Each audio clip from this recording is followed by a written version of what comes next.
Well, good morning everyone and welcome to the Kent Cricket live stream, proudly sponsored by Cluberly. My name's Liam, I'm here with Kent wicketkeeper Molly Davis, and we are here for the Women's Metrobank One Day Cup League 2 match against Yorkshire. And Molly, we've started a bit early. We have, everyone's eager to go on a sunny Saturday. We'll run through the two teams during this over, but it will be Sydney Gorham to bowl to Lauren Winfield Hill with the first delivery. Kent women have won the toss and elected to bowl. There's a bit of weather around later on today, and we can just see clouds coming towards us from behind the Leslie Ames stand, so that's never a good sign, but hopefully we get a full day's play in. So Sydney Gorham will bowl to Lauren Winfield Hill with the first delivery. It's a wide one, but it's not given as such, so it's a dot ball to Kent with the first delivery. And Molly, it's lovely at the minute, isn't it? It is. I woke up this morning and I checked the forecast yesterday and it said there was a bit of rain around, so much to my delight, I've woke up to sunny skies and I've misjudged it in jeans, it feels like. I'm quite warm. Yeah, we're in a bit of a greenhouse here inside the commentary position in the Cheeseman Pavilion, and we've got all the windows open and a fan on, but it's still quite warm. And Sydney Gorham will now bowl the second ball of the match to Lauren Winfield Hill. It's another wider one, and again she gets away with it. So another dot ball to Kent. Do you think Megan Belt would have chosen to bowl first, Molly, with the thought of maybe rain around in back end of this innings and maybe the start of the next? Yeah, I think weather will be a big factor into her decision, but at the moment it's pretty sunny, so we'll have to wait and see. Lovely that you can all join us today.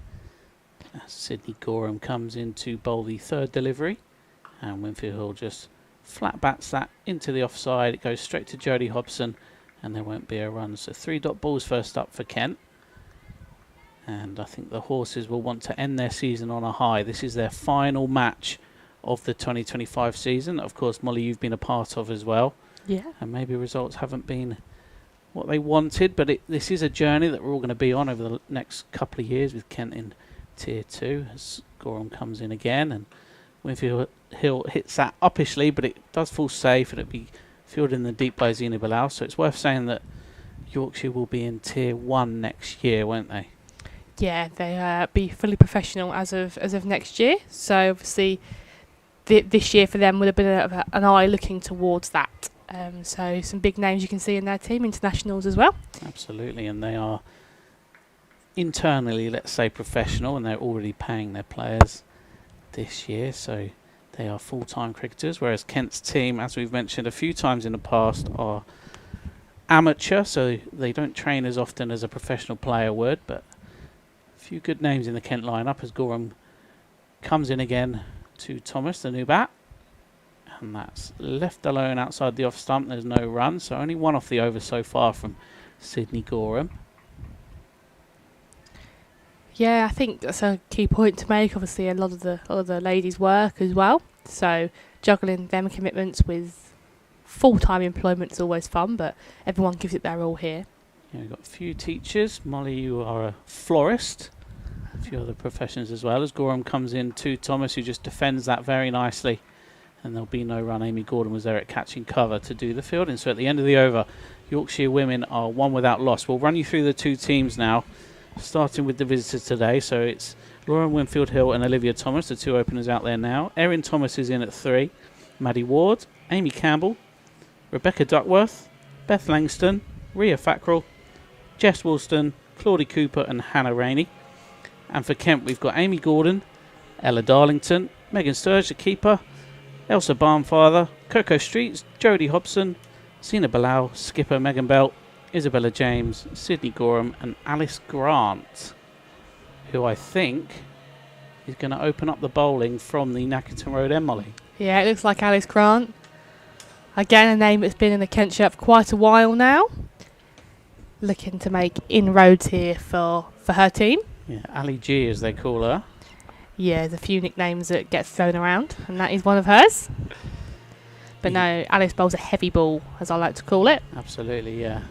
Right arm seam from Alice Grant. Shorter run up than Sydney Gorham. Yeah, she sort of ends up, she runs in, and then she sort of gets into her delivery stride. It just sort of comes through pretty quickly, with a bit of force behind it as well. So again, a good asset here for Kent. She's at the top of her mark, ready to run into Winfield Hill. One of the many homegrown talents, isn't she? Yeah, there's a couple of them in the team, and Alice Grant being one of them.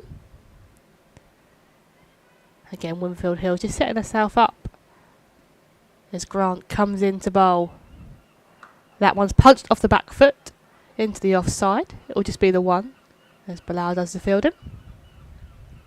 Inside the first power play here, so more fielders than usual have to be inside that 25-yard ring. Exactly like the men's game. And we're quite far across today. With the pitch is going towards Freeman House, the flats at the ground here. So thankfully we've got no blind spots with a Frank Willie stand next to us. We can see the entirety of the outfield today. And again, Grant starts her run. That's shorter, punched off the back foot. And a diving effort there from Ella Darlington. Saves the boundary. And I will say it, she's dived on a very used wicket, so I'm sure she'll be feeling that. Yeah, the men didn't play on this one, so it's an older track from a previous match. And again, Grant comes in. And that one's driven. But I think an outside edge takes it down to third man, or the third region I should say, where Gorham does the work. Yeah, bit of a thick edge there from Winfield Hill, but they'll get through for a single. So 3 off the over so far.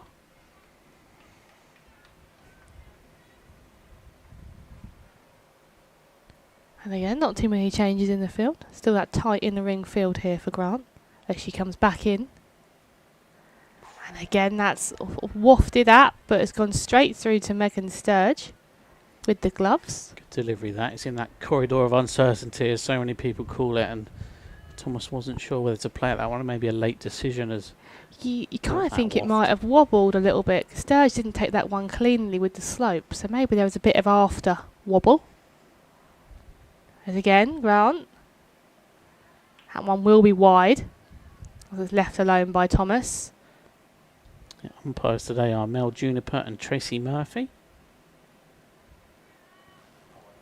Strong offside field here from Kent. And again, Grant comes running back in.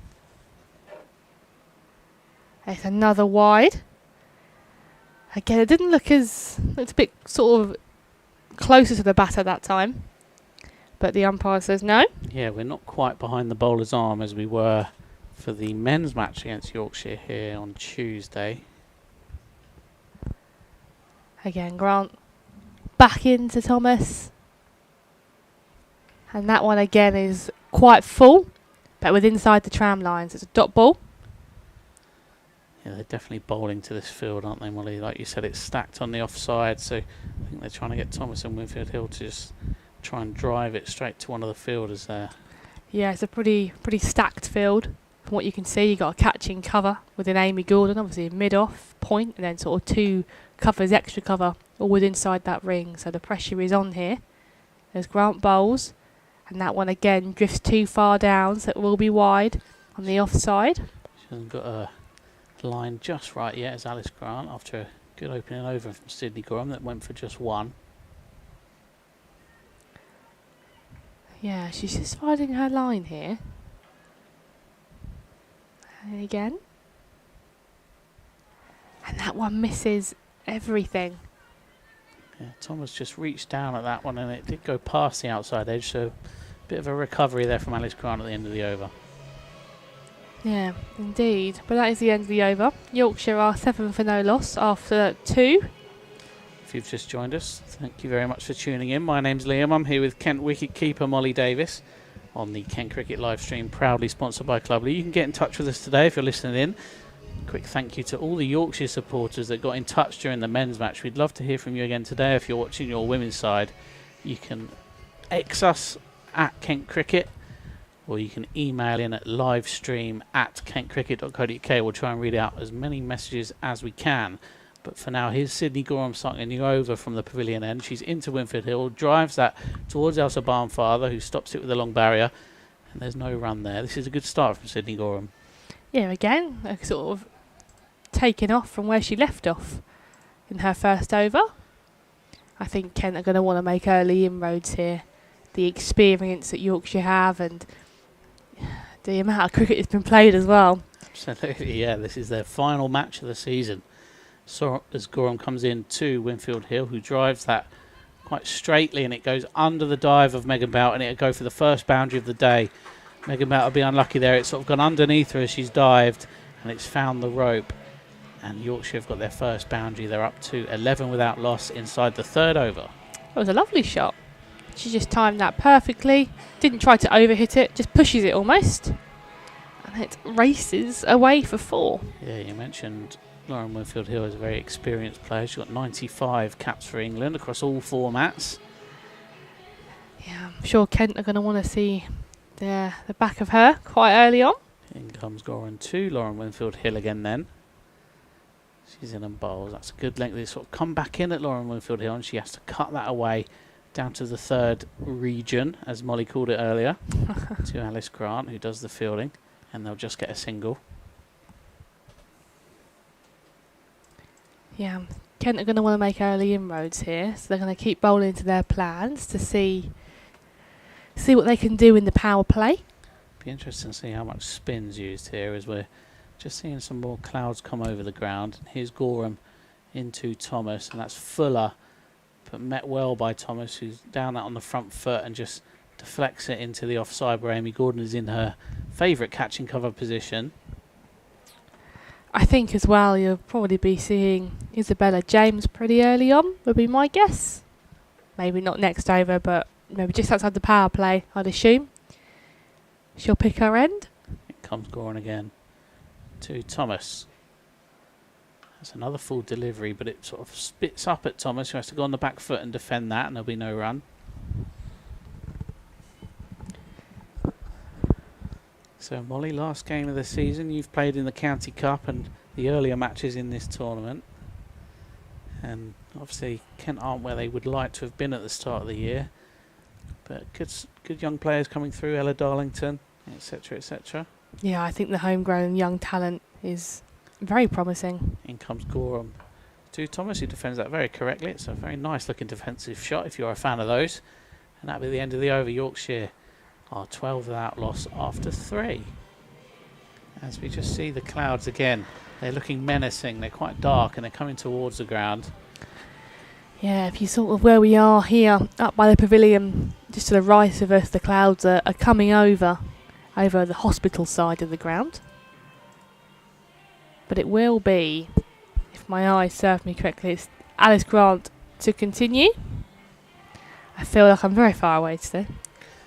Yeah, like I mentioned earlier, we're not quite behind the bowler's arm here, and they are quite far across. So luckily, though, that means we can see the entirety of the outfield. There's no blind spot, but like Molly said, it is a long way that way, isn't it? It is, as Grant is going to continue for her second over.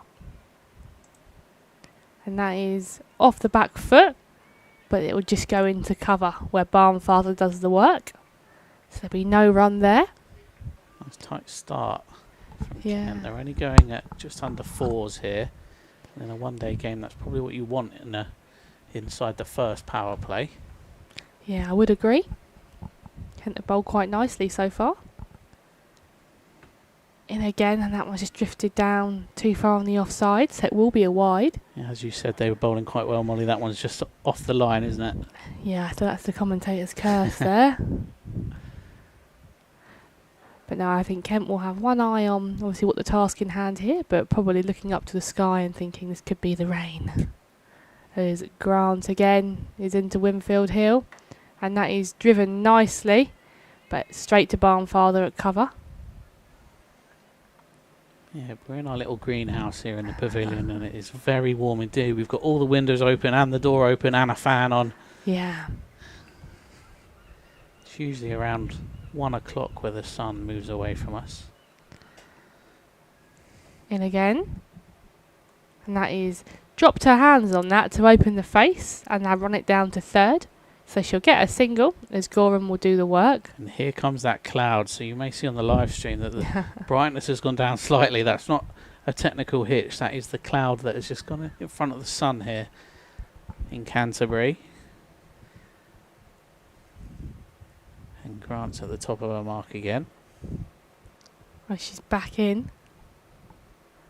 And that one will be wide again, just down the offside. I think this is a problem that Grant's having, where she is bowling very well to her field, but maybe just straying a little bit across too much. And there are about 4 or 5 catches in play. If she does get it right, and Thomas or Winfield Hill just try and drive it uppishly a little bit, Amy Gordon is there at catching cover yet again. Again, Alice Grant. A thick outside edge. Takes that down to Gorham, so they will get a single. Yeah, I think it's keen to mention there's been a few wide, but they have been wide on the offside, so they are trying to bowl to their plan. Just trying to get these Yorkshire batters to drive on the up. Again, this time, Winfield Hill. As that's defended very confidently to Amy Gordon. You get the impression here with the experience that Winfield Hill has that she's just looking to sort of bide her time and just bat long. Because the destruction that can be caused later on is something I think Kent don't want to happen. As Grant's in. Again, that's another wide down the offside, just drifts too far.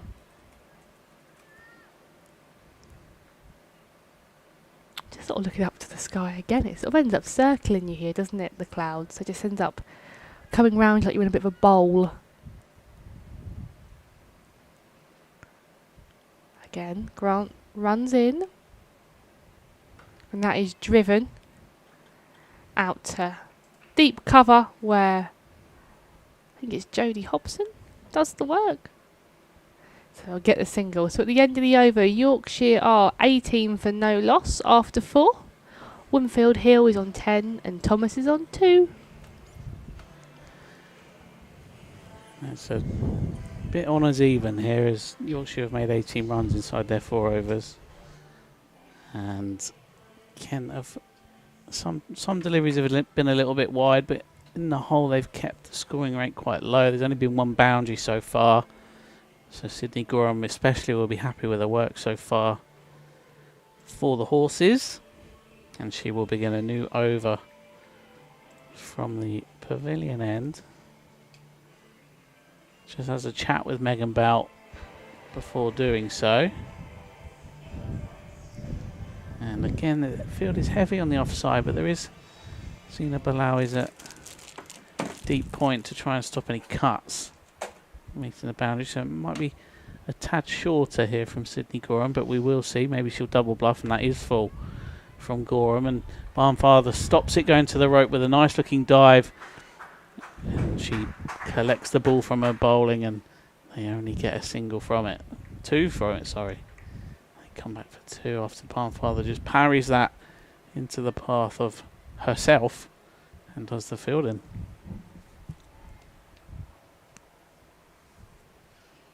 Yeah, that heavy offside field I think is key to mention here. And comes Gorham again. Almost a Yorker length there, but Winfield Hill drives that very nicely indeed. She'll get 4 for it. It's a lovely looking cover drive from Lauren Winfield Hill, the England international. And she's got 2 boundaries now to her name. She's up to 16 from 16, and Yorkshire 24 without loss. Yeah, she's crunched that. Would you have been proud of that shot? Yeah, I've been pretty happy with that. 4 more to my name, I'll take the win. But that does take Yorkshire to 24 now for no loss after 4.2. So how does Gorham come back from that one then? I wouldn't be surprised to see a slower ball here from Sydney Gorham. In she comes from the pavilion end. And bowls, and that was slightly slower. Well played, Molly. And it'll be fielded in the offside by Isabella James. And there won't be a run. Just trying to... Bowls, obviously, they've got a plan here to Winfield Hill. Just trying to execute that. Gorham has another quick chat with Megan Belt before she starts her new delivery. And she's in again. Bowling to Winfield Hill, who crunches that yet again, but she won't beat the fielder. Jodie Hobson's there to mop up, and there won't be a run. It sounds good, though, doesn't it? It does, yeah. It's one of them, you hear it and you automatically look straight to the boundary. But she didn't quite find the gap. But she's timing them very well. See what happens this delivery then, as Gorham comes into Winfield Hill again. Starts her run up. She's in and bowls. And that's slightly short of that time going into Winfield Hill, who plays that off her legs. But Izzy James is there to stop any runs. There's only 3 fielders in the onside here. Yeah, you've got mid-wicket, square leg and mid-on. So Gorham backing herself here to bowl a strong offside line. Yeah, potentially trying to stop the scoring rate and try and build some pressure to take early wickets here from a Kent point of view, as Gorham's in again. Bowls, and that is another slower delivery, but Winfield Hill will cut that away slightly to Zina Bilal on the rope, and they will just get 1 for it. Again, well struck. Good connection. I say that, she's just showing her back to the umpire.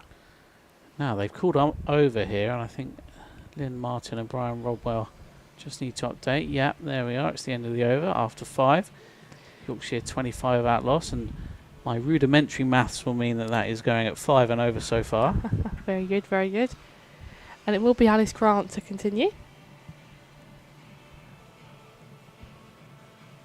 Yeah, so there's 1 over left of the power play here. So I wouldn't be surprised to see Izzy James either bowl the next over from the Pavilion end, or after this one to replace Alice Grant from the Nackington Road end.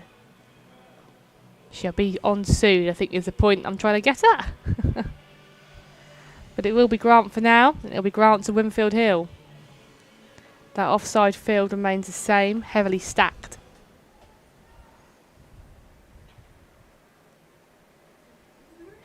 As she starts her run. And that has been pushed down the offside again, and it will be wide.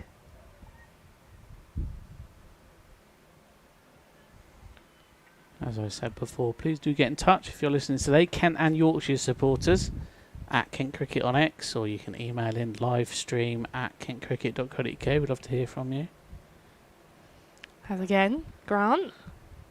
Full toss, that is driven hard into the offside, but Jodie Hobson will do the work, so it will just be the 1. Yeah, if you've got any stories to let us know about, obviously Yorkshire or Kent supporters of this year or of past year, you've gone to any of the women's games, let us know. We had some great correspondence from Yorkshire supporters at the men's match on Tuesday, talking about famous Yorkshire fans and the like. Again, that has been hit to point, sort of open the splice of the bat again, but Darlington does well, so there is no run. Yeah, I always enjoy the stories we get, especially from the away fans, as I'm going to call them. Things that they know and sort of little niche facts. A few weeks ago, Lancashire for the men's team supplied some good ones. In again off the back foot, hasn't quite timed it, so there won't be a run. Sort of tried to punch that onto the offside, but just hit it down into the ground. Palm Father throws it to Zina Bilal, who will then in turn throw it to Alice Grant. Yeah, Amy Gordon now at like a gully position. Grant's in again, and that's nice and full and straight, and that's just been sort of defensively pushed to Coco Streets at mid-wicket. Still a heavy offside field, but I think Gordon moving into that gully region, like you said, I think Grant's going to aim a little bit more towards the stumps, try and get that outside edge. Yeah, 100%. Trying to just sort of get that thick out, so she's got a couple of times. There's that one again. Drifts past the bat on the offside, but inside the tram line, so it will just be a dot ball. 4 dots so far. Yeah, it's a good comeback of the over here for Alice Grant. Obviously started with the wide, but has pulled this back in very well. As she comes into bowl. Again, that is straight, and it's been worked off the legs of Thomas, but didn't quite time that one. So it will be no run. So at the end of the over, Yorkshire are 27 for no loss at the end of 6.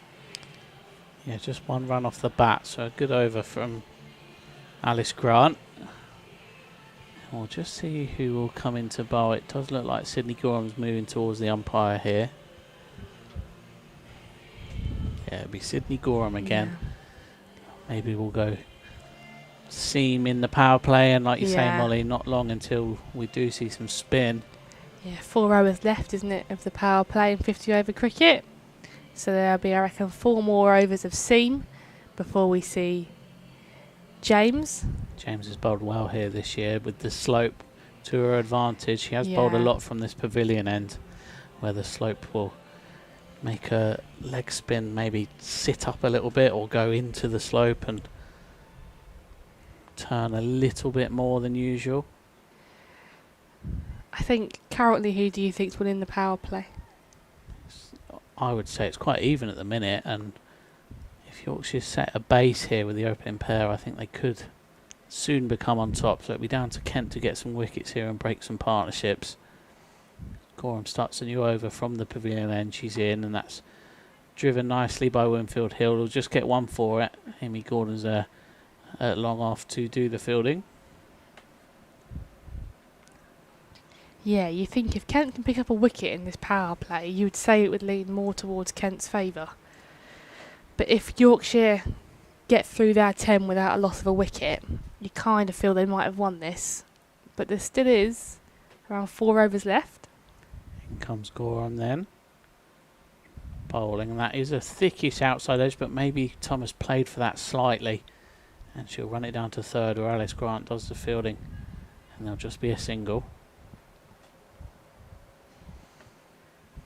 Thank you as well, Molly, for stocking us up with some sweets and some snacks here today. I did the trip to Sainsbury's. It's pretty much on the ground here at Kent. So yeah, quick dash into there. The meeting there between Captain Bowler and Amy Gordon. So it looks like third will drop back out for Winfield Hill, and Amy Gordon will stay in the ring. So the 2 deep fielders, third man and deep cover for Winfield Hill. In comes Gorham. Past the umpire, Mel Juniper, and she's in, and that's jagged back in at Winfield Hill a little bit. She just has to play that into the onside where Coco Streets is fielding, and she won't get a run. And the Kent Vice skipper, Coco Streets, and skipper Megan Belt just have a little bit of a chat. Maybe they're going to try and change tactics slightly as we move towards the back end of the power play. Yeah, obviously Coco Street's captaining both Beckenham games. In comes Gorham again then to Winfield Hill, and that's a slower ball. It's up in the air, but it goes over Megan Belt and it bounces just before the rope, and she'll get 4 more. That's a good shot from Lauren Winfield Hill, who just bats to the field, backs herself to get it over Megan Belt at long on, and that's 4 more.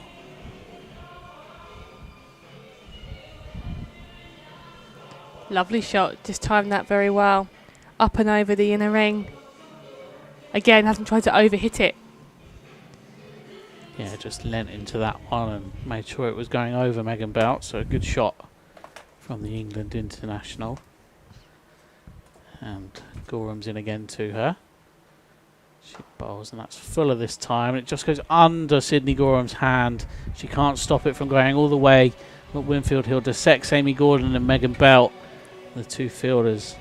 And she'll get another 4. So it's a good over for Yorkshire. They're up to 37 without loss.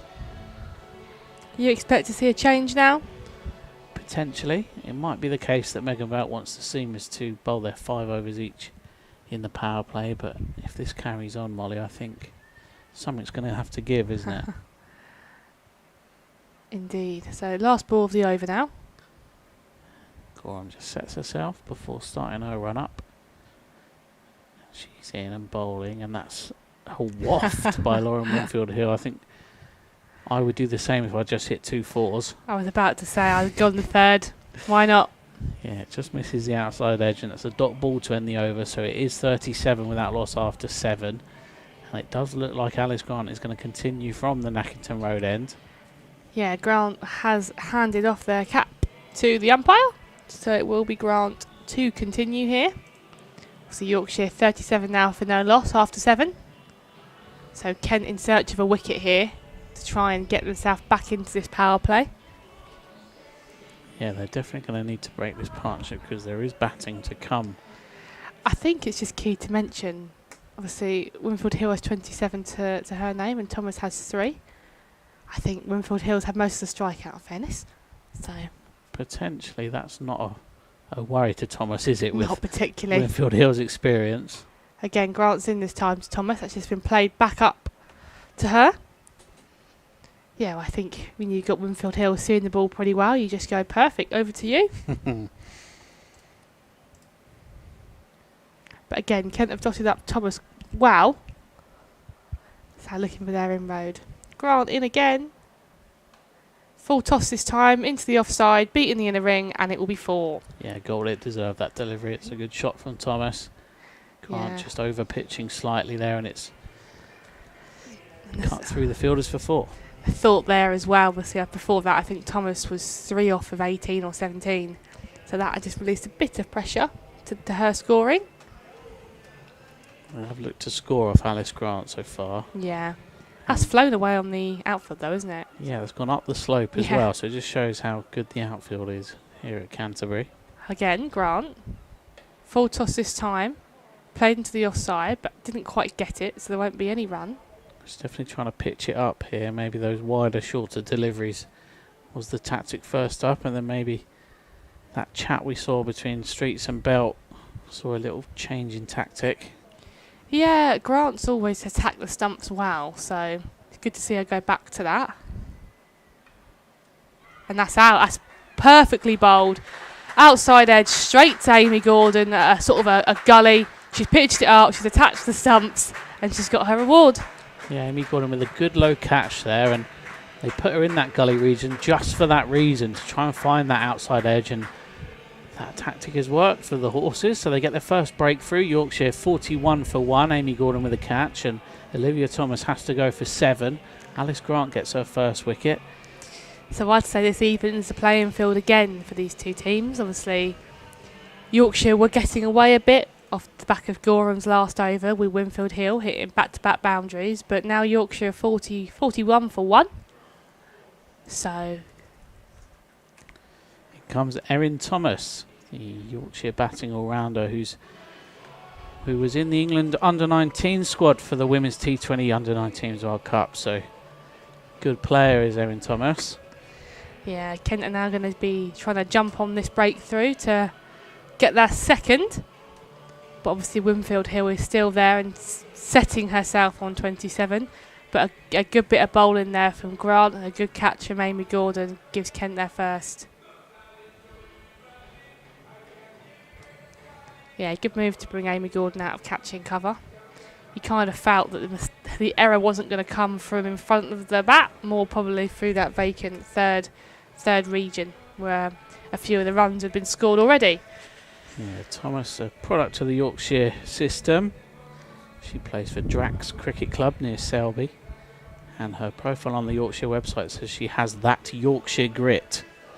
So maybe she will be another good foil for Laura Winfield Hill, as a plane flies very low indeed over the Spitfire Ground. Molly, you're going to have to take over here because I am definitely have to kind of look on a popular flight tracking app. So Grant in to Thomas. Again full but just defended. So no run. Yeah, we're on a bit of, we mentioned a few weeks at Beckenham, we're on a bit of a flight path to all of the London airports. Obviously not so much here down in Canterbury, but we have a lot of almost like private airfields around here. So we have some of the more oldie but goldie planes that fly across. It's not on the app. Grant full toss. It's been pulled away. It would just be the one, but I reckon that's going to be a no ball. And it is. It's a no ball there from Grant. Emphatic signal there by Tracy Murphy. Very solid signalling by the umpire. So this is a free hit, and Winfield Hill is taking advantage of this free hit. She's just looking past Alice Grant. She's eyeing up the trees on the Nottingham Road. Any batsman loves to face a free hit, as Grant is in. well bowled. She's managed to get it through the covers after a diving effort, but will be pulled back in, so won't be 4. It will just be a couple in the end, but full and straight. Very well bowled by Grant. Yeah, she recovers well from the no ball to not get hit but for a boundary the next delivery, and it's 45 for 1 after 8.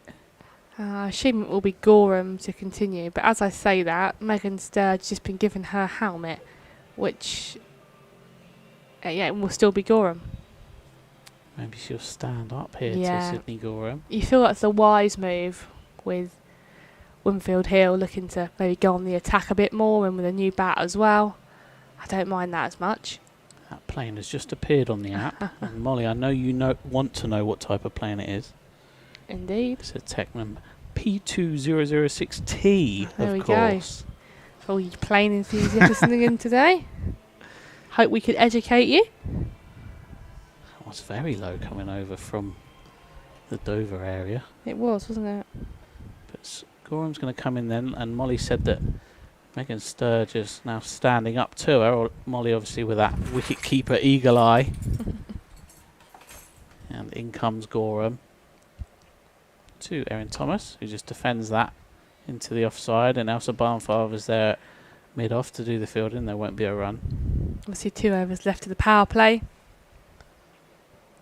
So I wonder if Grant will bowl another, or Megan Bout will trust a spinner for 1 over in the power play. Time will tell. Gorham now to continue. In she comes to Erin Thomas. It was on 1 off 3, and that's a nice looking shot there, but it won't beat the fielder. Jodie Hobson does the fielding, but that's a nice little back foot cut. Yeah, again, sounded good. Yeah, absolutely. Similar field here for Erin Thomas, and there is for Lauren Winfield Hill.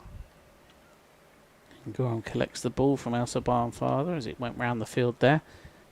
And Sydney Gorham's in again to Erin Thomas. That's a slower delivery and hit slightly uppishly, but it will bounce before it reaches Jodie Hobson, who misfields it. And they'll get through for a run. I think Jodie Hobson didn't quite account for it bouncing slightly off the far track here at the Spitfire Ground. Yeah, it sort of took a bit of a dodgy bounce, didn't it? But they have scampered through for a single. Yeah, she did well to recover and let it only go for 1. It could have been a quick 2. Gorham's in again. Bowling to Lauren Winfield Hill. She's in. That's slightly shorter this time, and Winfield Hill just pulls that away, and it'll go past Isabella James, who was up at 3rd, and it brings up the Yorkshire 50. So Yorkshire move on to 50 for 1 inside the 9th over. And I think, despite losing a wicket, Molly, I think they'd be happy with this start, won't they? Yeah, I think so. To get a 50 in the power play, most teams are pretty happy. Obviously, the loss of 1 wicket. But yeah, I think Yorkshire are still going to be the happier side after 10. Especially as the in-batter is still in. And she's facing now, as Sydney Gorham continues her over. Just been hit for 4, so we'll see what happens here. Winfield Hill cuts that away, and Jodie Hobson again dives to stop that one. I think she moved a little bit further towards that slight divot in the practice wicket, so she's done well to stop that going to the boundary. And it's mopped up, shall we say, by Amy Gordon, and they'll just get 1 for it. Yeah, I think that was Elsa Barnfather as well helping out. She's been brilliant all year for Kent. Yeah, Elsa Barnfather, one of the new signings this year. There's been a few that have come into the side, including yourself, Molly, of course. Gorham comes in again, and Thomas just has to defend that one with a very straight bat indeed. That's the end of the over. Yorkshire 51 for 1. You're listening to the Kent Cricket live stream, proudly sponsored by Cluberly. My name's Liam. I'm here with Kent wicketkeeper Molly Davis, and we'd love to hear from you. You can tweet us on X at Kent Cricket, or you can email in livestream at kentcricket.co.uk. Tell us where you're listening from. Yeah, do get in touch. And Yorkshire fans, you've set the precedent after the men's match on Tuesday. There are lots of you emailing in to tell us where you're listening from. So please, if you're watching again today, let us know that you are. I know Tony and Mark and a few other people got in touch quite a few times on Tuesday, so hopefully you guys are listening in again. So it will be Zena Bilal now for the Nackington Road end to replace Alice Grant. Interesting change there with 1 over left of the power play. I think Bout doesn't want to maybe expose her spinners in the sense of Winfield Hill being set on 34 now in the power play. So after this over, I wouldn't be surprised to see either herself or James come on. But for now, Bilal's in. And that is full and straight, and that's just been pushed, or I should say pushed, it's been sort of hit hard up to mid-on. But Bout will do the work. Yeah, I think Bilal, one of the quicker bowlers in the side. So again, another new test for the Yorkshire batters. My fun fact that I say in every single match, Zena Bilal, a footballer as well with Bromley FC women. As this one again is, punched up to mid-off for no run. There was a Derbyshire player earlier in the year that was also a footballer, and I asked Zena if she played against him, and she was like, I don't know, I've played against so many people. I can't remember all of them. So she's very much a dual athlete, is Zena Bilal. Yeah, a lot of the team are actually. So Bilal again. Again, shorter, pulled away, and that will run away for 4, just in front of the cafe. Winfield Hill's picked that length up pretty quickly and whipped it away. It's a lovely, lovely looking shot from Lauren Winfield Hill, and that's why she's played for England. Yeah, no, indeed. So Isabella James is fielding at short 45, and she's warming up. So interesting. I suppose it is the last over of the power play. I'd expect to see her next over.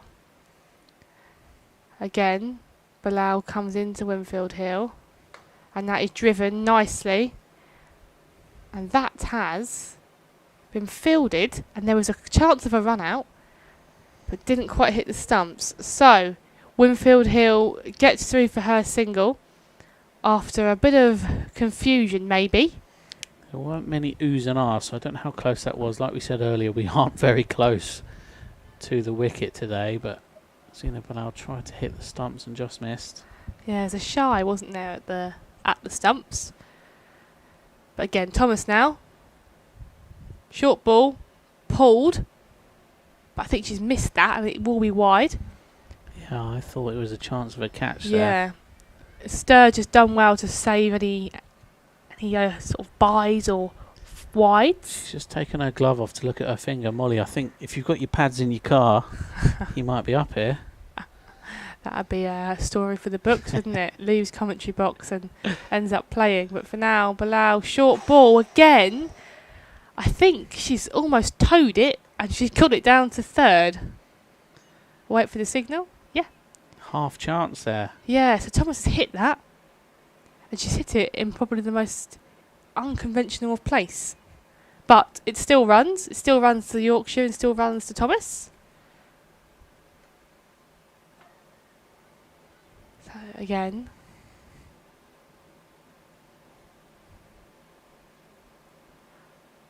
Short pulled. But it will just be the one as Gordon does the work. Good pick up there from Ailey Gordon. It bounced just before it reached her, but she's still got both hands in and didn't spill it. Yeah, that's sort of an awkward position. Right, so the helmet is being taken back out to Sturge at the end of the over. Yorkshire 59 for 1, end of the power play. I think we can probably say Yorkshire are the happier team exiting it. But for Kent fans, Isabella James is about to bowl. You're making yourself comfortable there, Molly. Bit of a stretch. It's quite warm in here. I did find on Tuesday, Molly, if you stand up and stand at the back of the box, you Is it a can bit still better? see. Yeah. Okay, might have to do that. Oh, well, this is my over anyway, so if you want to go and stand over there, you can. So Molly's prediction is correct, and Isabella James will come on with a leg spin from the pavilion end at the end of the power play. She'll be bowling to Lauren Winfield Hill, who's moved up nicely to 40 from 35. And we'll see how spin takes here on a new deck that hasn't been used by the men in the last week, or the women. And Isabella James then begins for the match, and that's looped up, and it has died. And It looked like it was going to be a full toss, but right at the last minute it almost hit that Yorker length, but Winfield Hill just placed that very calmly into the offside, and they'll get through for a single. Yeah, it's well bowled. Molly, you're stood right in front of the fan, so you must be quite warm in here. As James comes in again, and again that's looped very nicely by Isabella James. Touch of the Matt Parkinson's about her, where she doesn't dart them in, she likes to put some flight on the ball, and that'll be a dot from Erin Thomas. She comes in again. It's bowling. That's slightly shorter this time, and it's a nice sweep shot from Thomas, but it'll be stopped very nicely indeed by Coco Streets on the boundary. She gets applause from her teammates. That's just a single. Yeah, nice looking shot there, but again, James looks like she's going to be creating some opportunity. James gets to her mark, and she's in again. Bowling to Winfield Hill, and that is turned into a slight full toss by Winfield Hill. He comes down at it, and she will find the boundary after a slight misfield in that close region from, I think that's Sydney Gorham there. Yeah, it is. It was a difficult chance for her to stop. It wasn't in the air, so there's never a chance of a catch, but it's just gone underneath Gorham as she tried to dive onto it. And they'll get a boundary from it. So Winfield Hill moves on to 45 from 36, and she's doing the lion's share of the work here. Only 20 runs have not come from her so far. 2 balls. Yeah, 2 to come. James comes in again, and she's bowling, and that is on that Yorker length, but it's gone down the leg side, and it will be given as a wide by Mel Juniper. That's slightly unlucky there from Isabella James. I think she saw the sweep was coming, so maybe adjusted at the last second. But it does go down the leg side, and that has to be given as a wide. She's in again and bowls. And again, it's very full from Isabella James, and Winfield Hill just has to dig that one out, and there won't be a run. Yeah, she got herself a little bit tied up there. Yeah. Just trying to hit that to deep mid wicket. I think with deliveries like this, you, as a batter, your eyes almost lit up, don't they? As Winfield Hill hits that one, and it'll go for 4. It goes over Megan Belt, who can only just watch it sail over her head. And that's a very good shot from Lauren Winfield Hill. Moves on to 49 from 38, and after 11, Yorkshire women are 70 for 1. Yeah, that shot there, I think, is a shot she tried to do the ball before, but just probably got a little bit too cramped. So, as Liam has just said, Winfield Hill 49, Yorkshire on 70 for 1 after 11. So bringing spin on has been something that Yorkshire have liked for the first over.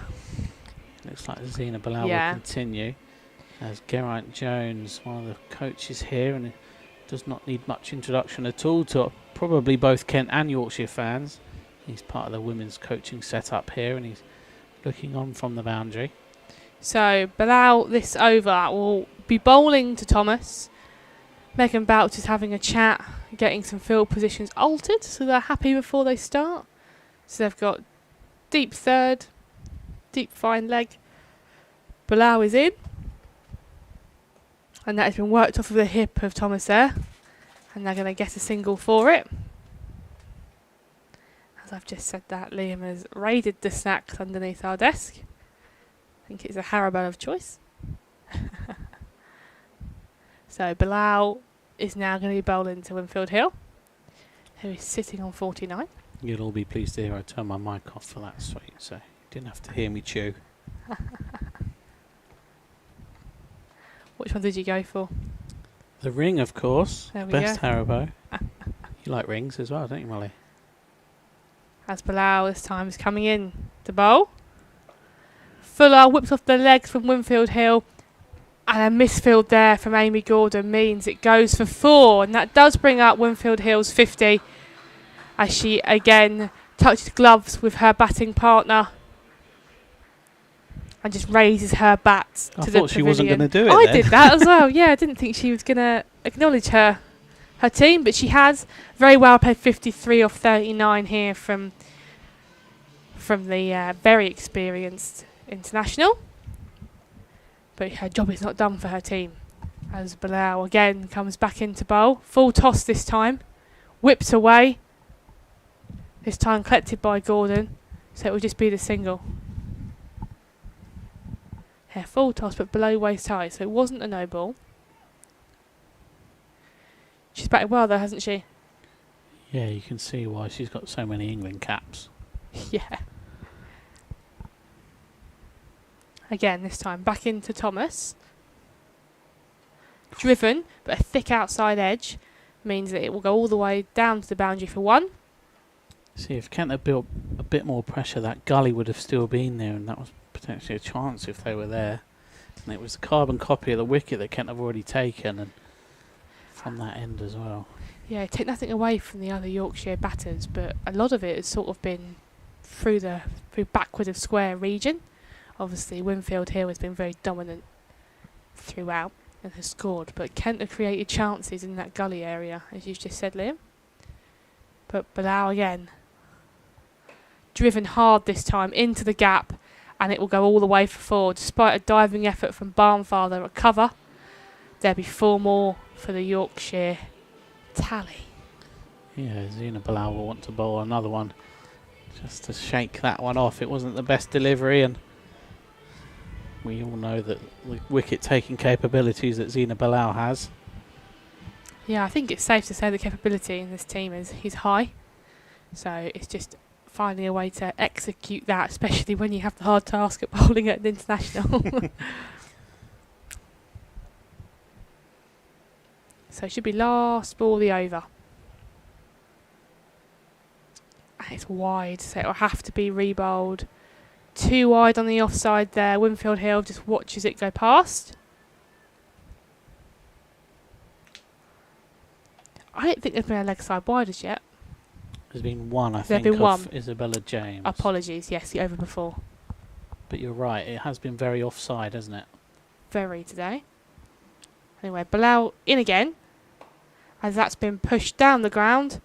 And despite a diving effort from Bout, it will go away for 4 more. So Winfield Hill was on the charge, Yorkshire on the charge, and the score is 86 for 1 after 12. I do love a straight drive, so that's probably shot of the day from me so far. Yeah, very, very excellently done.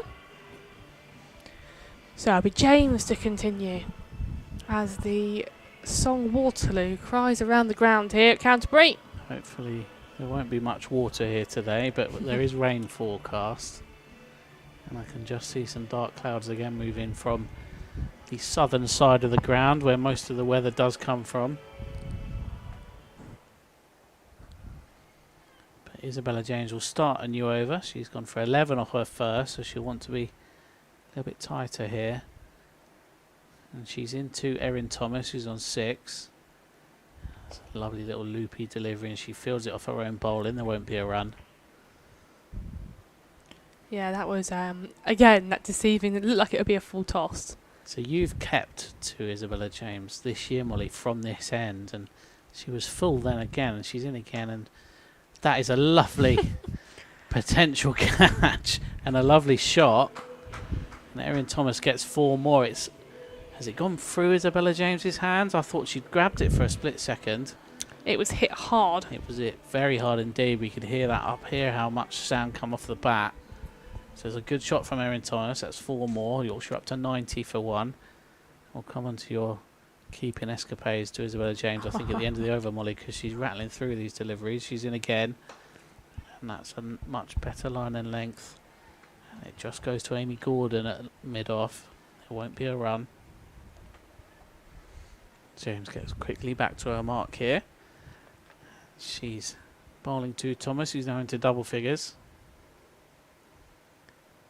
She's in and bowling, and Thomas has watched that come down onto the bat, and all she can do, being slightly cramped up like you mentioned earlier, Molly, and it can only hit it to Sydney Gorham. As the pair come together here. There'd be a chat, weren't there? Because there was that 4 that's been hit by Thomas that was struck very hard, but there's been dots either side of that. So I think it's just a conversation to say, right, keep your head. We have seen this year that spin has been the biggest weapon in Kent's arsenal, as Thomas takes a step down there and hits it towards Amy Gordon. The ball spits up at her at the last second, and it hits her, hopefully not in the face, but it might well have done, but she's not looking in pain, so no damage done. As she quite rightly then moves back to the boundary. And James is in again to Thomas, and that's turned into a full toss by Thomas, who comes down at it again, and Gordon now does the fielding on the boundary. She'll get applause from that. And there's also applause for the 50 partnership. So Thomas and Winfield Hill are moving on here. They've only taken 33 deliveries to reach their 50 partnership. And they come into the middle for a chat at the end of the over, and they've moved on to 91 for 1. And it looks like Megan Sturge is going to stand up here, so it'd be interesting to see if it'll be Bilal continuing. I don't think it is. I think it's Megan Bout coming on to bowl. Yeah, the skipper just marshalling the troops a little bit after a chat with Coco Street, setting the field. And the off spinner, who will be using the slope here from the Nackington Road end, has come on. We've seen Jack Leaning, who's also an off spinner, bowl a lot from that end in the T20s here. So both the men's and women's sides know how to use this slope. So it is Megan Bout to bowl for the Nackington Road end to replace Zina Bilal to try and get the second wicket for her team. And again, the vast experience that Bout has over the many years of playing for Kent, I'm sure she'll be keen to try and lead from the front here. Yeah, she's played here for many years as Megan Bout, and she's the only current cap player in the side. Yeah. Years of service. Anyway, Bout now into Thomas. Again, the outside edge to a vacant third region. It will just be the one as a very quick Ella Darlington does the work. Worth mentioning that Megan Bout took a couple of weeks out, didn't she? Yeah. But back in the squad this week, and she played on Bank Holiday Monday away at Gloucestershire. She was on commentary at Beckenham just explaining why and the benefits of it for her own mental health. It's now a very strong onside field. She bowls, defended by Winfield Hill. And a couple of years ago, Molly, she nearly beat Rob Cross at darts, didn't she? She did. And again, Bout. And that has just been punched into the offside, but straight to Barnfather, so no run. Yeah, Rob Cross was here at one of our media days a couple of years ago. He works with Fluidity, our IT providers, so they very nicely brought him down with them for the day.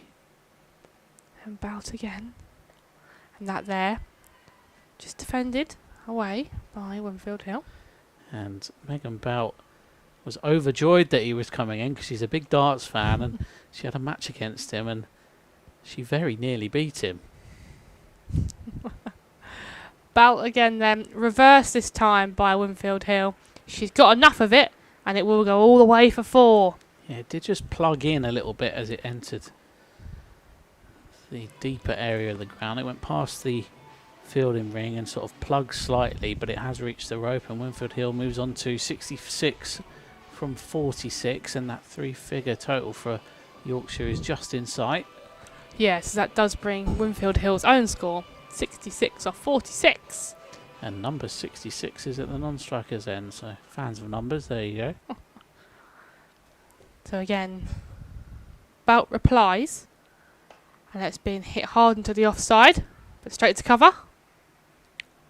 So, she almost looks disappointed with that, doesn't she? Yeah, only 5 off it, so it's not a bad over from Megan Bout, but I think no bowler likes to get reversed, do they? No. So, end of the over, as Liam just said, 96 for 1. And we assume it will be Isabella James. Yes, she hands her sunglasses to the umpire. And we're going to get some more spin here. Worth mentioning that Isabella James is one of the top wicket takers for Kent in T20 competition this year with a loopy leg spin. And it was spin at Beckenham that nearly brought it back for the horses, with Liv Barnes, who came back to Kent on loan from Somerset, nearly winning them the game. But James is in again here to Thomas, and that's swept away from Thomas, but she'll just get one. Jodie Hobson's out there in the deep. She does the fielding very well. One of the good fielders in this side is Jodie Hobson. So Molly, you kept to JMO. Hmm. Do you prefer a darty spinner to keep to, or these loopier deliveries? I prefer a darty spinner because, as we say, JMO gets a lot of turn and bounce. She's in again. And that's up in the air, but it bounces safe, and it'll go for 4. It's a good shot from Winfield Hill. He moves on to 70 and brings up the Yorkshire 100. And she's showing all of her class here at the Spitfire Ground as people start to keep filtering in. And we've had some very good crowds here at the Spitfire Ground for Kent Women matches. We actually set a new record attendance for a Kent Women match at the double header Vitality Blast match between both Middlesex sides. It was in the end. It was over 2,000 that were in to watch the women.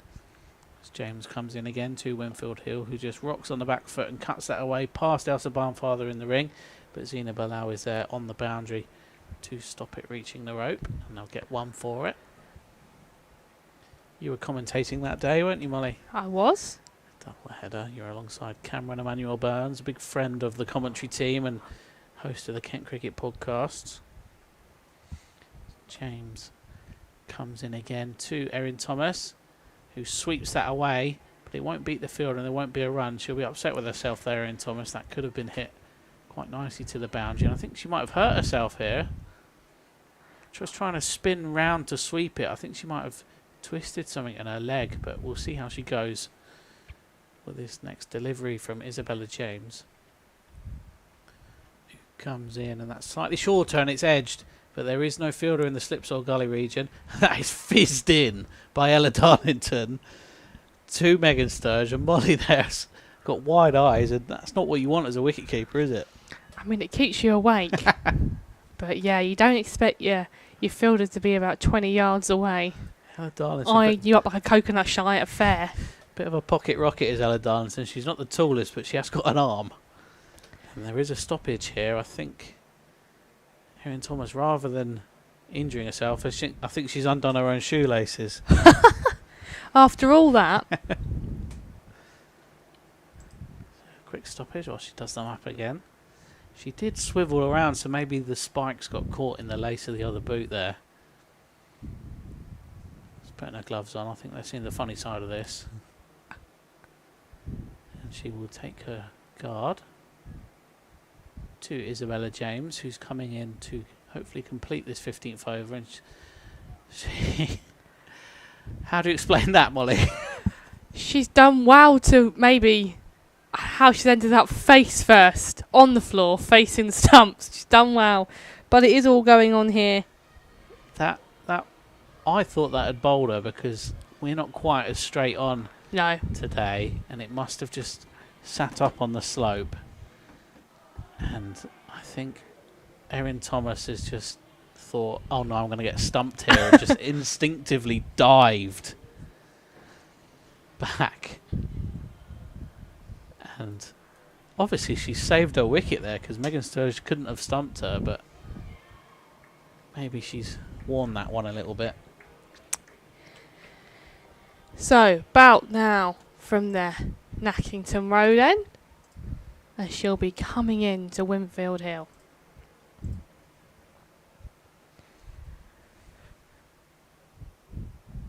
Uses her feet and just plays that out to long on, so it'll just be the single, quite controlled. Yeah, that's actually a very good shot, because there is no fielder inside the ring on the onside, and she has seen that. And like we keep saying, she's a very, very talented player, is Lauren Winfield Hill, and just leant on it and got an easy single. Again, so bout to Thomas this time. Driven on the up, falling short of Barnfather, but was in the air for a little bit. I think Megan Bout's just adjusted there to try and stop that happening again, and it's made the drive possible, but good field placing. Again, this time in the air, but just dropped short of Barnfather at cover. So good effort there from Barnfather. Probably does save potentially a boundary, definitely a couple. Yeah, I'd only say that's about a quarter of a chance, because it was dying on Elsa Barnfather. She did dive towards it, but I don't think it was ever going to reach her. Again, this one rocked off the back foot, straight to point from Winfield Hill. who has somehow motored to 72, Molly. It feels like they've not been out there that long.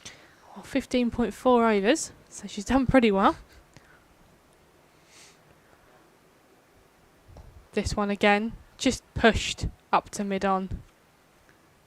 That's all they need to do at this stage. They've started very well of Yorkshire.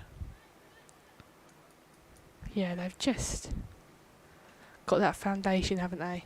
Now, and it's just building on that. About this time. In. Driven hard, straight to Barnfather. Good bit of fielding there, so there is no run.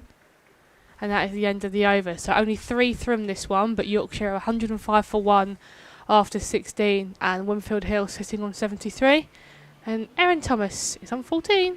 It's worth mentioning that Yorkshire win here today with a bonus point would secure them a semi-final place in the Metro Bank One Day Cup. So lots to play for the visitors, when perhaps Kent may be, Molly, without wanting to say it, maybe they're just playing for pride here today. I think statistically that's definitely the case. But again, ending your one-day campaign at your home ground last Saturday with a bit of sun, I think, yeah, you're going to enjoy the occasion here.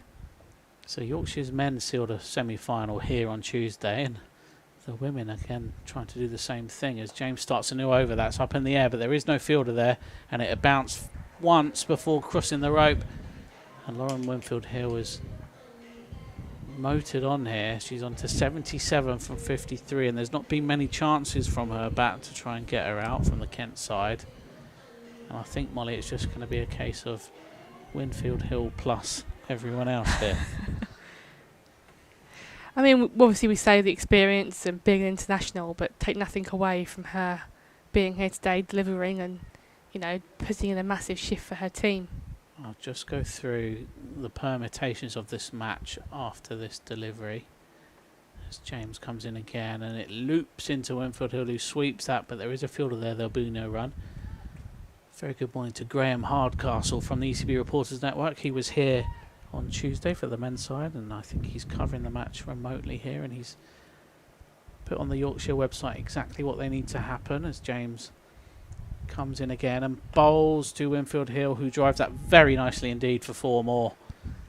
That's a lovely shot from Lauren Winfield Hill, who just plays that off the back foot, but it didn't look like any sort of chance, and she's controlled that very well. Moves on to 81 from 55. So whilst we wait for the ball to return, so Graham says today marks the final group game of the competition, and for those who don't qualify, the final game of the summer, of course, which it will be for Kent. So Yorkshire currently sit 4th in the table, and the top 4 qualify with a superior net run rate to that of their nearest challengers. As James comes in again to Winfield Hill, who just drives that very nicely into the onside, but there is a boundary rider there, Sydney Gorham, so they'll just get one. He says that Yorkshire have got 20 points and can't progress any higher in the table. Group leaders Middlesex are a very good team. They've already qualified, almost certain to finish top. Glamorgan and Northamptonshire are 2nd and 3rd, and they actually play each other today with a home semi-final on the line. As James comes in again to Erin Thomas, who sweeps that very nicely indeed. She'll get 4 more. That was a wonderful shot. Erin Thomas is now joining the action here at Canterbury. Yeah, let me just continue the permutations for the Yorkshire supporters listening today. So Worcestershire are currently 5th and on level points with Yorkshire, but their net run rate isn't as strong. And Gloucestershire are in 6th, and they're also in the race on 18 points, so they're 2 points behind. And like we mentioned earlier, there's 5 points available today, 4 for a win and an extra bonus point for having a net run rate of 1.25 better than the opposition. As that's up in the air, and that's a half chance. Elsa Barnfather diving to that one. Erin Thomas just drive that uppishly, and Elsa Barnfather was in the covers and she dived towards it, and it bounced just before it reached her. So another slight chance here for Kent, but Yorkshire have still only lost 1 wicket after 17 overs. They're 118 for 1. Yeah, again, strong start from Yorkshire here, and they've put themselves in a very strong position. I think as well, that sweep shot from Erin Thomas, I'll go back to it because I know Liam was halfway through talking and updating Yorkshire fans. That was just timed brilliantly and split the gap effortlessly. Yeah, it's a lovely shot. So, Belt to continue. As she's in to Winfield Hill. Again, shorter rock back, pulled into the leg side. And a misfield there from Zina Bilal will allow them to come back for 2. Again, she just hit hard. Hit hard, putting her hands through it. Expert analysis as always from you, Molly. Like to keep it very simple. Again, about short ball pulled out to long on. Also hit hard. Yeah, you'd be pleased for this if you're a club player watching and you're hitting it as well as Lauren Winfield Hill is today. Yeah. So a change though for Thomas. So when Thomas is on strike, mid wicket comes in. Full toss, hit hard again. Split the gap, and that is 4 more, and it's a no ball here. So a no ball means it'll be a free hit for Erin Thomas. I think it's important to mention that if you bowl 2 no balls, you are taken off. So Megan's bowled 1, Alice Grant has bowled 1. Yeah, that was shoulder height, wasn't it? So like you say, 2 beamers and you're off. Right, so the free hit, Bout's coming in to bowl to Thomas. Again, driven into the offside. It'll find the gap and she'll get a 1. But that was well bowled by Bout there.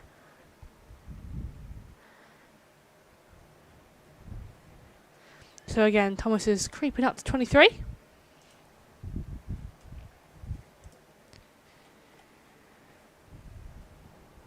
Bout's back in.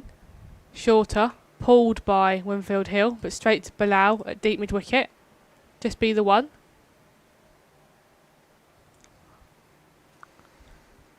Yeah, expensive over this. Yeah. Megan looking to recover this now. Again, pulled away by Thomas. Straight to Bilal. Carbon copy of the ball before. So there'll be 1 ball left in the over now for Bout to bowl, and she'll be bowling it to Winfield Hill. Very dark clouds now coming over the ground, and the clouds are moving very quickly. Yeah, indeed. So this one's wide, even though you'll see on your screen Winfield Hill flashes at that, and there was a potential optimistic that she might have edged that into the gloves, but not to be. I think Megan will be unlucky there because the batter did nearly get to it. As that is driven hard down the ground for a single. So end of the over. Yorkshire are 131 for 1. Drinks are coming out. Winfield Hill sits on 87 and Thomas on 24. Worth mentioning that Lauren Winfield Hill is back in the side today after captaining the Oval Invincibles in the other competition that's taking place this month. And in 4 innings in the Metro Bank One Day Cup this year, she's hit 148 runs. She's averaging 49. It's not a bad average, is it? Yeah, gun player. Yeah. You're doing all right if you can pretty much average 50 every game. So change of bowling. It's looking like it's to be Amy Gordon. Yeah, Gordo comes in. Another one of Kent's new signings for this year, and joined after captaining Surrey the year before. And I'm sure we'll see her near the top of the order when Kent hopefully bat, as I say, and look up into the skies. And it gets darker and darker here. I think the sunglasses are going to have to come off now. But like you said, Molly, Amy Gordon's into the attack for the first time today. And Winfield Hill is on 87 from 60 in a one-day game. And I think anyone would be pleased with that as a day's work. And I don't think Lauren Winfield Hill is quite done yet. No, I think she's eyeing up, isn't she? We're not even halfway yet. So, change of bowling now. Amy Gordon, let's see what she can produce. Just taking a second here is Amy Gordon. I think they're just waiting for a batter to be ready.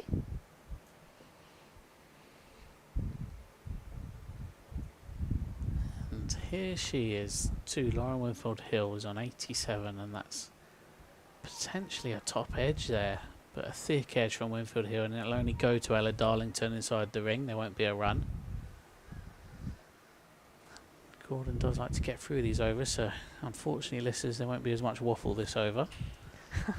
She's in again and bowling to Winfield Hill, who comes on the back foot and just defends that back to Amy Gordon. And another dot ball, so a good start from Amy Gordon here, who we have seen hit a one-day 100 here, and I think Lauren Winfield Hill will want to hit one as well. And she cuts that one away from Amy Gordon, and they'll come through for a single. There's Zena Balau in the deep, does the fieldings and throws it back into Megan Sturge behind the stumps. Worth mentioning that Megan Sturge is wearing a taped over helmet today because she's here on loan from Hampshire, product of the Kent pathway, but she now has quite rightly earned her professional deal in Tier 1, but thankfully she's back on loan. As Gordon comes in again, that could have been a slight drag down there, but no damage done, as there's good work in the field from Isabella James to stop that going past the fielders. And Gordon is already at the top of her mark, and Mel Juniper's in position, and here's another delivery as Gordon comes in again to Thomas, who just sweeps that away, and that's a very, very good shot from Erin Thomas, and we hope for her sake that she hasn't undone her shoelaces again there, because she swiveled on that one very nicely, and it's gone for 4. Yeah, that was a lovely shot. Again, obviously Gordon rushes through her overs, but it doesn't seem to be rushing the Yorkshire batters. No, they're dealing with this quite well. 5 off the over so far from Amy Gordon, who's in again, and that's shorter, and again that's pulled by Thomas very nicely indeed, and that's another 4. It's reached the boundary exactly where the last one went. So Amy Gordon, after just going for 1 after the first 4 deliveries, gets hit for 2 successive 4s, and Lauren Winfield Hill is now going to face strike on 88 from 63. She's crunched that. Absolutely crunched that. I'll just mention at the end of this over, there was an email we missed on Tuesday, so hopefully everyone at Sheriff Hutton Bridge Cricket Club are listening in today to watch the Yorkshire women, and they are the club that Will Benison plays for, who made his professional debut here on Tuesday, and they said they're all very proud of him making his Yorkshire debut. Unfortunately, he didn't get any runs that day, but he looked good in the field, did Will Benison, and Yorkshire fans listening in know that there's a good crop of young players coming through in the men's side, and of course Erin Thomas through the Yorkshire pathway as well. She's an England under-19 international, so good signs here for Yorkshire from the men's and women's pathway. Yeah, I'm sure the experience now for the Yorkshire batters. You've got someone that's had several international caps and some maybe starting their international journey. So probably a good little bit of support there that's going on in that team. But Ella Darlington has replaced Megan Bout for the Nackington Road End. Now, we call her a golden arm, don't we, Molly? Because she can always take wickets when perhaps people wouldn't see her as a bowler. Just makes things happen as she's in and bowls now, as that's wide, and a very good take by Megan Sturge. But that was quick. Yes, she's her stature ends up getting her sort of the wickets out of surprise. The ball gets through quicker than you expect. The ball gets up quicker than you expect, and it's a little bit of in swing as well. So she's into bowl again, but that's helped onto the leg side. It'll just be a 1 as Alice Grant does the work. Yeah, I think if we're going to draw a men's comparison here, she's like a right-handed Mikey Cohen, isn't she? Not the tallest bowler, but absolutely wheels. Yeah, she gets it through. I think that's the safest thing to say. But again, a change now. So Thomas on strike. Isabella James comes out 3rd, goes into mid-wicket. And they just stop there. I don't think James was quite in position by the time Darlington started her run. But we're back at the mark again, so we're going to go again. She's in. And that is worked off of the legs. It's gone quickly, but it'll be pulled back in there by Streets. So it's just the 1. Yeah, good ball, good shot, good fielding. Good cricket all round, yeah. And you can just, well, you won't be able to see, but from here we can just see the clouds that are making their way over, and the temperature has just dropped. Yeah, sunglasses are coming off again. Again, this one's pulled away from outside off. She's pulled that out to mid-wicket. Good bit of fielding though. Yeah, just looking over here now, the grey clouds have sat over the hospital. Yeah, and I know Jay Stedman, the ticketing man here at Kent, will be listening in, and he'll be happy that we've had 10 overs here because the wet weather policy will be in effect. Again, that's been pulled, struck firmly, and it will go all the way for 4. Yeah, we said earlier that Erin Thomas was going to be the anchor at the other end here, but she's now started to motor, and she's striking it over 100 now. Well, she's pretty much gone to Winfield Hill. I can do this. Yeah, I want to have a go. Yeah.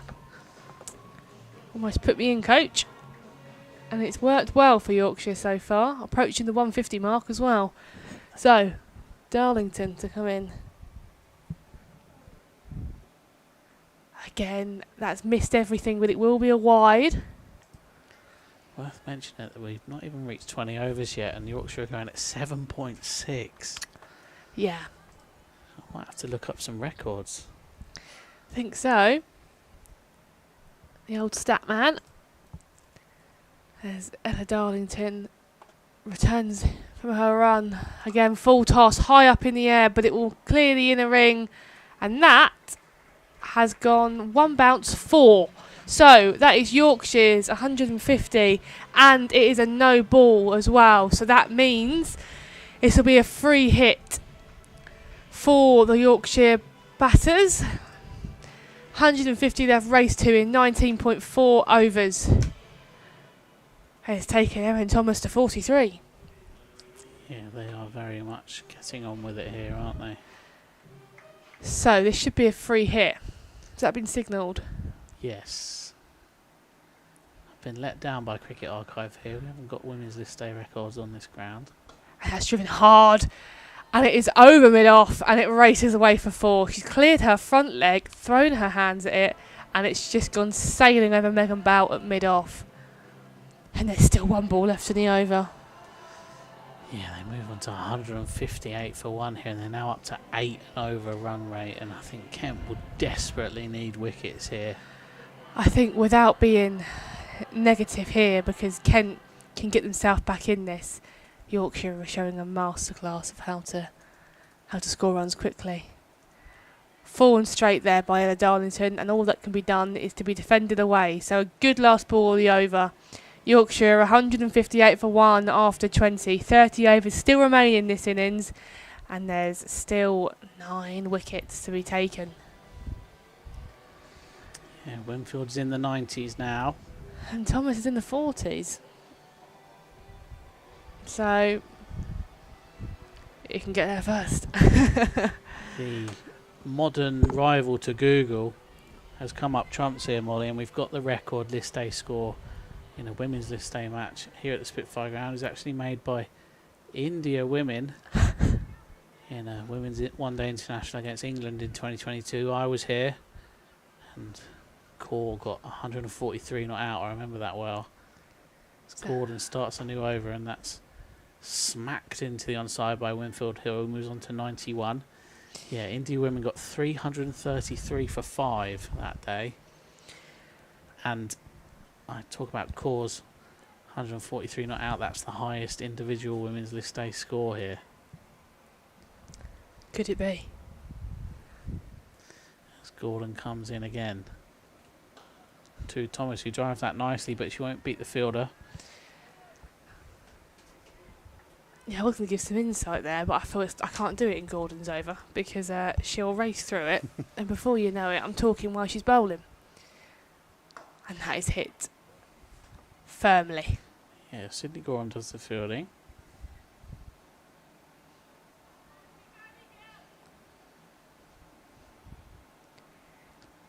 Yeah, she's only got 3 balls left there over. She's whizzed.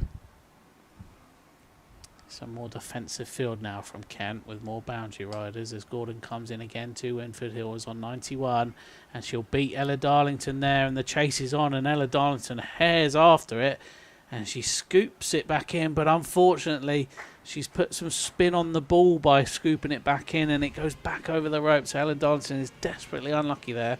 But Lauren Winfield Hill now moves on to 95 from 67 balls, Molly. Masterclass. Absolutely. Said it earlier. This is one of the best innings we've seen this year from anyone at the Spitfire Ground. And Gordon's into her again. She just plays that into the leg side, and she'll move on to 96. Yeah, this is by far the best innings I've had the privilege of watching this year for women's county cricket. Now I may need to do an amendment to my record.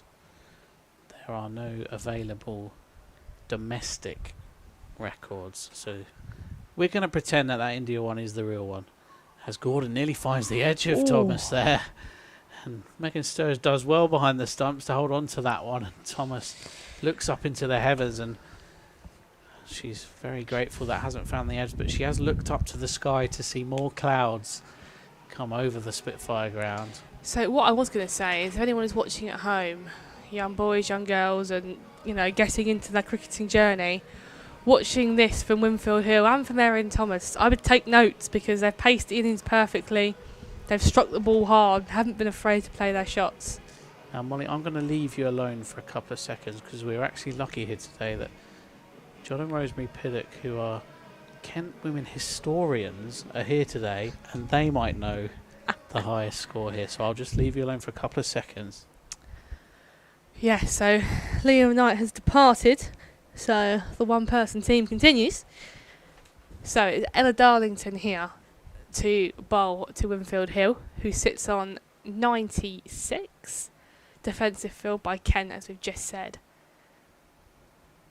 Short ball pulled, and it will just be the one as Streets does the work. So no three figures yet for the Yorkshire batter, but as I say, no three figures.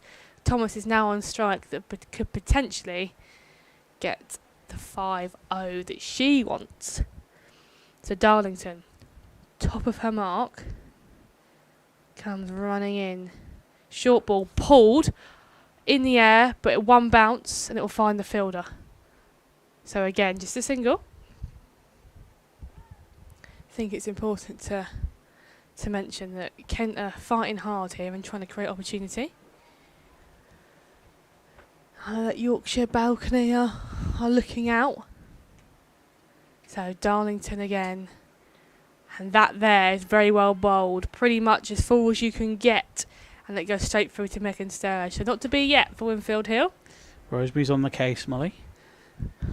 Ian Phipps, our curator, if you are listening, I think you're about to get a phone call to try and double check a fact. Right, so Darlington back in, pulled, and that will be a couple of bounces, and that will be 4. So that is it. That is Winfield Hill's 100. She's batted brilliantly for herself. There's massive team contribution. She's played her shots. She's struck the ball with intent. And it's been a privilege to watch. Yeah, this is one of the best innings I've seen at this ground this year. Just casting my mind back to Wanda Mayeye and Ben Compton's 100s against Middlesex was back in April now, and I can't think of one that surpasses these. So she's got 101 off 71 as Darlington's in and just defended, which I enjoy. Right, Molly. I might have to go through every list A match that's been at this ground, but I will get you an answer. So Liam Knight's going to be on that, Mr. Statman. I'm going to try and give you some accurate figures so we can let you know everything that Winfield Hill will achieve here today at Canterbury. But for now, Darlington, that's a big swish of the bat, and it will run away for 4. Has she got a bat on it?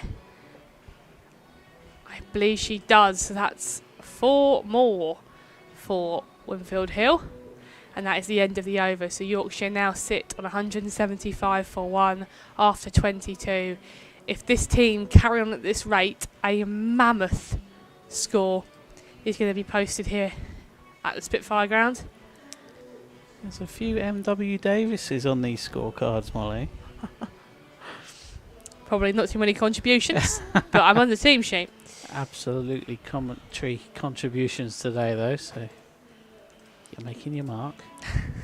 Right, so Amy Gordon now. Pavilion ends, bowling to Erin Thomas, who's on 47 or 42. She's going to have an eye on her half century without being the commentator's curse. If anyone is watching at home, family and friends of Erin Thomas. So Gordon. She's in short, pulled, but straight down the ground, so it'll be the single there. She moves one closer. I found our first Kent Women's List 800 at this ground. I bet you can't guess who it was, Molly. Oh, was it Charlotte Edwards? It was. Oh. So, again, Winfield Hill. She's just looking to keep building her score, keep adding her contributions. Again, that is just pushed hard to mid on. So I assume if you're Winfield Hill now, you're just thinking, okay, let's just keep batting. Nothing stupid. I've got pretty much more than the time I've already batted to keep batting. Gordon though. And that's pulled away through Megan Bout, and that will be 4. So that is Erin Thomas's half century. And you can hear the roar just to the left of us of the Yorkshire balcony stand up to congratulate her as she gives her batting partner a bit of a hug. And I'm sure there's some kind words being exchanged. So 52 or 44, hard hitting, sensible cricket, not too many risks. And she's pretty happy with what she's done already. But again, lots of time to bat. I found our second Women's List Day century here. It was for England, but it was a Kent player, Molly. Tammy Beaumont. Yes. That's that again. It's just driven back to Amy Gordon, but she's got a hand on it, so no run. Yeah, 105 not out from Tammy Beaumont against South Africa here in 2018, so I'm motoring through. So 2 balls left in the over here. Gordon in, as that is slapped out to deep mid wicket. Be the one. It's a nice time to bat though, isn't it? You've still got 27 odd overs to still bat. You're batting with a partner that's already pretty set. Couple of changes here for Kent, who are searching for their second wicket. Again, similar, worked off of the back foot into the leg side, just a bit of strike rotation. So Kent need to keep working here, keep fighting, keep trying to find something that they can get their second wicket with. That is the end of the over. 183 for 1. As the tunes still carry on here in Canterbury. There's been some good ones. So Ella Darlington to continue. It's going to be, as Liam is still making his way through the records to see if he can give you some accurate information. I wonder what it will be. Amy Gordon obviously got her ton, wasn't it? 101? Yeah, that was chasing though. Okay. So I'm looking for the highest total domestically. Right, so it's Darlington to Winfield Hill. Again, driven, I say driven, sort of back foot punch. But no run to Sydney Gorham at point. Yeah, I'm sure if we have a score predictor here, be predicting pretty high. I'm sure this is great radio for the people watching it. Again, that has been pulled hard. One bounce, it's 4. So Streets couldn't pull that one back in. Short ball's been dispatched there by the Yorkshire batter.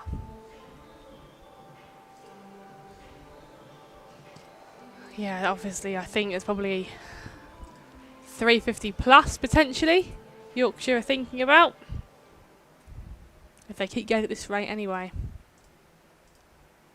So again, Darlington's back at her run. Runs in shorter. Again, that's been helped on its way. And that is 4 more. That is just smashed for a vacant mid-wicket, and all the fielders can do is watch it go over the rope for 4. I have an answer for you, Molly. And very quickly at night.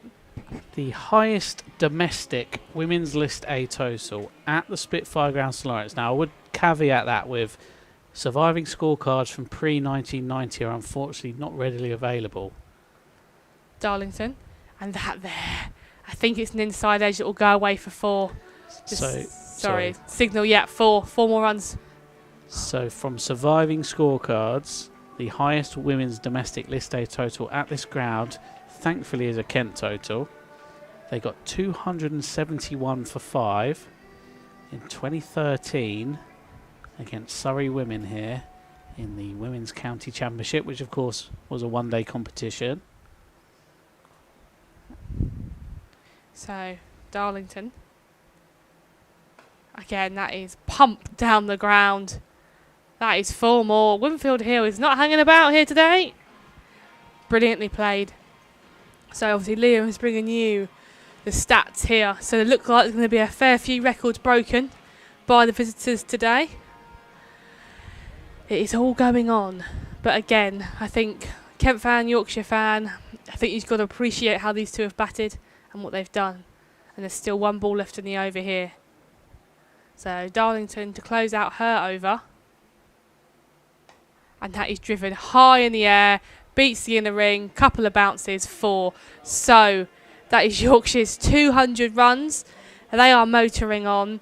That over has been dispatched. And we are, like I said, we are probably not halfway through yet. So it is all going on here at Canterbury. Stick with us. Stick with us to watch some records being broken by Yorkshire. And enjoy some class batting. But Kent, desperately in search of their wicket, need something to happen here. Who's going to be the player to make that breakthrough? Is it going to be Amy Gordon? Is it going to be skipper Megan Bout? Or is it going to be a young talent like Azina Bilal to come on and get that wicket? But Kent need one. So Amy Gordon now is bowling to Erin Thomas. She comes in, and again, they're going to scamper through for, I say, a single. They might come back for 2, but it is just the 1. Liam has joined me back on commentary. So the highest score was 271 for 5. That's at this ground. So and I've just been made aware of an absolutely ridiculous total at Beckenham. So you'd think Yorkshire are going to beat that today, as that's pushed down the ground for 1. So you'd think Yorkshire are going to beat that, so that holds the total for the highest List A score here, so domestically, at the Spitfire Ground for the women's competition. And you think Winfield Hill could hold the record for the highest women's score here as well. Again, and that is out! That is hit extremely hard by Thomas, straight back to Amy Gordon, who takes a phenomenal catch. I think she's hurt her hand in the process, but that is that wicket that I have been speaking about for about 24 overs. You've talked that into being, haven't you, Molly? Caught and bowled Amy Gordon, lovely to see it. Now I think Amy Gordon has hurt herself here, everyone at home, because that was hit very hard. So that is the end of Erin Thomas, and it brings out Ward to join Winfield Hill. Very well batted by Thomas, and a bit of her probably feel a little bit unlucky there. That is stuck in Amy Gordon's hands, but she departs for a very good contribution for her team, a very well played innings. But what a nice time to come in. 205 for 2. You'd be feeling okay, wouldn't you? Yeah, absolutely. And it brings another batter into the middle. Maddie Ward is next on the card, and she's next in. So the captain and keeper, Maddie Ward, is in next. So what this could do here is Kent have an opportunity to apply some pressure, to try and get a couple of quick wickets to, if anything, put a stinging Yorkshire's tail here that they're not going to run away with this. but Kent need to apply the pressure, like I've said, and try and take a cluster of wickets in quick succession. And if you're a Yorkshire fan, well, all you're going to want to happen is Winfield Hill to keep batting, and for her team to have some contributions with her. So we will see what happens. Liam is still on his laptop trying to give you some exact figures, and I have been given the relentless task of having to talk to everyone at home who's probably sick and tired of hearing my voice. I think we're nearly there, Molly, and thank you very much for your work. So I can assure everyone at home I am going to stop talking very soon and hand the baton over to Liam, who can talk more. Yeah, so in our research, we've seen that Kent and Yorkshire have played each other. This will be the third scheduled match between the two sides here at the Spitfire Ground, St Lawrence, and one of them was washed out, unfortunately, back in 2012, but then in 2017, Yorkshire women beat Kent by 120 runs. They set a target of 242, and a certain Lauren Winfield, as she was known then, got 40 open the batting, and Kent in reply only made 121 all out, so we hope that we're not going to see that again today. There's a fair few players in that Kent side who will be familiar to people that are watching in today. Megan Belt played that day. She got 1 for 18 from 4 overs. And other Cat players, Charlotte Pape, Lauren Griffiths, and then current Tier 1 players, Tash Farron, Phoebe Franklin, Alice Davison Richards, who was captain that day, and Laura Marsh, who was an England international. She's now a coach, I believe, with Birmingham Phoenix in the other competition. And Emily Thompson opened the batting, part of the Kent squad again this year. No Davis that day. I suppose that would have been before your time, wouldn't it? What year is that, sorry? 2017. Yeah, I was 16. And of course, Lynn Martin was one of the scorers, wasn't she? And Lynn is here scoring again today. She's been involved with Kent Women for many, many, many, many years. But it will be Amy Gordon who will bowl to the new batter, Maddie Ward. We're not even halfway here in Yorkshire, 205 for 2. Going at almost 9 and over here at Yorkshire. Gordon's into Ward, who just flat bats that back to Amy Gordon. There'll be no run, and Amy Gordon just jogs back to her mark. And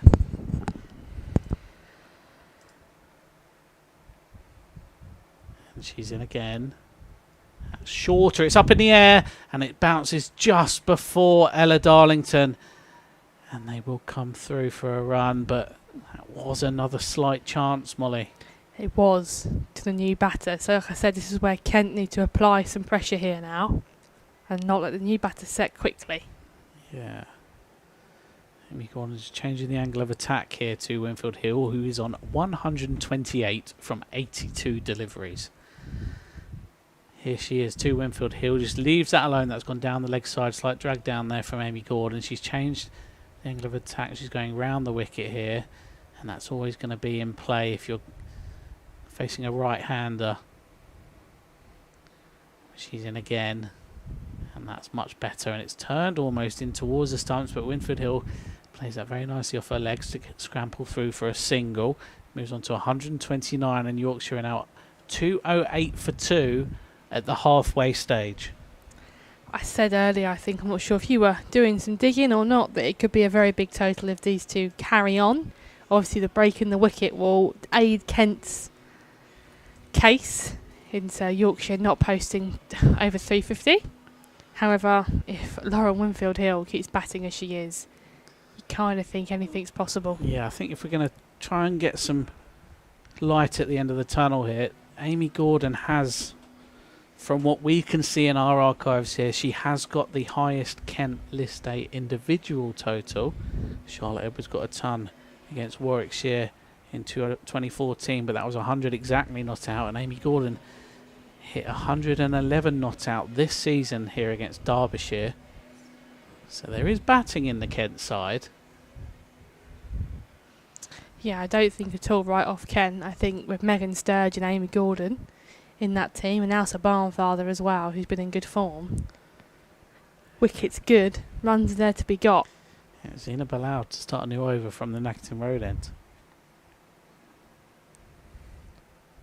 So Bilal is in. Short, pulled, 4. So that is the flavour of the day. And that there is just sat up nicely for Winfield Hill to help on its way out to deep square leg. Again, hasn't tried to overhit it, just sort of guided it, if anything. So, Bilal again, this time back into Winfield Hill. Punched off the back foot. It'll be a single as it's up to mid-off. So you were saying the highest score here was in an international game, is that correct? Yeah, it was 3-3-3 for 5. And the highest score individually? That was Harmanpreet Kaur with 143 not out. So, not to tempt fate, but Lauren Winfield Hill might have that in her sights. As Bilal is in. And again, that's well taken by Sturd, standing up to the stumps. Full, misses the outside edge. Very good. So again here, let's try to apply some pressure from Kent's perspective. And again, Bilal worked off the legs there of Ward. She'll push, but it will just be the one. Just passed on those stats to Fred Atkins from the ECP Reporters Network, who is here announcing today and very kindly will be writing our match report for us. Fred, multi-talented on commentary, now let's see. Yeah, it was him and myself here on Tuesday for the men's match. Again, that's just been driven to cover, so no run. And regardless of whether this is Kent or Yorkshire, this is an exciting moment in Women's List A cricket at this ground, with Lauren Winfield Hill now 9 away from equalling that 143 not out. Yeah, indeed. I think it's going to be an entertaining game, as that's smashed back down the ground. But Amy Gordon will do the work, so it won't be 4, but Bilal's done well to get out the way of that. So that is the end of the over. Yorkshire are 215 for 2, off of 23, I think. No, that's my eyes, everyone at home. I do apologise. So that ends the over. It might be Amy Gordon. Looks like it, yeah.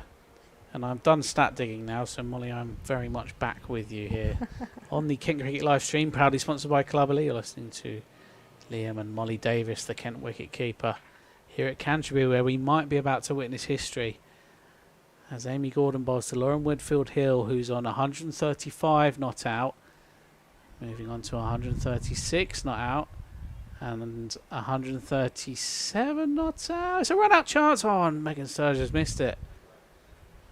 And Winfield Hill may have been back in her ground. She moves on to 137 from 88. So to put that into perspective, the previous highest List A domestic score here is Amy Gordon, who's bowling now, who got 111 not out against Derbyshire earlier this year in this competition. She's bowling to Winfield Hill, who misses that one again. There's a slight chance. And then overall women's List A cricket, including internationals, of course, the highest individual score here is 143 not out by Harmanpreet Kaur for India in 2022, as Winfield Hill plays that one nicely off her legs, but they'll only get one for it. There's a fielder out in the deep, Jodie Hobson, moves on to 138. So Harmanpreet Kaur, just to put this in perspective, Molly, Harmanpreet Kaur's 143 not out came from 111 deliveries. Wow. And Winfield Hill is on 138 from 90.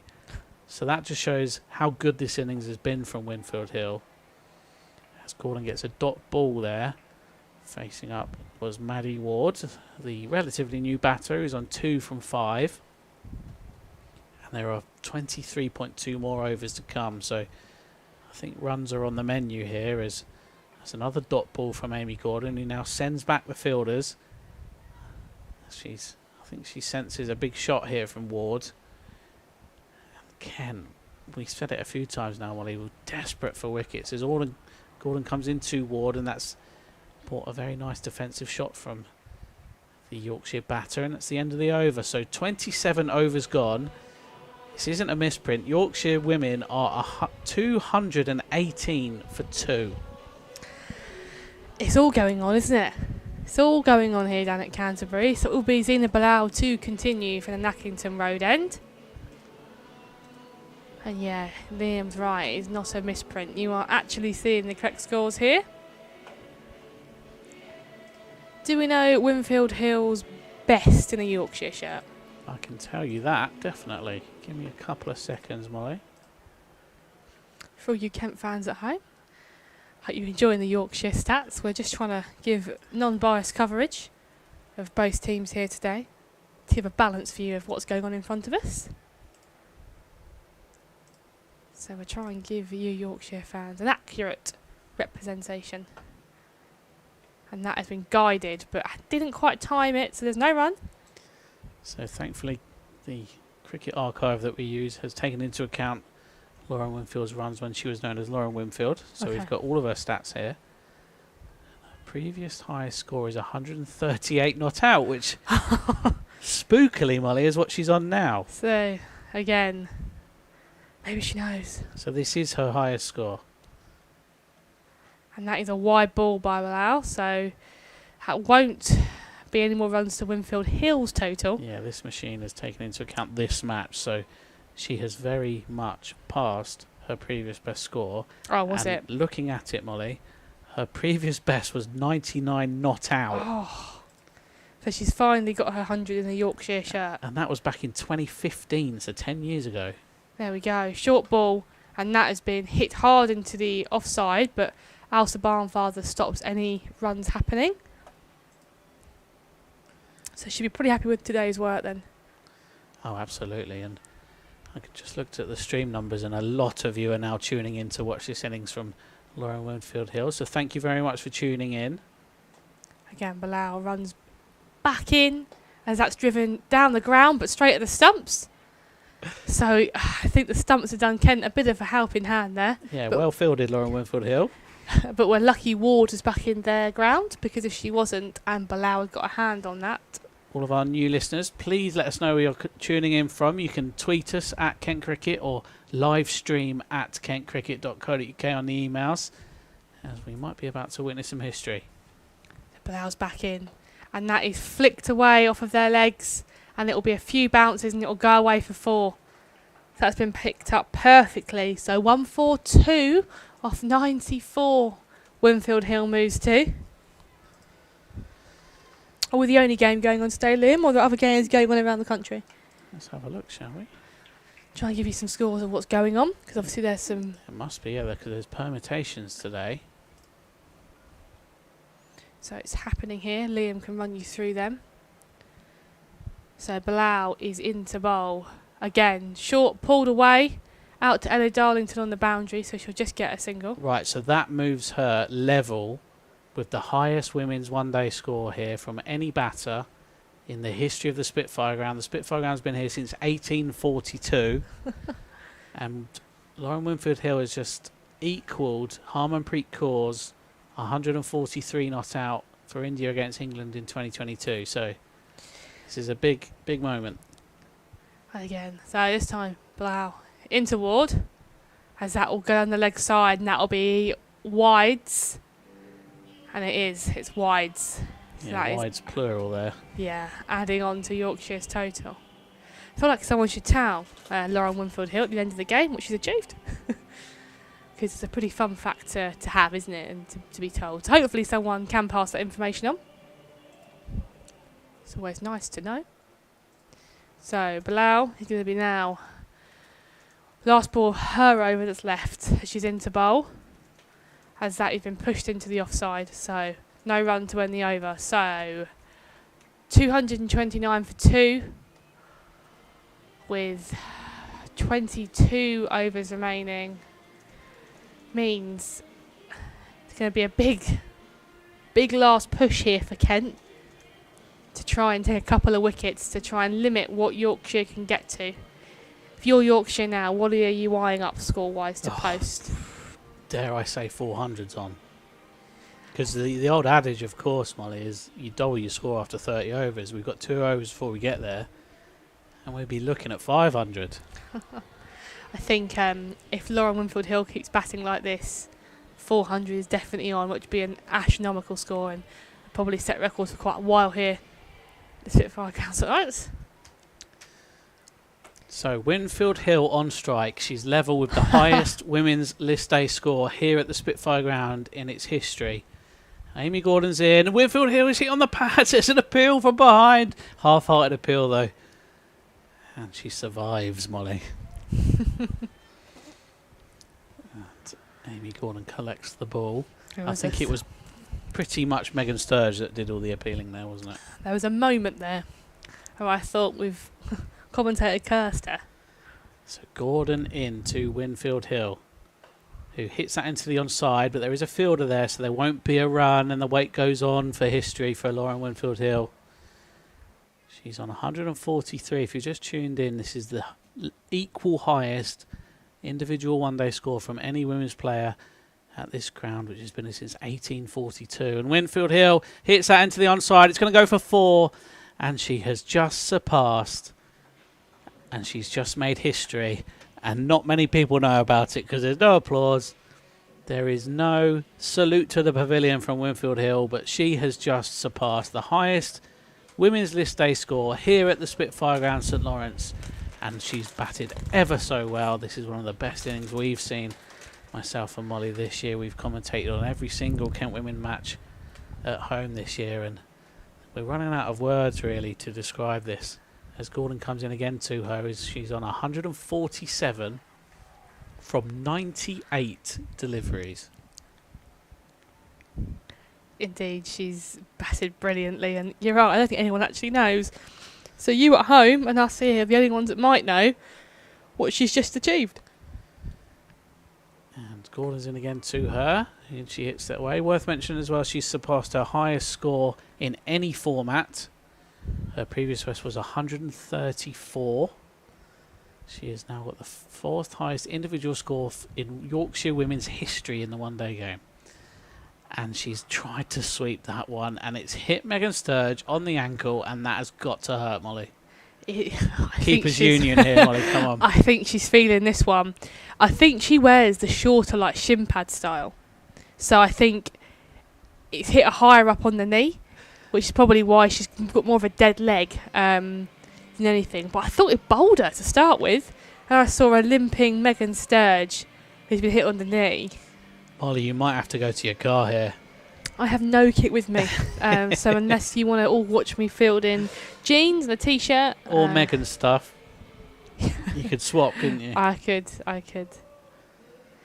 So Sydney Gorham is going back to the party at Nackington Road End here. Well, that was very exciting, wasn't it? There's a bit of a lull now between the overs, and Megan Sturge is trying to walk off that ankle injury she's got. And it looks like Sydney Gorham's going to start again from the Nackington Road End here, as Kent just look for any sort of breakthrough. And I think, as Molly's saying, we are giving you unbiased commentary here, and there's not much we can say that's going to put into words what Lauren Winfield Hill has done here today. She's 3 away from 150, and she's only just faced over 100 balls. But it'll be Maddie Ward on strike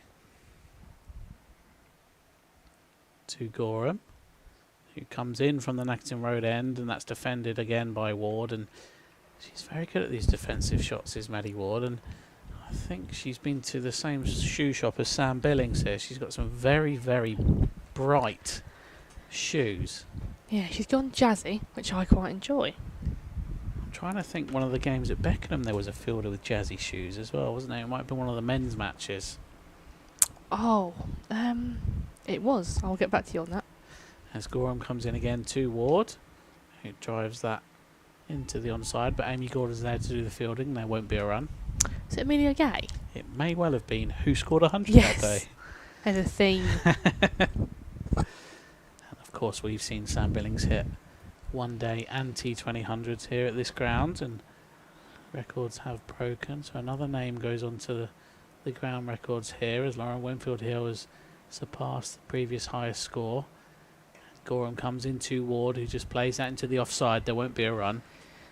Yeah, it's weird, isn't it, when you play cricket, all you're focusing on is seeing ball, hitting ball, or just trying to bowl and hit your line and take wickets. So any record or sort of fun statistics out your mind. So when you come up, it's always nice to be told, oh, by the way, you do realise you just achieved, X, Y and Z. So worth mentioning that Yorkshire pretty much need Worcestershire to lose at the moment. They're facing Middlesex at Northwood, and they are 108 for 4. As Gorham comes into Ward, who plays that nicely into the offside, she'll get a run for it. So slightly fortunate here that Yorkshire's rivals are facing probably the best team in Tier 2, would you say? Yeah. Middlesex are a very good side. Good setup there. Good team. So I'm not surprised they've done well this year. Yeah, Hannah Davis with 2 for 26 so far. So there's 2 balls left and Sydney Gorham's over here, and they're just making some adjustments in the field.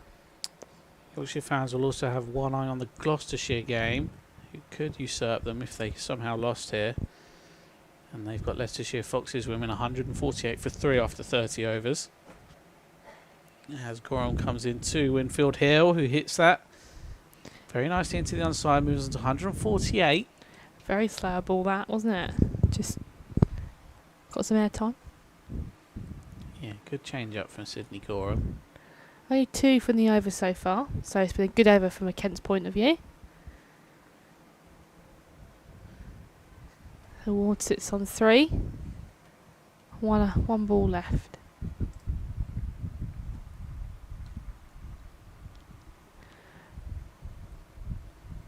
But Gorham now comes into bowl. And that is slashed away on the offside for a single. So she'll nick the strike at the end of the over. And is it going to be is it going to be Amy Gordon to bowl? Yeah, we'll just have a look. A few more of you have joined the stream, so thank you very much for tuning in. You're listening to the Kent Cricket live stream, proudly sponsored by Cluberly. My name's Liam. I'm here with Kent wicketkeeper Molly Davis. And we'd love to hear from you. If you want to email in, you can email livestream@kentscricket.co.uk. Tell us where you're listening in from, as we're witnessing greatness, we can say it now, from Lauren Winfield Hill, who's surpassed the highest women's score in one-day cricket here. Or you can tweet us at Kent Cricket on X as well. So we'd love to hear from you, Kent and Yorkshire fans. Maybe you're celebrating up in Yorkshire as Gordon starts a new over to Ward, who just plays it into the offside. There's no run. Yeah, I think, like I say, we've witnessed greatness and we're continuing to witness it. So we will see how far we can go. As Gordon comes in again to Ward, who plays that, drives it into the onside, but Megan Belt's there with a tumbling stop. Yeah, I think 350, isn't it? I think 400s Do on you him, think? Molly. As Gordon, that's a lovely shot from Maddie Ward, who just sits on that one, flicks it over her shoulder, and it'll go for 4. There's no fielder down there at all, and she's picked the gap very, very well indeed. That's 4 more to Yorkshire's total. They're now up to 240 for 2. I just think it's the approach how Yorkshire want to do it. Obviously, Winfield Hill being out there, anything is possible. But Kent are going to try and take that wicket sooner rather than later. Otherwise, it could be enormous what they're going to be chasing. Yeah, in comes Amy Gordon to Maddie Ward, who will hit that quite nicely into the onside, but there is a fielder there. Sydney Gorham just picks it up, and there won't be a run. And from a Kent point of view, absolute big win here, Molly. The run rate is now under 8 again. Gordon comes in, and that's defended Bowled. by Ward. Well bowled, but I am enjoying how Maddie Ward plays her defensive shots. It is like out of a computer game, isn't it? She's very much on the front foot and gets right behind it. Nice high elbow. There's one ball left in this over because Amy Gordon rattles through them. She does indeed, and here she is again. Comes past Mel Juniper, the umpire, and she's in and bowling, and Maddie Ward just cuts that away, and Ella Darlington fizzes that one in back to Amy Gordon, who does the fielding well there, backs up. And there will be just one, and at the end of the over, Yorkshire women are 241 for 2. She didn't the strike. Winfield Hill has been starved. Now, what are they going to say to each other? We can see them now on the stream that they are in the middle having a chat. What would you be saying if you're batting with Lauren Winfield Hill, who's currently on 148 knot? I think I'd just say I'd just give you the strike, let you bat. Carry on, mate. Just, keep going, mate. I'll sit and watch, because sometimes it's best to watch your teammate go out there and do a big job. And then I'll join the party a bit later on. Yeah, it'll be Gorham again from the Nackington Road end. Not a bad option, I think. Obviously, Megan Bouts bowled that waist height no ball, and so has Emma Darlington, and so has Alice Grant. So maybe a bit of protection of the three that have. Yeah, I think they've realised that spin isn't going to work here today, and they're going to bowl out their seamers. Quite rightly, though, because a wicket now might change something. But if they don't get a wicket, Molly, they're just going to watch an absolutely mammoth total get wrapped up.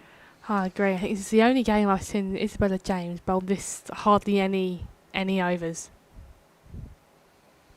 Just in the sense of spin not working. Yeah, she's been very effective so far in this competition, and it's one of those new signings, Isabella James, this year. And that has been struck hard down the ground. Misfield means I'll get through for the 1. So again, the fear of not hitting the ball lightly. They are indeed making Kent work for everything in the field right now. They've all been in them situations. But again, Gorham on top of her run. Winfield Hill 1 hit away from reaching 150. As she starts her run in. Slower ball, but that is smashed down the ground. So they're happy to take a 1 for it.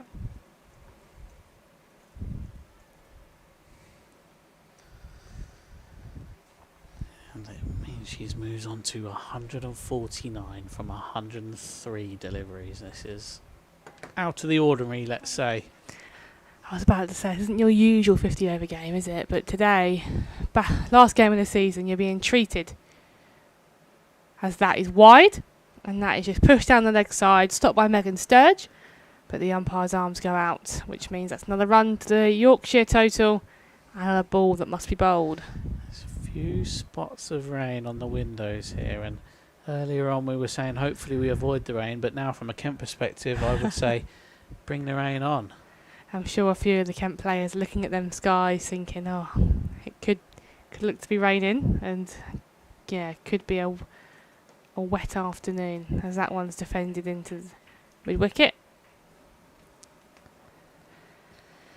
But again, obviously if rain does come in, it's important to mention that there'll be a reduced game and the umpires will be keen to get everyone back out there and playing. And obviously it'll be a reduced score. I think still a massive score, but a reduced score. As Gorham again is in toward, and that is hit into the offside. Didn't quite time it, so that's no run. It's definitely raining now. It might be light still, but there is rain in the air. Just another potential milestone. Yorkshire posted 381 for 6 against Derbyshire earlier in the season. And if they surpass that, it would be the highest total by any side in the professional era of women's cricket. As Gorham is in, and that is hit. Despite a diving effort from Hobson, it is not picked up. So Ward is still out there, still batting. And I have just been informed that Genevieve Gier, obviously part of the Kent women's team here, is listening at home after just getting back from the ECB Super 4s competition at Loughborough. Hello, Jen. So thank you for tuning in, supporting the girls, even from home. She would have loved the sweets chat earlier when we said how much you love rings, Molly. Indeed. Haribo Star Mix is up there. As the rain is now getting very, very slightly harder. Gorham in. And that is again driven up to mid-on, which means she'll steal that strike. And as Liam says that, the sun does poke through the clouds. So it's a bit of a mixed match of weather going on here at Canterbury. It's a bit of a patchwork sky at the moment. There's blue bits and there's dark bits and there's lighter bits as well. And I know how much of a fan of cloud you are, Molly, so this must be almost as exciting as what's going on the ground here. Well, between the clouds and the plain enthusiasm from you, then I think it's, riveting conversation for people at home. Yeah, thank you to everyone that's tuned in. You're listening to the Kent Cricket live stream, proudly sponsored by Cluberly. My name's Liam. I'm here with Kent wicketkeeper Molly Davis. And we'd love to hear from you. Live stream at kentcricket.co.uk on the emails or at Kent Cricket on X. Let us know where you're listening in from. Kent or Yorkshire fans, we're not being biased here. So again, without turning attention away from this game at all, dare we mention a week today? Kent men, quarter final at Lancashire. We'll be there. Indeed.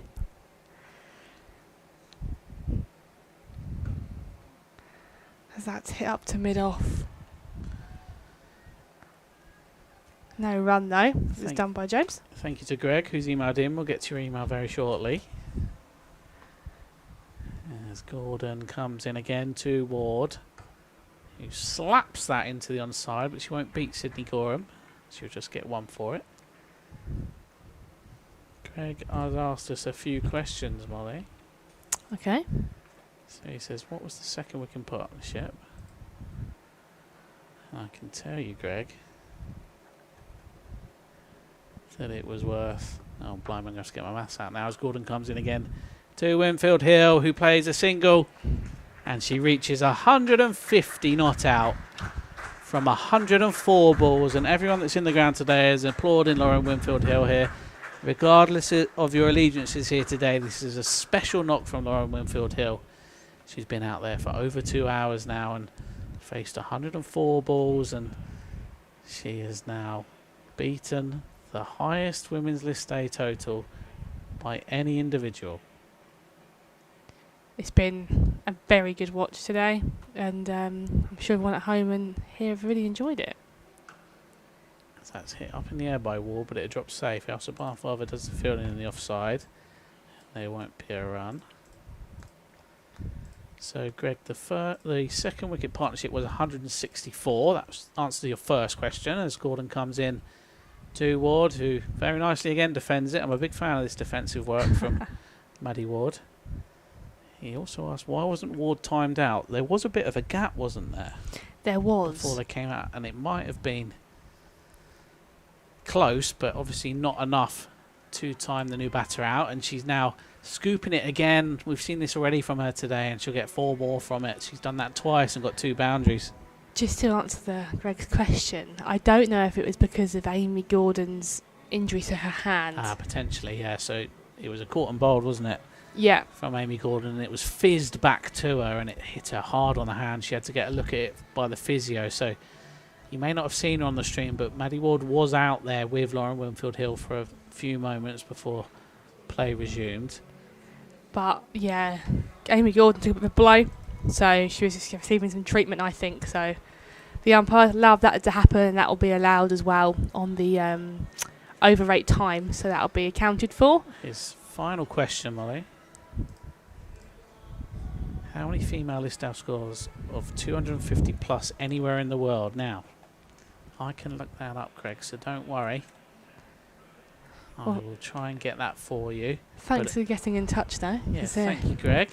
And it will be slightly skewed towards internationals, I must say that, because scorecards from domestic matches pre-1990 are a little bit shady.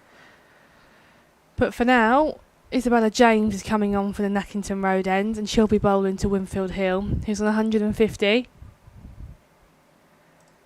So James is in here. Flighted, swept hard, very hard, and it's all the way for 4. So it looks like the charge is back on. maybe for want of a better word, starved as the strike recently, just as it happens for Winfield Hill. So now she's got the strike, I'm sure she's looking to make some inroads and put her mark back on the game. Yeah, as expected, Greg, the domestic records aren't very thorough, but I can tell you some international totals. So again, James back in. Swept, but that's turned and missed the bat. But she's not out. So the highest ever women's ODI total. Do you want to have a guess, Molly? I would not even know where to start. 491 for 4. New Zealand women against Ireland women in Dublin in 2018. As that's reversed up and over, it's a lovely shot, and that will go for 4, despite a jumping effort from Megan Bow at short third. Yeah, Megan Bell almost tried to recreate the Air Jordan logo there with one hand up in the air and both legs off the ground, but she doesn't quite reach it, and Winfield Hill now moves on to 158 from 107 balls. That is not a misprint. And the masterclass continues. I was saying earlier, any young cricketer at home wanting to work on their game or get some tips, I just think watch how she's paced her innings and the shots that she's played. Just to put things in perspective again, I'll come back to this after this delivery. James swept high, it's cleared the inner ring, and it's 4 more, as all the Kent fielders can do is watch it past the rope. So that New Zealand women total of 491 for 4, the highest ever women's list A international score.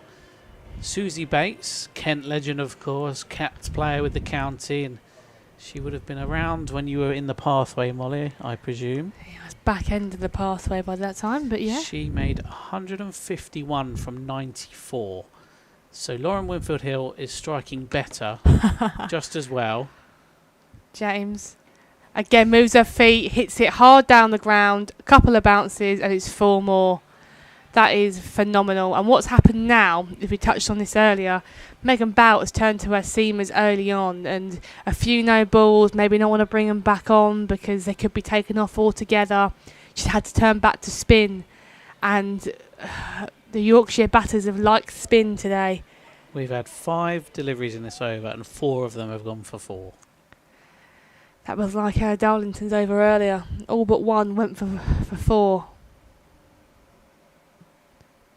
As it's reversed, but again I think she's missed that and not out. So end of the over. Yorkshire are 267 for 2. There's 16 overs left. Ward's on 16, but more importantly, Winfield Hill sits on 166. Yeah, there's not much we can say from a Kent perspective, unfortunately, at the moment, and we are trying to be as unbiased as we can. And it's hard. It's not hard to be unbiased today because we are witnessing one of the best knocks in women's list A cricket here. Is Lauren Winfield Hill, 166 not out from 110, and some people might say, "Oh, it's only tier 2," but I think that's going to that's not going to tell the whole story of this knock, where Winfield Hill has shown all of her class and she's surpassed her women's list A best. As the umpires just start talking to Winfield Hill here, not sure what that's about. There's a discussion, isn't there? And it looks like something that's been led by the Yorkshire batter. And the umpires again have just come over to talk to Megan Bell. Winfield Hill is part of this conversation, very much so here. They're not going to declare, are they? Surely not, Molly. I don't think so. I think that would probably not be in the spirit of cricket. No. At 16 overs left, not to have reached 300 to say we've had enough now, we'll have a bowl. But something's going on. I'm not sure if it's something that's been said potentially, or potentially, yeah. They're talking to Amy Gordon now. Maybe. I mean, Gordon has 2 overs left, so it's not going to be about anyone's over particularly. James, all balls were legal, so not too sure what that's about. But it is Gordon now, isn't it? Gordon then bowls to Ward, who cuts that away, and it'd be very nice shot indeed. And that is, yeah, that's going to go for 4. So another 4 to the total, and Yorkshire are motoring here. Now Greg's been back in touch. He says, "Sorry, both. I wasn't clear in the last email. He was playfully suggesting How many individual scores are 250? And Greg, I don't think you're playfully suggesting at all there. If we do get through these overs, it's very much on. Gordon comes in again to Ward. And that's beaten the inside edge, and it's missed the stumps. And Amy Gordon's got her hands on her heads there. I mean, potential chance. I don't know. I'm not sure. I don't know if it did take the edge or if Sturgis dropped that. It didn't look like it had from here. As Gordon's in again to Ward, who hits that into the onside. She won't beat Megan Belt. You think now, if you're, especially your Ward, there's nothing to lose. Your batting partner's sitting on 166. You've got 8 wickets left in the shed. 15 overs left. Yeah, you make a very good point there, Molly. As Gordon's back into Ward, and that's turned into her slightly. She's had to defend it now. If you're getting to that mindset, so let's say hypotheticals here. Lauren Winfield Hill gets her 200. There have only ever been 4 players that have ever cleared the Frank Woolley stand, Molly, with a 6. Odds are on. You've got to go for it, haven't you? As Gordon comes in again, 2-1. She's scooping again. She's done that 3 times today. Every single time she's done it to perfection. However, the ball has plugged in the outfield, and Megan Sturge has run all the way back from the stumps to field that. So absolutely fantastic application from Megan Sturge. I like that because I think there's more value in doing that at this point in the game than there is just trying to push one over to cover for no run. Because you've got 8 wickets left. Your middle order is still wanting to come in. You've got someone seeing the ball the size of a football right now. Be a bit fancy, I reckon. So I'd suggest it's more of a beach ball at the moment, as Ward, absolutely brilliant defensive shot. Had Bolly's sort of gesticulated to me, why are you blocking these? You've got 8 wickets left and you're touching 300 here, and I think she's got a point. I mean, if I was in that situation, front legs being cleared, and I want to just try and hit Barry in the shop, that's the idea. Yeah, Baz, if you're listening, you could be in trouble here if they carry on. And I understand maybe Winfield Hill's the not selfish sense of it, obviously batting for her team, but she probably has got one eye on the 200, which seems a very weird sentence to come out my mouth in limited over cricket. Now, I have had an inside scoop from Fred Atkins, who sat in the press box, and they did try and declare. Not at that precise moment, but apparently, and this is unconfirmed, of course, that Lauren Winfield Hill asked the umpires if they could declare at some point. Okay. And they radioed that through to the scorers, and apparently you can't declare in a limited overs fixture, so they would have to forfeit all of their wickets, I suppose. So to update people at home, obviously Liam has mentioned the fact that Yorkshire are wanting a semi-final position. So with the rain coming in later on today, about 2 o'clock... That's a very good point, they've got an eye on the fact that the game might be washed out if the rain sits in as it's expected to. Yeah, other matches that Yorkshire fans will want to keep an eye on. They need Worcestershire to lose, and they are 136 for 6 away at Middlesex. And the other game as well, Gloucestershire women need to lose it from a Yorkshire point of view, and that's a fantastic That's shot. Brilliantly played by Winfield Wow. Hill. Moves across her stumps and almost scoops it over where 45 would be. That's 4 more. And just to not underplay that, but jump back on Liam's point, Yorkshire are going to wanted to declare to try and have a bowl, the best chance to bowl Kent out before the rain comes in. Rules and the laws say no, so they have to bat their 50 overs and hope that they can try and get their 10 wickets before the rain does end up appearing. Yeah, I'll just go through those scores still. So Yorkshire need Gloucestershire women. Well, they don't need them to lose, but they prefer them to lose in this last round of fixtures. And they've got Leicestershire Foxes women 173 for 4 after 37 overs. So to put that in perspective, that's 100 less than we've seen here already. So Grant, her second ball, and that is hit out to the offside. Didn't quite time that, but it'll be a single. And that's a sentence I haven't said all day. Come for Lauren Winfield Hill. Yeah, it is worth saying again that asking if they declare isn't going to go against the spirit of the game, and they're not trying to rub Kent's noses in it here. Molly's right that there is rain forecast, so I think Lauren Winfield Hill's just asked the question whether they can, just in case they're trying to get all these overs in, aren't they? I think that's definitely the approach Yorkshire were asking. But Grant again, as that's been driven straight to cover. I just think full toss there. Throw the kitchen sink at it. There's now over 1,000 of you watching live on YouTube. Thank you very much for tuning in. Yes, you are seeing this correctly. Lauren Winfield Hill is on 171 from 112 deliveries. Grant back in, shorter, pulled very well, and that is 4 as it goes over square legs head and all the way to the Spitfire advertisement board just in front of Freeman House. Now, as I say, there's over 1,000 of you watching now. Do get in touch at Kent Cricket on X or live stream at kentcricket.co.uk on the emails. We'll read out as many as we can, Kent or Yorkshire fans. Grant again, shorter punch this time, straight up to mid-off, and they're going to take a quick single, which I think's good running. Your in batsman was never going to be in danger, as you were running to the danger end, and you just might as well. Yeah, Greg's already been in touch. There's been a couple of tweets as well, so I'd love to hear from you. Yeah, just ask some questions. How have you felt the day's gone? Have you enjoyed watching this display of batting from Winfield Hill? Even if you are a Kent fan, I'm sure cricket fans, you can appreciate a good performance. Grant again, that is an amazing shot. That is sort of swept over a backward square leg. She shuffled across to the offside and swept the seamer for 4. So that does add 4 more to her total. Right, you aren't mishearing. Lauren Winfield Hill is on 175 not out from 113 balls.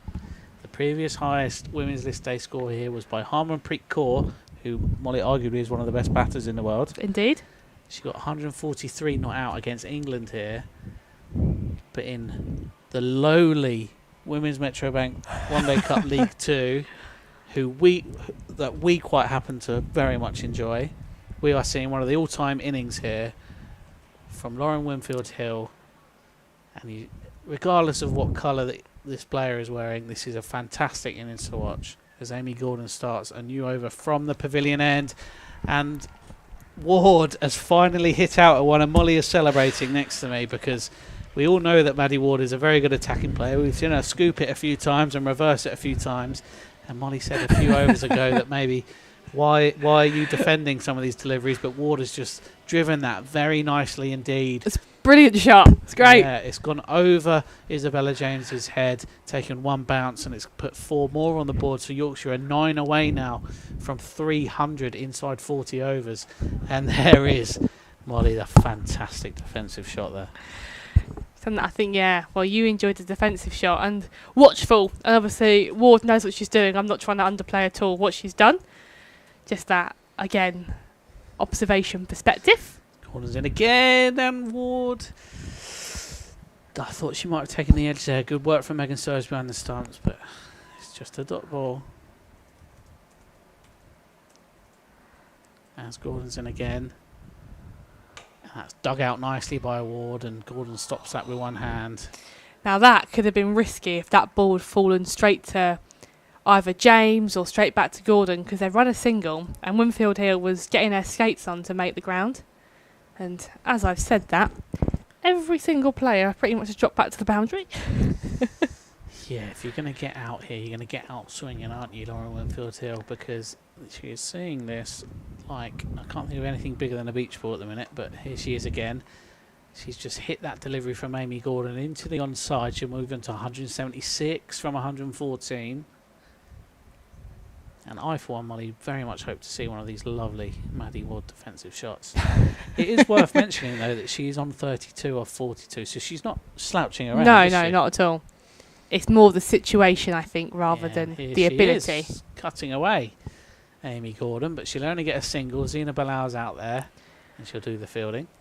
I think when you're batting with somebody that's very in, like Winfield Hill is, and seeing the ball as leaning like a beach ball, the fear is by maybe defending a few and not rotating the strike, is you're giving the time for the set batter to not even relax, but maybe feel a little bit like they're not in their groove anymore, or the rhythm goes. So your job is almost to play a supporting role to give her as much as a strike as possible. So she's doing well so far, and obviously got 33 to her name, which again is a good contribution.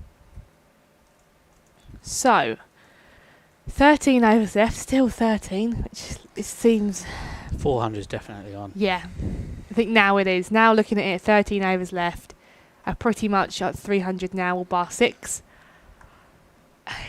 I think even if Winfield Hill here departs within the next 13 overs, you'd think from the Yorkshire middle order that they'd do enough. Still got Beth Langston to come in. Yeah. Amy Campbell, Rebecca Duckworth, and Langston actually played here the last time these two teams played at the Spitfire Ground, so she's an experienced operator.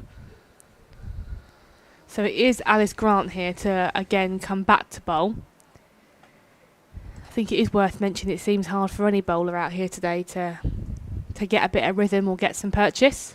But she's back in, short ball, cut. I say cut, punched. But no run. Yeah, Ward providing the perfect foil here at the moment for a certain big hitter at the other end. She's done a job in her own right though. She's put on 33 from 44, and by no means is that a slow total. She's going at 75 strike rate here. So she's not really hanging around either. It just so happens that the person at the other end has got a mammoth score. As that's been punched into the vacant gap, so there'll be a single there. So she'll go on to 34. And Winfield Hill was given a strike now. So what's going to happen? So deep square goes out, deep mid wicket goes out, long on goes out, cover goes out. Thank you to Marco, who's been in touch on X, and he says Winfield Hill has scored more runs today than she did in the entirety of the other competition that she was in this month. As that is then been biffed down the ground. There won't be a run as Megan Bout with a diving stop. And you can just see there that Winfield looks at her bats in disbelief that hasn't gone for 4. So, Winfield Hill on strike. She's 24 away from a double century. But she goes, sets again. Grant comes in. And again, she's tried to send that off stump to Freeman House. Yeah. Yeah. I'm running out of words here. Liam can't speak. Can't speak. But she's still out there. She's still batting. And it's selfless batting as well, I must say. Yeah, very much so. There's again Grant, full toss, and that is sent. And that is 6. That has gone all the way, and that is, again, sums up, I think, her innings. It sums up because Yorkshire have 300 runs now. It was a full toss, but it isn't a no ball. So Alice Grant can continue to bowl, and Lauren Winfield Hill has hit that like it's just takes it in her stride. Yeah, it's like a net now, isn't it, for Lauren Winfield Hill? She's 18 away from a double century. There's 1 ball left in the over as Grant comes back into bowl. And again, that has just been worked into the offside. They're going to take the single. Yeah, that's it, Lauren. Keep the strike. And she's going to have the 1. And I enjoy that because she's almost playfully done that back to Ward. But end of the over, Yorkshire are 302 for 2. There's 12 overs left. And you are witnessing a potential double 100 here from Lauren Winfield Hill. Which that name I've said quite a lot today. And it's a very good name. We've said this every single game now, it feels like. The names that we enjoy saying on commentary. Yep. Josh Bohannon. Bohannon was a good Jack one, wasn't it? Blatherwick. Blatherwick, you enjoyed Sorry, that. Yorkshire fans, we're talking about Lancashire players here. And there was a few from Durham as well, wasn't there? Scott Borthwick. Who did the best impression of a FIFA World Cup goalkeeper I think we've ever seen at Beckenham. Yes. And we also saw one of the best catches we've ever seen. Yes, Ascot. Beth Ascot. It was ridiculous, everyone that wasn't there. She was in the covers and the ball was creamed to her, and I'm saying at a fair few knots. She took a half step to her right and just stuck her right hand up, elbow bent, and it just sat in there. As Gorham starts a new over and Winfield Hill just plays that off her legs, but she won't beat Jodie Hobson in the field and there'll be no run. Yeah, it was almost like the Matrix where Neo stops the bullets. She just lifted her arm up, took the ball, no recoil at all on her body, and for a good second, Molly, no one celebrated because they could not believe she took that catch. I spoke to Isabella James after, who was the person that was out, and she's like, I have no words. Here comes Gorham to Winfield Hills on 183, and that's up in the air. It could be out. It's dropped. Coco Streets has dropped Lauren Winfield Hill on 183. They'll come through for 2. And that is an absolute massive chance to get her out, and they've dropped it. I mean, an effort, but it didn't quite stick. So the life that she might need to get to 200. Yeah, Winfield Hill is now on 185 from 120 balls as Gorham comes in again to her. She's hit that into the air. It's going to be 4 more. And there's 4 more to the total. Winfield Hill, the 100 partnership is up between Ward and Winfield Hill from only 84 balls. And Winfield Hill is starting to motor here. We're both stood up now, Molly. We're waiting for it. I was about to say, for those that can't see, we're both up on our feet now. Just trying to soak it all in. Winfield Hill, 189. That is what she is currently on. So Gorham. She's in again from the pavilion end to Winfield Hill, who hits that away. It might reach the boundary. It will. That's 4 more. Lauren Winfield Hill is motoring away here. She's up to 193 from 122 balls. It's all happening here at Canterbury. That masterclass extends. It carries on. And I think the Kentfielders now are just watching greatness unfold in front of them. So I'm sure if you are family or friends of, or even supporters of Yorkshire, and especially of Lauren Winfield Hill here, you are enjoying every single second of today. Gorham. She's been hit for 2 fours in this over. And Winfield Hill is 2 hits away potentially from a double century here at Canterbury.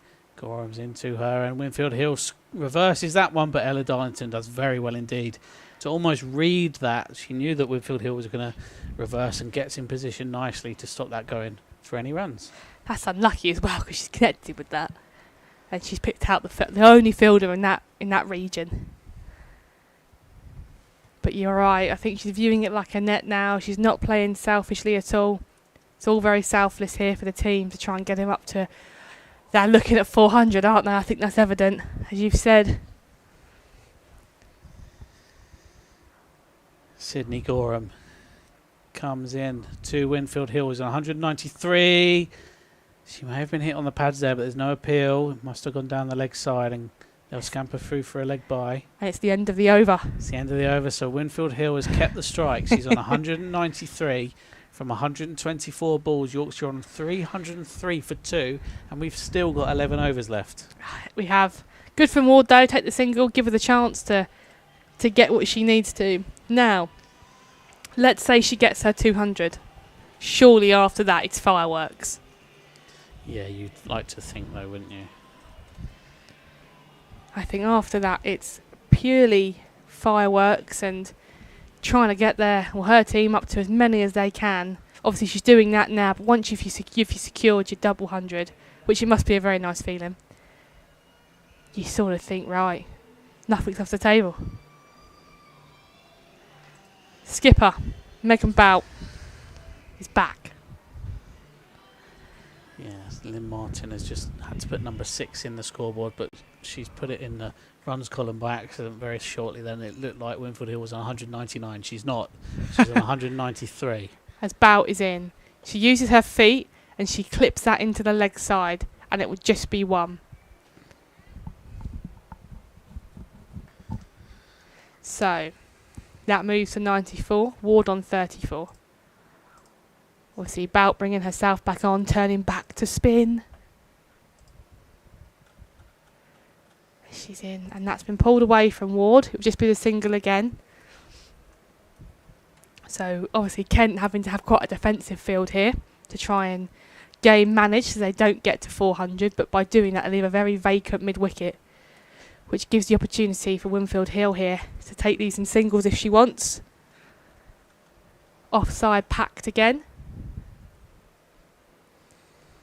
has bounced back in. And that is swept in the air. Another chance. And she is out. Second time's the charm for Coco Streets as she hauls out to deep square leg, which is unfortunate, even from a Kent player myself. We all wanted her to get a double 100, didn't we? Yeah, Lauren Winfield Hill, take a bow. She's just hit 194 from 126 deliveries. That is the highest women's list day individual score at this ground. Everyone in the ground is standing and applauding. Molly Davis to my left is standing and applauding. And if I could, without putting it on the mic, I would applaud as well. That was an absolutely brilliant innings from Lauren Winfield Hill. She is an England opener. She is a product of the Yorkshire pathway, and I think everyone in Yorkshire today, especially those watching on the live stream today, will be very, very proud of what she's achieved. Yeah, indeed. I don't think she can have any qualms that today was a massive contribution and something that she should be very proud of. She's stood up today for her team, stood up for herself, and I think everyone at home and here has thoroughly enjoyed what she's done. Didn't quite get the 200 that she wanted, but take nothing away, her innings. But Yorkshire, 315 for 3 with 10.3 overs left. Yeah, 400. Both Molly and I are employees of Kent Cricket, but sometimes you just have to stand up, put your hands up and say, absolutely well played. That was one of the all-time innings from Lauren Winfield Hill. Yeah, indeed. As Liam said here, obviously trying to create an unbiased live stream for everyone at home, and I think today we've done pretty well, obviously making that slightly easier with Yorkshire's huge contributions, but we try and make sure that we can give fair coverage to both sides and all players, and that is phenomenal. So now, I would say 2 new batters, but Ward is not new by any means. They have faced 46 balls and sitting on 35, so she becomes the anchor, the in-batter. Yeah, Amy Campbell, the new batter, number 6. Left-handed Campbell, that's short and pulled, all the way out to the onside, and that's a couple of bounces for a single. Worth mentioning as well that Lauren Winfield Hill has now got the highest ever list day score by a Yorkshire women's player, so she's not only in the history books here at the Spitfire Ground, but she's in the Yorkshire women history books as well, so very, very well played. And of course she's also surpassed the highest list day score, Molly, as Holt just gets that defensive shot. She's hit the highest list day score by any Yorkshire player, male or female. That's a lovely little award to have, isn't it? I'm sure she'll do very well at Yorkshire's end of season dinner this year. Bouts in, and that has been pumped down the ground for 1. Yeah, I think that's an accolade that whoever you are can stand up on that night and appreciate what she's done there. Yeah, that's the end of the over. Yorkshire now up to 317 for 3, 10 overs left, so 400 is on here. They're going at just under 8 and over. And you're listening to the Kent Cricket live stream, proudly sponsored by Cluberly. My name's Liam. I'm here with Kent wicketkeeper Molly Davis. And we have just witnessed one of the greatest knocks in the Women's Metrobank One Day Cup League 2 history. I'm being facetious there, it's the first year of this competition, but Laura Winfield Hill's massive score have put Yorkshire very much in the driving seat. Do you think she'll be disappointed there that she's hit it out to deep square leg, or do you think she'll take it in her stride? I think surely as soon as you get out you'll be like, 6 away from double ton, but I'm sure even about now that she'll be sort of letting it sink in what she's just done. As Gorham starts the new over from the pavilion end to Ward, who's on 36, and she sweeps that away nicely, but they'll only get 1 because Alice Grant is there stopping it from going through the boundary. That's a good stop in the field. One-handed grab sliding away. So is it going to impact, do you think, how Yorkshire now take on the last 10 in the sense of they're going to want 400? But is that, without using the word attainable, is 350 or 360? I think 350 is very, very, very realistic here, and I think both sides have got one eye on the weather here. The forecast is that we might get some rain in a couple of hours. So if you've just tuned in, Lauren Winfield Hill, when she was in the middle, did politely ask the umpires if a declaration was possible. She wasn't trying to rub it into anyone's faces, but with one eye on the weather, they look to declare, but the umpires have informed them that they are not allowed to declare in this day cricket, as Gorham forces a cut shot from Campbell. Doesn't quite time it, and she won't beat the fielder. I think even if Yorkshire get 350, it's not a shabby effort at all. I'd be pretty proud of that. And what was the highest total here, did we say? Previously, Yeah. 143 not out by Harmanpreet Kaur, probably one of the best women's batters in the world. And team totals? Team total was 333 for 5. Right, so there's another record that can be broken here for Yorkshire. It is worth mentioning that that was India against England, so a slightly different Yeah. level. But still, these are players, and Lauren Winfield Hill has been an England player, so horses for courses, but at the same time, it would be some feat if Yorkshire women could beat that total here at the Spitfire Ground.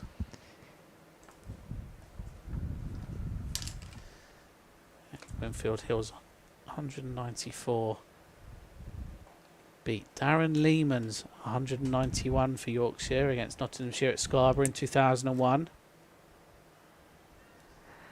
Still great contributions. Yeah, this is a bit of a day here at the Spitfire Ground, and it's good to see a few people coming in despite the forecast to watch it. A few people in the pavilion next to us, members area, so a few members in. As Gorham continues to Maddie Ward, plays that into the onside and scramble through for a single. Isabella James is there at long on to do the fielding. So 320's up, Molly. It is. So they might work in tens here. Still 9 overs roughly remaining. So from the perspective of Yorkshire, there's still time to bat and have their say on the back end of this game. But for Kent, as Gorham comes in, that's smashed down the ground. One bounce 4, but I must say that was maybe centimetres away from being 6. That was a lovely shot there by Campbell. I was going to say Kent can have a say here and try and close out this game towards the back end with a bit of control, but Campbell's just gone, nope. I've sat on the bench for long enough today. Let me have a go. Pad rash, definitely. Oh, yeah. Have you ever had pad rash? Yes, I have. I batted 4 one game, and the 2 people above me got tons. Oh. Yeah. I managed to get a playful tanning off for sitting in pads all day. So, yeah. And obviously I keep so I don't bowl. So I didn't do much that game. So I got a thanks for coming. So to put this into perspective, if you haven't tuned in just yet, you've just joined us. The previous highest domestic Women's List Day score here was 271 for 5 that Kent got against Surrey back in 2013. Bout again, as that's worked into the offside by Ward. So there'll be a single taken. And Yorkshire only have to do this really from this point out. Just keep doing this, and before you know it, you creep to 350 or maybe 360. Yeah, I think from a neutral's point of view, though, we want to see some big hits, don't we? Of course you do. We want to see some fireworks, and of course, if you do want to see fireworks here at the Spitfire Ground, our fireworks evening is taking place on Wednesday, the 5th of November. You can get your tickets today at tickets.kentcricket.co.uk, and that's put a wry smile out from Molly Davis. As that's been played out to long on there by the left-handed Campbell. Yeah, just appreciate the good segue there, Liam, from fireworks here today all the way to November, when you can watch your fireworks here.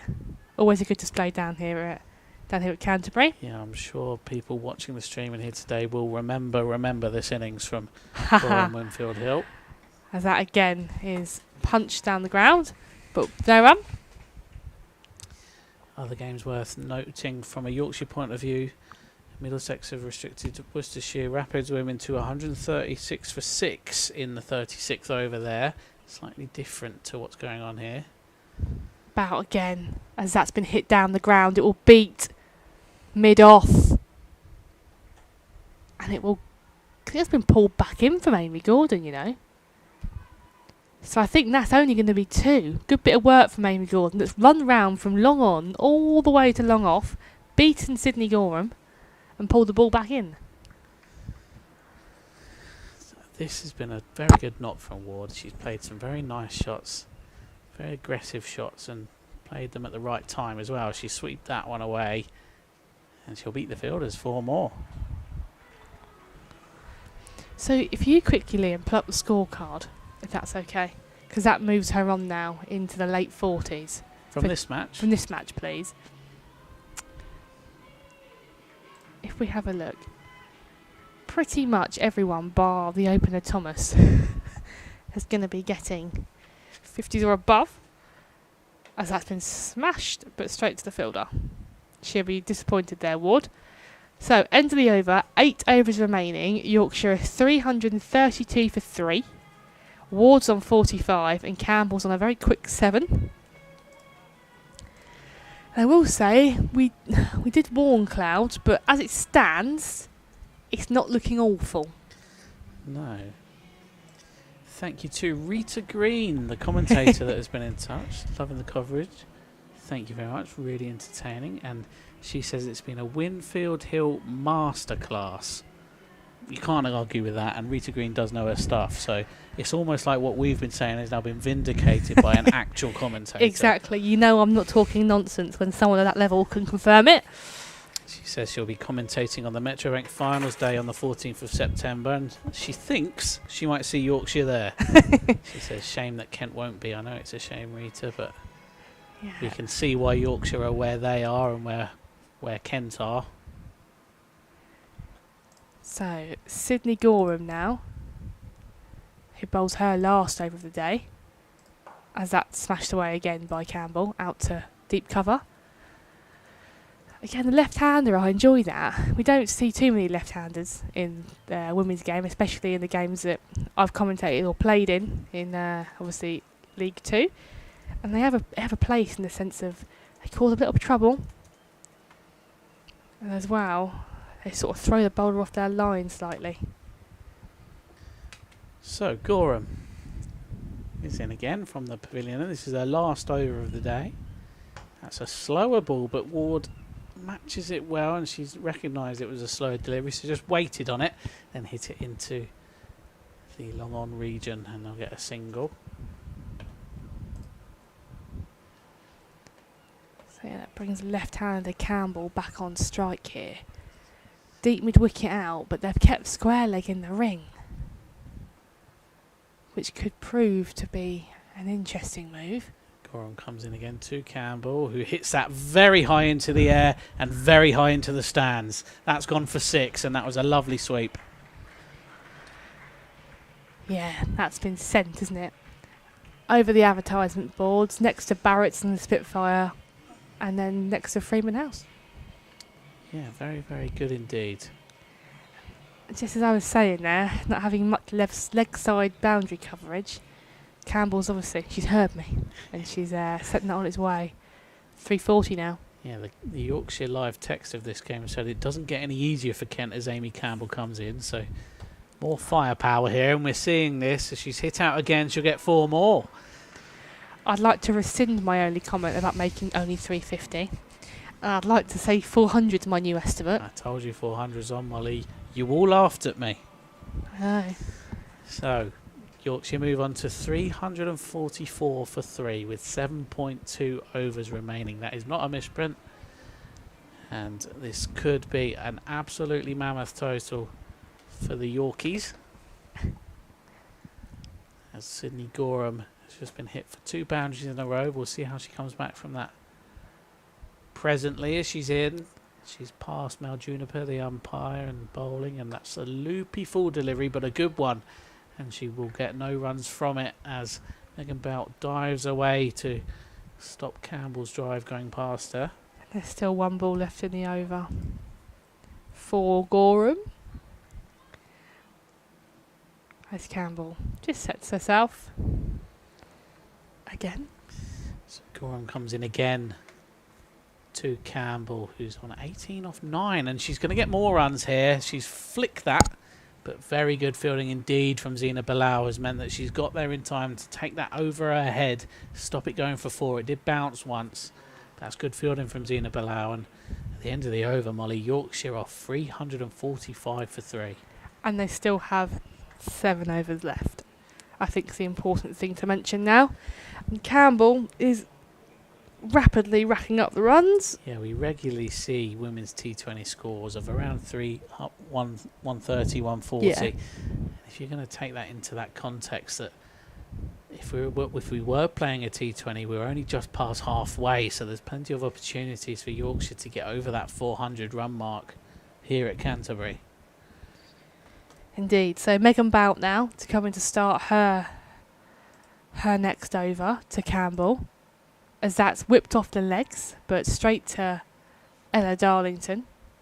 So no run. The power of the left-hander. Obviously now at Essex, but originally here, Grace Griffins is a great export of what I've seen of that.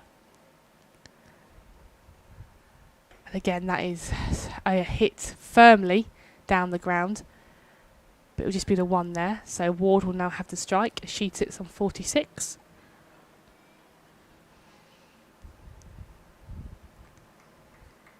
Again, a few changes now being made for the right-hander. And Bout's in shorter, and that again has just been hit straight to the fielding change. So again, well bowled to your field there, Megan Bout. But again, a dot ball, a crucial dot ball here for Kent. As they come back in, short, pulled, straight to Bilal in front of the flats.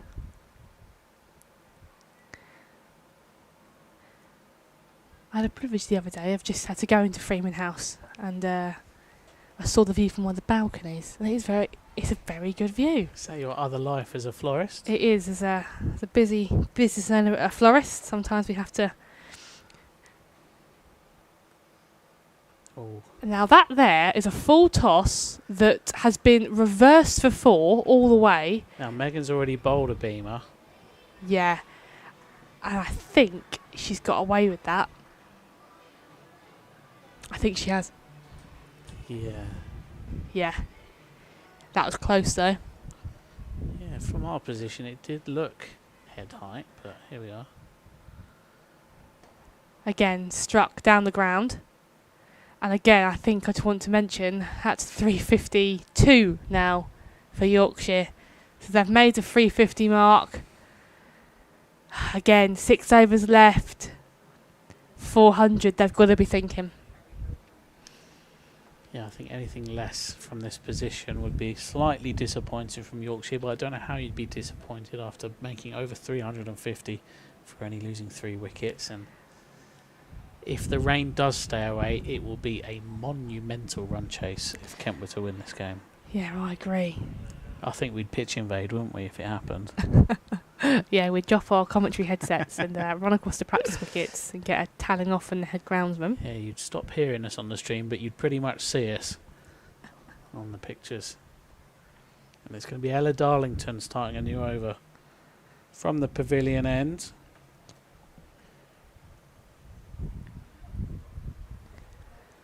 Yeah, Ella Darlington now starts her new over. Number 19, the pocket rocket. She's in to Campbell. And she's missed Campbell's edge there. Let's give you just a look at Ella Darlington's stature. The stumps actually go up waist height, over waist height on her, and a number 19 on her shirt covers most of her back. But she's able to generate this pace when she bowls, and she is the pocket rocket. She's in again. That's a slower ball and almost a chance there, but it doesn't quite reach Isabella James, and she does shy at the stumps, but I think Campbell would have been safe if they'd hit. And Yorkshire move up to 353 for 3 with just under 6 overs to go. As Darlington just her field slightly. And I think this could be a leg side shorter ball to try and get Ward caught on the boundary. She's 3 away, and it is down the leg side, but It's along the ground from Ward. That's well played, and she moves on to 48. It's one of those where Ward, she's almost been secondary to the big story of Lauren Winfield Hill, but she's almost reached a half century, and she's looked very good at it, Molly. Yeah, I think, again, don't underplay what she's done. I think today everyone's contributions, Thomas, and obviously Ward, again, when you got someone nearly getting a double century. Darlington comes in again. That's up in the air, and it'll drop safe. Will it go for 4? Amy Gordon's after it, and she does very well indeed to keep that in. Amy Gordon, very well fielded indeed.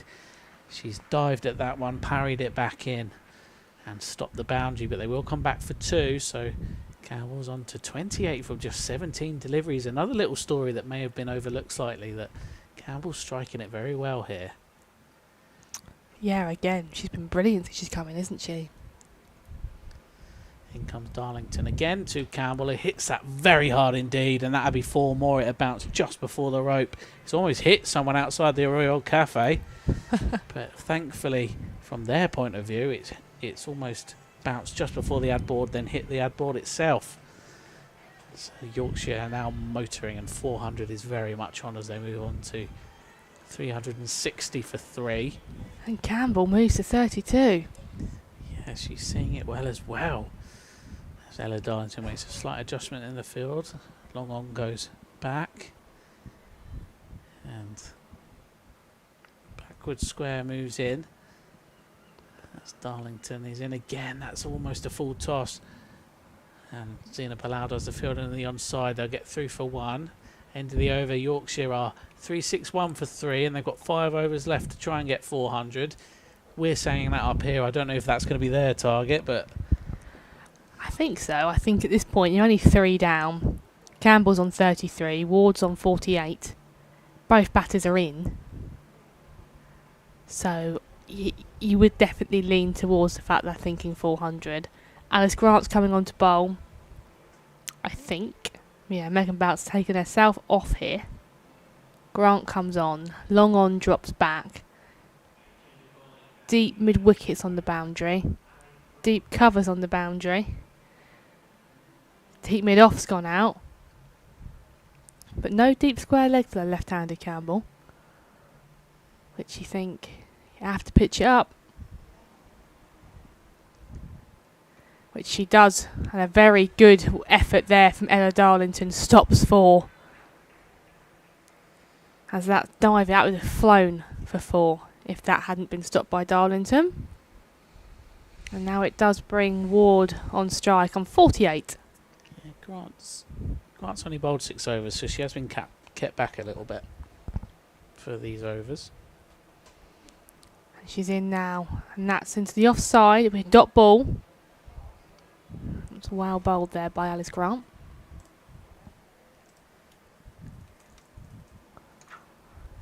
So, 4.4 overs left. You get the impression it could be a bit explosive now. As Alice Grant comes into Ward. And that's another wide on the offside again. That's happened a couple of times today, especially earlier on.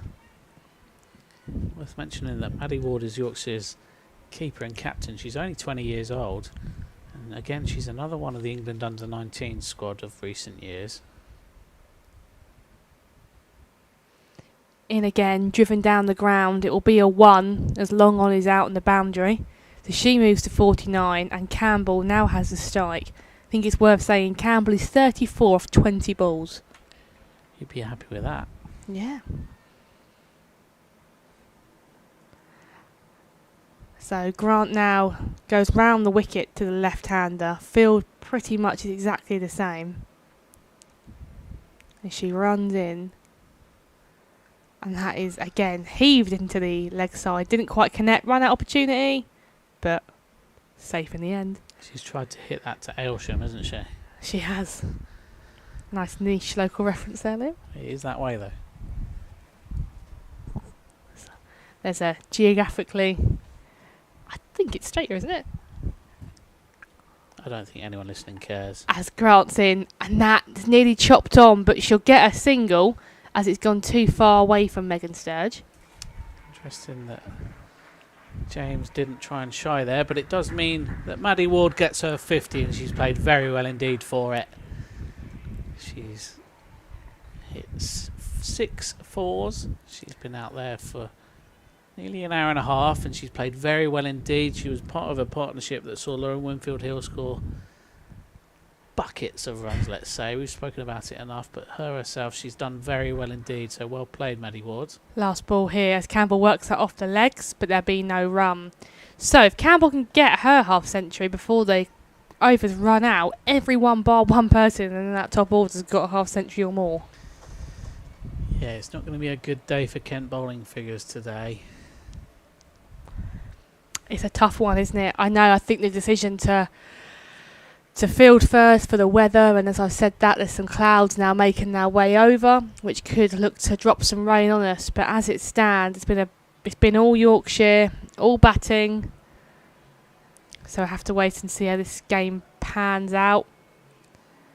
So it is going to be Ella Darlington to continue from the pavilion end, as she is in to Ward. And that has been hit hard into the offside, but will just be the single. So she'll give strike now to the left-handed Campbell, who you just think is going to be the person to try and free up their arms to find some big scoring options here.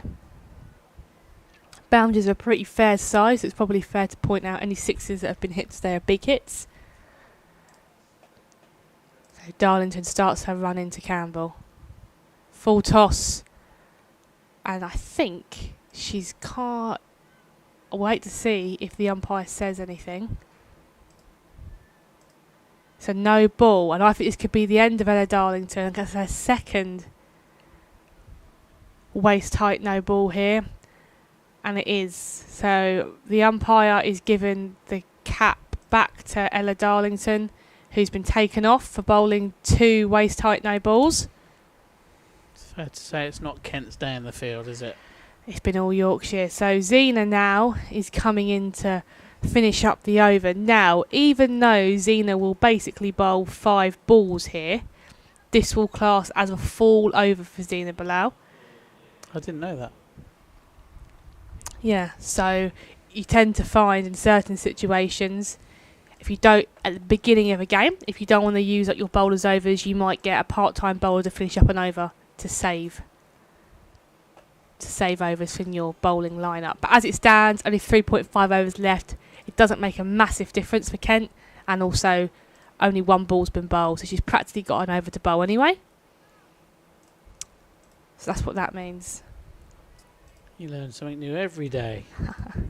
So Zena Bilal is coming in to finish the over, and it will be Ward on strike here. So she's coming in to bowl.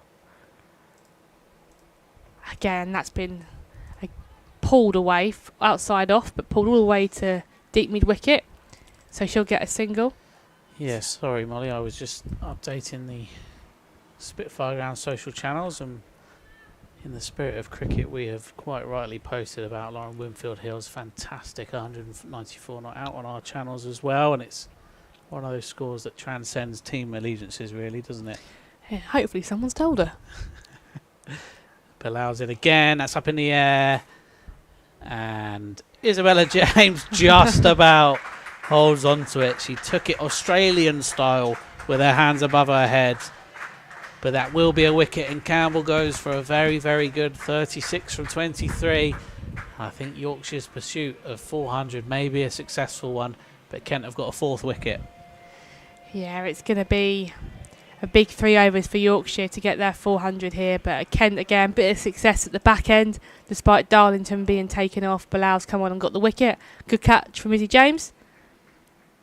Now brings in the new batter. So it's going to be, you got the score sheet in front of you, Mr. Knight. Indeed. It's going to be Rebecca Duckworth. Duckworth, good name.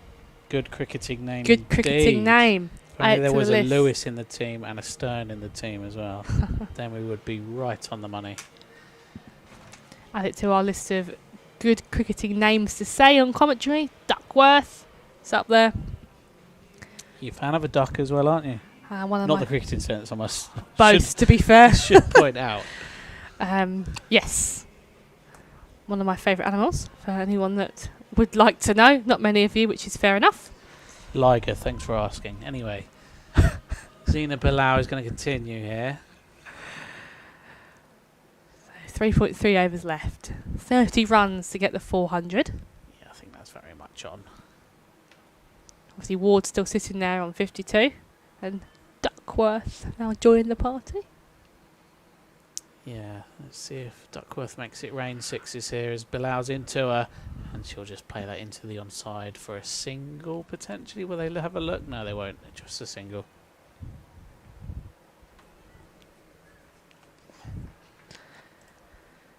Yeah, so again, like I said, a bit of success for Kent to take that wicket there, but still all Yorkshire. In comes Bilal again to Ward, who thumps it into the onside and should be cut off on the boundary, but they get back for 2. Well, good running in the end by them too. Good running. Thank you to Ken, who's emailed in. He says, "Hi there, I'm a Yorkshire fan listening in from near Norwich." Lovely part of the world, Ken. That's where I went to university. I grew up within walking distance of Bramall Lane, where I misspent my youth, winter and summer. As Bilal comes in again, and Ward's just played that scoop shot for another time. And there's a chance for a run out here, and it's given. So Ward is gone for 54, and out of nowhere, there's been a run out, Molly. Yeah, Duckworth departs. Good bit of work there. Again, a little bit of success for Kent at the back of this innings. But I think you can't be too disappointed if you're Yorkshire now coming into bat. You've pretty much got to throw everything at it. Take a few risks to try and get your team up to what is already a massive total, an even bigger one. Yeah, let me continue Ken's message and as we wait for the new batter to come to the middle, which will be Beth Langston, who we mentioned earlier played here the last time the two sides faced each other at the Spitfire Ground. So Ken says he misspent his youth at Bramall Lane, winter and summer. Obviously, Yorkshire have played at Bramall Lane a couple of times in cricket, and currently watching you on the laptop with the blades on a well-known TV sports channel. Very good use of not using branded names there, Ken. We've failed a couple of times today, even though we're not on the BBC, so there you go. He says, a quiz question for you, and I'm going to ask this to you, Molly. This is going to be your question. Oh dear. And perhaps this will be during the second innings we'll get an answer from you. Yeah. He asked, which England cricketer had a test career spanning 4 decades and an ODI career spanning 5 days? Oh, okay. I'll leave that with you. Yeah. Do you know the answer? I don't know the answer, Okay. but I'm more likely to know where to look it up than you. I'm relying on your cricketing knowledge here as a current Kent player. As Grant's in, it's a Yorker, and they're going to push. But it will just be 1 in the end. That's a good bit of running, a good bit of fielding there from Amy Gordon. So, 2.5 overs remain, to be a bit pedantic. 374. Langston's facing her first ball as Grant comes in. And that is guided down to third, but a diving stop from Bout stops the boundary. So she's off the mark though. Yeah, Beth Langston. That's another good one. You got me racking my brains with that quiz question now. So this is, wow, Beth Langston's 56th appearance. Grant in. As that has been, I wasn't going to say a good dot ball, but the umpire's arms are up, so that has been pushed down for a wide. This is her 56th appearance for Yorkshire, and I made her debut in 2016. So there was a bit of a gap. Oh, no, there wasn't. So fair enough. She's been there the whole time. And she actually played here in the match I mentioned before. I'll come back to this. Grant's in, and that's been slog swept out to deep mid wicket. Just for the 1 though, so again, a lovely shot, but didn't quite get the purchase that she wanted. Yeah, the match I mentioned where she played here last time these two sides met in 2017, I acted like she was part of the team then, very much so, but it was only her 6th appearance, so this is her 2nd time to Canterbury as a Yorkshire player, and there's been a bit of a gap, let's say, between the two. Grant back in, and that has been sort of driven, but she's missed it, so it'll be a dot ball there from Grant. Yeah, I think you're right. I think all of the bowling figures have taken a bit of a hammer in today, but when a a batter nearly gets 200, you kind of expect it. Langston, formerly of Essex, so the less said about that, the better. Another wide ball there from Grant. Diving stop from Sturge saves on the extra runs, but she still has to re-bowl them. There's still a couple more to the Yorkshire total. There would have been a few of these sort of Yorkshire home talent that we would have faced in the Kent Pathway. There's a few finals days we've been a part of against a few of these names. And again, Grant back in, and that's driven again very hard, but straight to Barnfather at cover.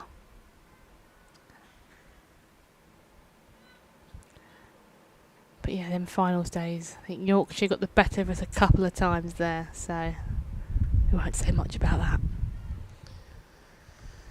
Yes. So, last ball of the over here then from Alice Grant. As it's tried to be ramped, but then she pulled out the shot, so it's not a wide, it's the end of the over. Yorkshire 3-7-8 for 5 with 2 overs remaining. Yeah, Langston's also played for Otago, obviously New Zealand side. Have you ever been tempted to do a winter? Potentially. I just think the boring adult life of work commitments make it a bit harder the older you get. Who But would you have wanted to play for, Australian or New Zealand team? I probably would have gone to New Zealand. Yeah. Yeah, I think just because Favourite team? I can't pick. It's because you're a big Lord of the Rings fan, isn't it, Molly? That's where it was filmed. But Zina Bilal's going to start a new over here with her slightly skewed figures because she has had to complete an Ella Darlington over, and Yorkshire will get back for 2 from the first delivery of this over. So that, in theory, completes Bilal's 5th over, but she's had to complete Ella Darlington's previous over from this end, so she'll carry on. She's into Ward. Absolutely times the pants off that. And she will sweep that away for 4, and that is probably the quickest bat to boundary time today. Yeah. As Bilal just makes a couple of slight adjustments. Yeah, that's been hit so hard. It's gone over the rope and into the covers, and it's always quite hard to sort of fish that out. Yeah, this pitch is quite far over towards the flats, anyone that knows the ground. So if the fact it's gone into the covers on the other side means it's gone a very long way, as the boundary probably only goes to level with the far side of the Les Ames. So there's a massive gap past the boundary rope to where the advertising boards are on the southern bank today. So that's gone a long way in a very short amount of time. But here's Bilal again then. She's been hit for 7 so far off this over, and she'll concede more runs here, but hopefully it's just one. And there is a shot at the stumps, and I think that might have been a chance if Amy Gordon had hit. It's backed up by Ella Darlington. And there'll just be a single.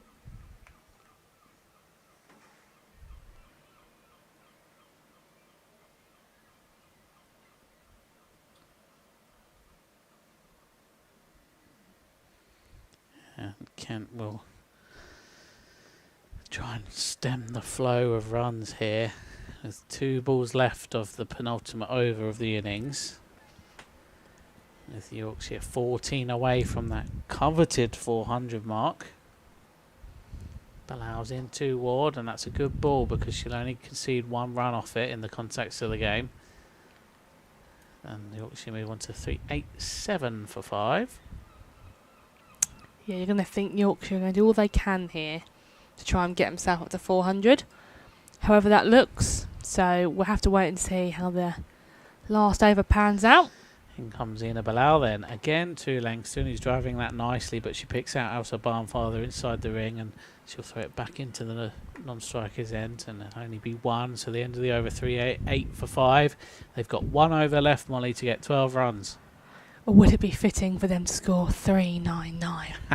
Kent need 400 to win, maybe. I don't know. And then we'll see it, and we'll tell all of our collective grandkids that we were here today to witness the biggest ever Kent women run chase. But somehow I don't think that's going to happen.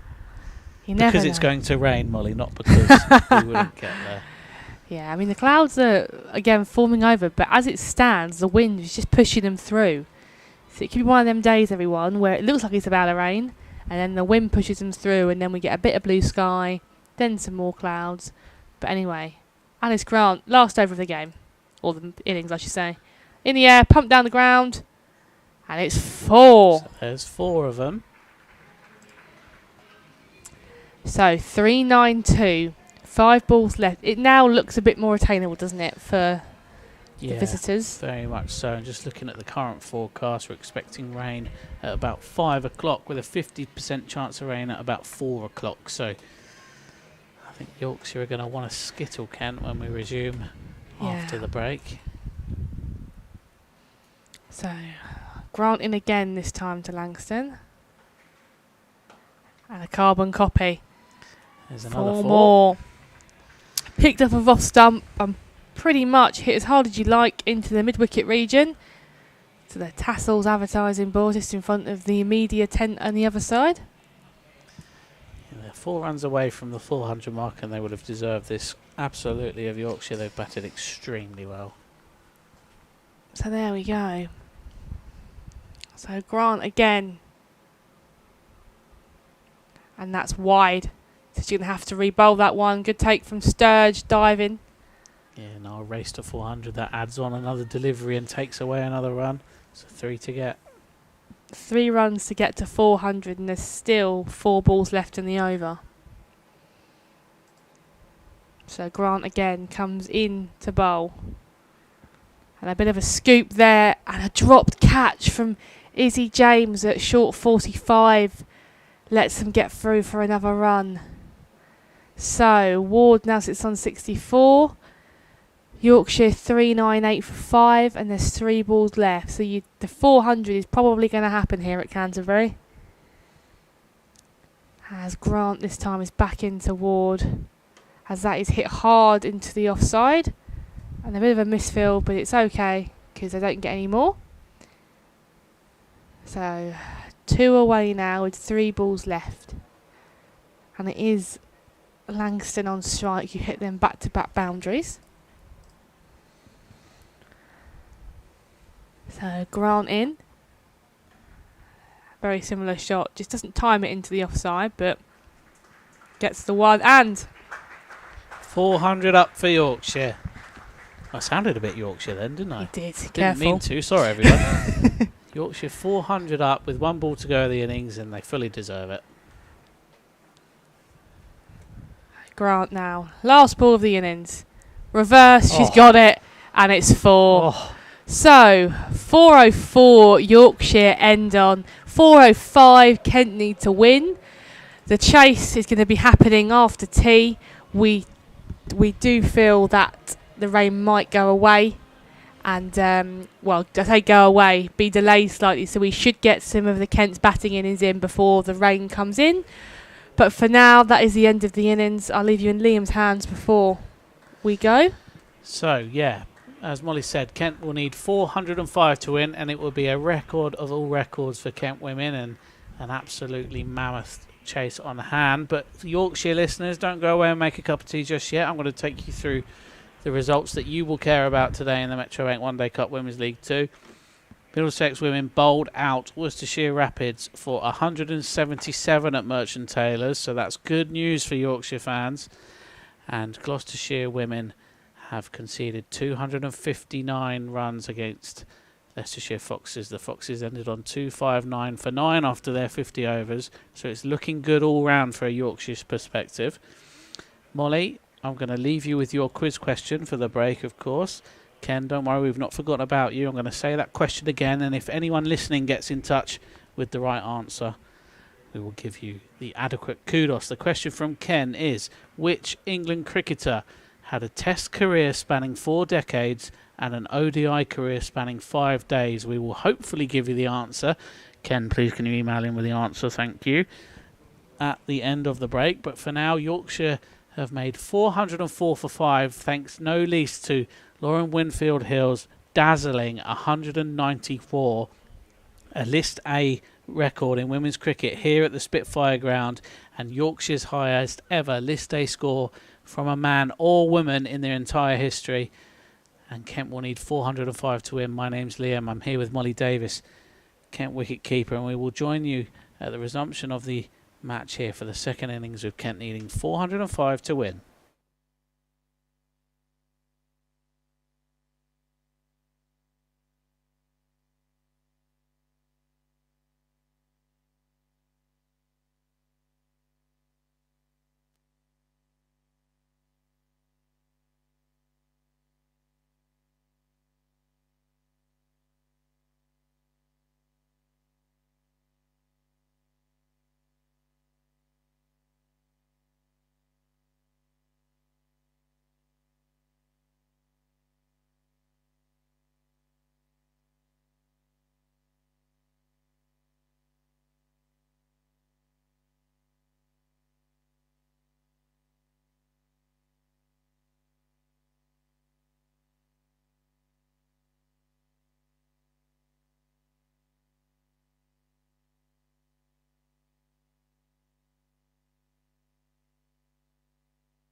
Well, hello everyone and welcome back to the Spitfire Ground St Lawrence. You're listening to the Kent Cricket live stream, proudly sponsored by Cluberly. My name's Liam and I'm here with Kent wicketkeeper Molly Davis. And if you've just tuned in, you've missed one of the best innings I think we've seen over the last few years here. Lauren Winfield Hill scored 194 from just 126 deliveries on the way to Yorkshire, posting, let's just say, an impressive total of 404 for 5. And Kent will need 405 to win. And it's fair to say that it's a bit of a task for Kent. Yeah, I think it's a big mountain to climb, as one would say. But nothing's impossible in cricket. Yeah, it's worth mentioning that Ken on X has been in touch and he said that maybe that's 20 or 30 short, and I admire your optimism, Ken. But it's a bit of an ask here, but it'll be Amy Gordon and Megan Sturge to open the batting for Kent. And they will have potentially 50 overs to chase this down, but we should just say that around 4 o'clock we're expecting a bit of rain, so about an hour and a half's time. We are expecting some showers and there are clouds coming in over the Leslie Ames stand towards us here in the pavilion, so we'll keep you updated on that. But for now, it's going to be up to Yorkshire to potentially take 10 wickets before the rain, Molly. Yeah, I think that's probably going to be their sort of an eye on the task that they need to complete. That's the only way I think they might get the win here. Not necessarily, I don't think Kent can chase it down, but with the weather coming in, that's going to have a massive factor. We sort of find here it sort of traps itself when the clouds set in. So Yorkshire are going to want to make early inroads to try and take their 10 wickets. Now, Molly, before the break, you were asked a question by a different Ken who emailed in, and he wanted you to guess which England cricketer has had a Test career spanning 4 decades and an ODI career spanning 5 days. Now, Molly, have you thought of an answer? I was racking my brains, and in my knowledge, I was coming up blank. However, during the interval, I had a message from an old Kent player's mum. You can't have help, surely. I'm not claiming this as my own answer. So Jill got in touch, and she believes the answer is Brian Close. Brian Close, the former Yorkshire and Somerset left-hander.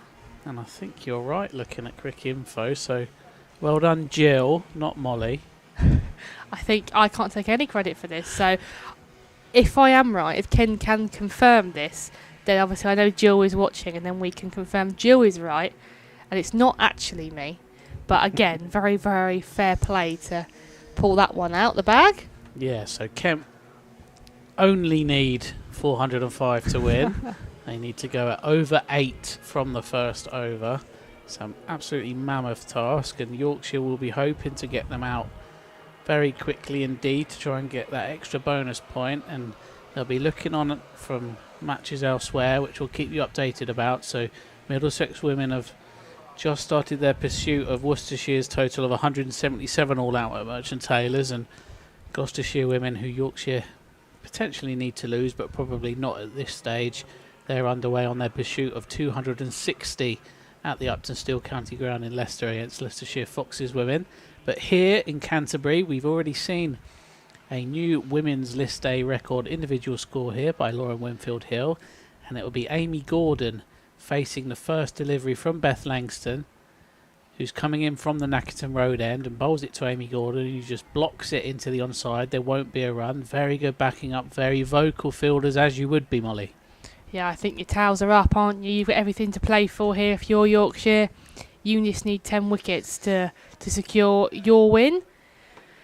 And again, you get the impression in games like this, you know the fielding unit is up for it. When everywhere you look, it just feels like there's a fielder. Yeah, just as the blue skies are absolutely gone now here at Canterbury, and Langston's back into Gordon, and she's missed the outside edge there.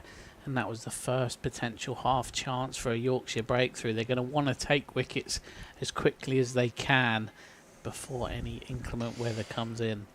There, so that we have a slip a third slip, a third between both slips, and a very attacking field elsewhere. In comes Langston again to Gordon, who drives that nicely into the offside. She beats the fielders, but it won't reach the rope. It's not got quite enough waz on it, and they'll come through for 2. It's worth mentioning that a constituted match will be 10 overs in this run chase, so anything over 10 overs means we will, that's hard to say, we will get a result either way on DLS. And obviously part of DLS, Duckworth, is down there in the field now. Very good. Thank you. And obviously here at the ground you can see a Duckworth-Lewis score.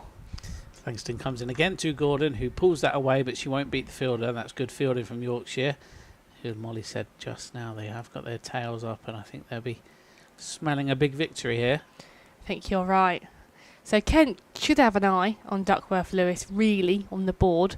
It currently sits at 5 because, as Liam said, 10 overs does constitute a game, so they want to be above that because they do get washed out after. If they're below a Duckworth-Lewis, they will not win. Here comes Langston again to Amy Gordon, who just plays that with soft hands into the vacant third area, and there is a fielder running around there. That's Jess Woolston who does the fielding, and she will throw it back in. They'll just get through for 1, so with one delivery to come of this opening over, Kent are 3 without loss, and that DLS par has already gone up to 6. So Sturge takes guard for her first ball of the innings. You almost want to treat this as a T10 now from Kent, don't you? Just get over that DLS score. I think that's a big win, isn't it? You almost expect the rain and be like, okay. Yeah. As Langston comes in from the Langston Road end to Sturge, and she misses the outside edge. Just another half chance for Yorkshire. 2 in the over. At the end of the over, Kent are 3 without loss, and that DLS par is up to 7. Probably playing devil's advocate within this, Yorkshire need to be aware of that DLS, because if Kent go hard at them now and the rain does come in, imagine posting 400 and, was it 4 in the end? Was it 404 we discussed? So imagine posting 404 and then losing on Duckworth-Lewis. Now, I should say that we said if Kent win, we'll be on the pitch. I think we're going to rule out a DLS win there, because that wouldn't be absolute limbs, would it? It would be an unfortunate event for Yorkshire to have, the weather to have had such an effect. But again, that could happen. And Kent probably should be aware of that, just to the fact that the rain does threaten here. But it is Woolston now to open up her account of the day from the pavilion end to Gordon. And again, she's sort of flashed at that, but she's missed it and it's gone straight through to the keeper. I think it's Winfield Hill with the gloves on today. I've seen the jazzy pink trainers of the skipper at cover. Oh yeah, you're right. So not as advertised on the scorecards today. Be Winfield Hill with the gloves. So again, she runs in to Gordon, and that is just defended away. I don't think Kent can afford to defend many more. That's what I mean. I think if I'm playing today, I'm thinking, right, we could win this on DLS, which would be massive. So get ahead of the Duckworth-Lewis score, and if the rain does come in, Kent might find them in a situation where they win the game. So, for want of a better word, throw the kitchen sink at it. As they're into Gordon. And again, another hard swipe, but it misses the bat and the stumps. So that creeps up to 10 now. You can't see it on your stream, I don't believe. So we're going to have to update your DLS when we can, just so you at home know what it is. But obviously we have to get past 10 overs for this to even count. Yeah, we're into the second, so we might well see those 10 overs. Yeah, which would then be a big contributing factor to take it into account. But anyway, bowl again. Again, a carbon copy. Big flash. Mrs. Bat, Mrs. Stump. Yeah, Amy Gordon's just trying to cream that through the covers, and I'm not even sure that's the best shot to play to this field, as there's a catching cover and there's a few fielders on the offside here. Arguably straight down the ground's a good option. That's what the Yorkshire batters did very well. It's just played straight. As Woolston again is into Gordon. And that drifts down the leg side. A bit of a fumble by the keeper, so they get a run for it and the wide. So then they have to re-bowl it. Just trying to see if there's a couple of spots of rain on our windows. Is that from earlier? Potentially. We'll keep you updated. And there's a very low dark cloud has just descended on the Spitfire Ground. And that's earlier than forecasted. As Woolston comes in the Sturge. And that's driven, but straight to point. And there was a fumble, but they said no. I don't think they can afford to turn down singles here. I think you just have to go for it.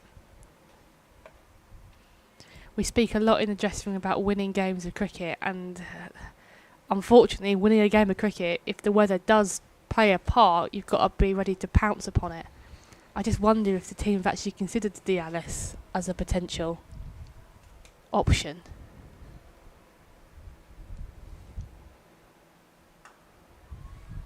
As that's just defended into the offside. And if they hadn't, you'd hope there'd be a message run out at some point to say, look at DLS, it could come into play. Yeah, it's currently up to 12, 13 now at the end of this over, so they're not that far off it. No. But your fear is if you continue like this, it just creeps up, or a wicket will affect it as well. Yeah, so from a Kent point of view, 400 to win from this position after 2 overs. Kent women are 5 without loss. You're listening to the Kent Cricket live stream, proudly sponsored by Cluberly. My name's Liam, and I'm here with Kent wicketkeeper Molly Davis. We'd love to hear from you. You can @ us on X at Kent Cricket, or you can get in touch live stream at kentcricket.co.uk as Langston bowls a new over from the pavilion end. That's played off the hip by Amy Gordon. They'll come back for 2. They're up to 7 without loss. And Ken has been in touch on email, Molly, so this is the moment of truth. And it was indeed Brian Close. So, Jill, very well done.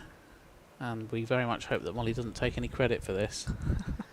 As Langston comes in again to Amy Gordon, who tries to cut that away, and she just misses the outside edge as Langston.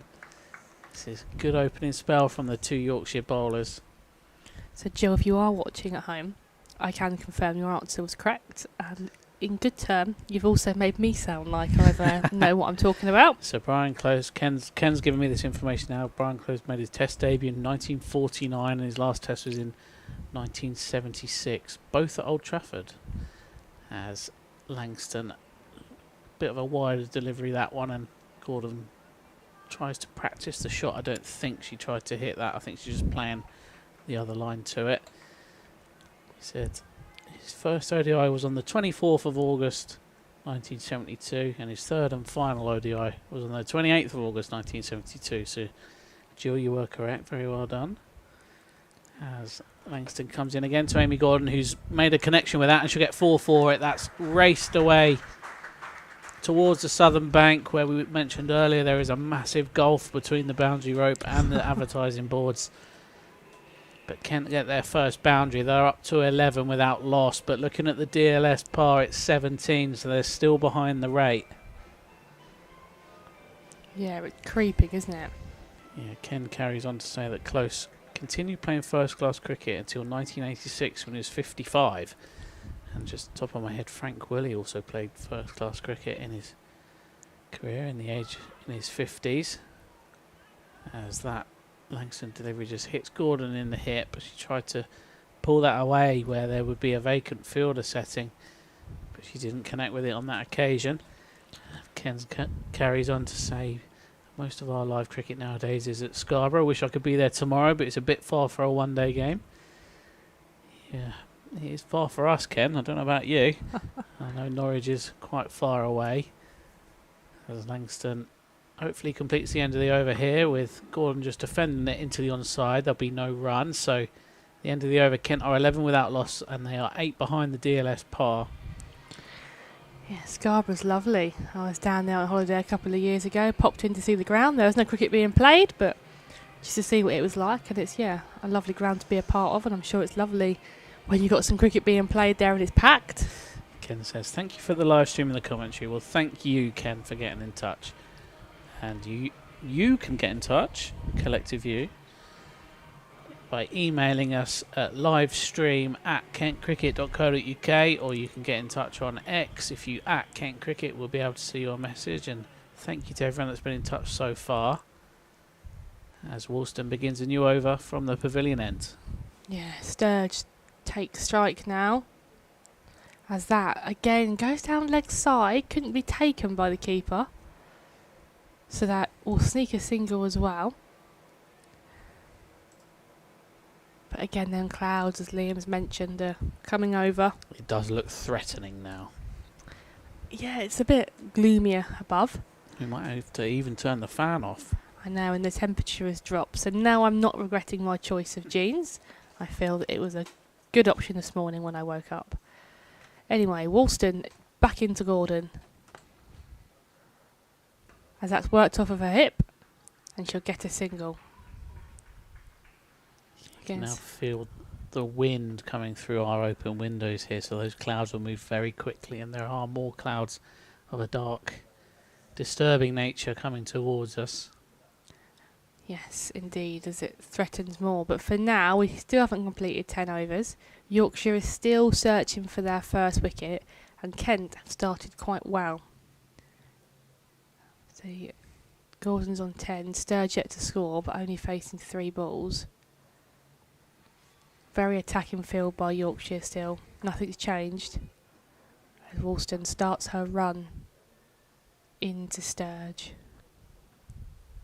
And that's driven, but straight to short cover.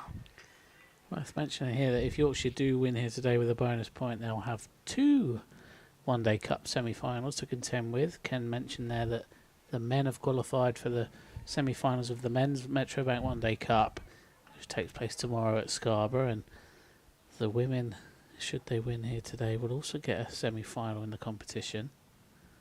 Yeah, it's been a big year. As again, Woolston is in. Driven through the gap, and that is 4. It's a lovely shot by Sturge. Waits on it, and now she's off the mark. So, DLS. Yeah, they're only 4 off it now. They are. Yeah, lovely shot from Megan Sturge. And I've mentioned the Yorkshire's 2 semi-finals because ourselves at Kent, we have a quarter-final this time next week, and I'm sure Yorkshire supporters listening will be supporting the Kent Spitfires at Emirates Old Trafford against Lancashire Lightning in the quarter-final of the Men's Vitality Blast. In and bowls, off of her hip again, wide, but there'll be no extra run taken. We'd love to see you all supporting Kent. Yorkshire fans listening in. Maybe we can form an alliance. Yeah, that's next week. It comes around quickly. I remember qualifying, or being here when they qualify for the quarter-final, thinking, oh, it's a long way off that September. Yeah, we talked about scenes. That was scenes because we played the end of the Sussex Sharks against Surrey match on the big screen here, and we needed Surrey to win. So it was quite surreal where we were hoping for a Surrey win. Driven again, straight to cover, but no run. Yeah, that game, the Kent women were travelling back from Glamorgan, so they were watching it on the bus. I was driving back, so I had it via the speakers in my car. But yes, that semi-final takes place next Saturday, away at Lancashire, and I'm sure the Kent women will be supporting from home as well. Yeah, we'll be there, won't we, Molly? It will be, making the long journey up north. As again, Woolston's back in. Shout for LBW. It's a no from the umpire. So that should not conclude the over. There's still 1 to go. Weather watch. It is now dark, and floodlights are not in operation for this match. Yeah, it's a bit gloomier, isn't it? But I don't think it looks like lighter cloud, but a lot of it. So last ball of the over here for Woolston, as she comes into Sturge.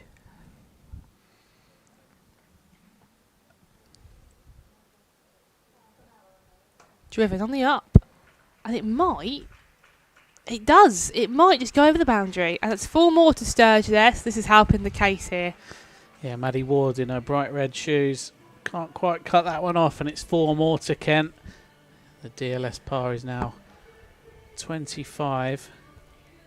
And Kent have moved on a bit here. We're just waiting for Lynn Martin in the scorebox to update the score.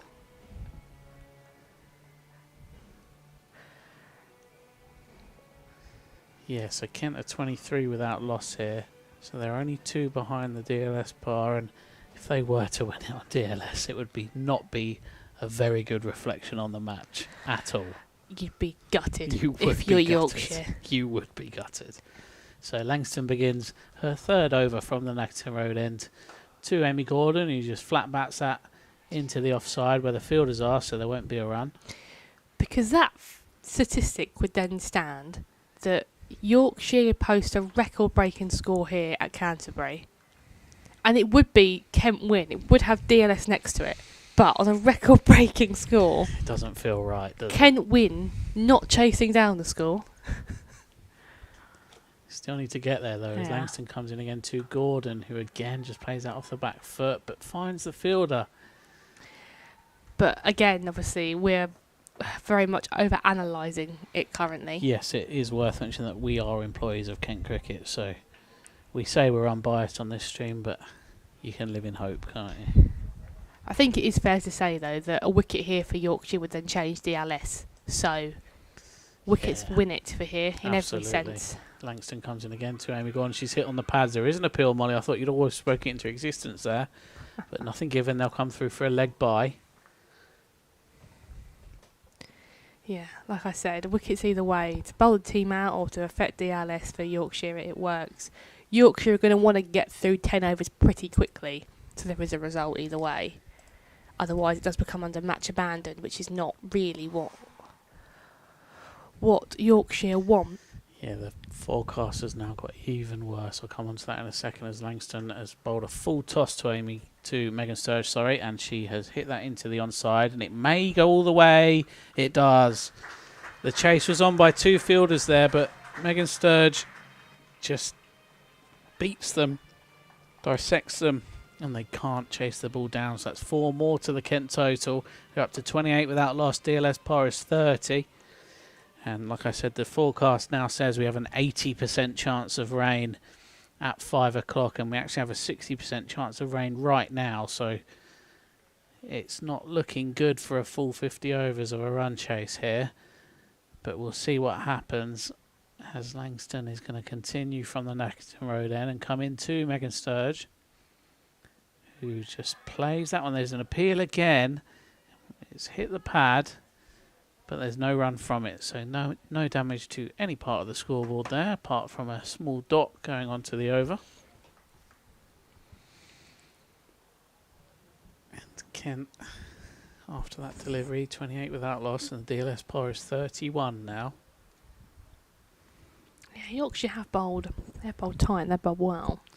Langston comes in again to Sturge, who hits that away, and that's very well fielded indeed by Claudie Cooper, who stops that from going for 4. It would have been a certain 4 if she hadn't have stopped it with one hand diving on it.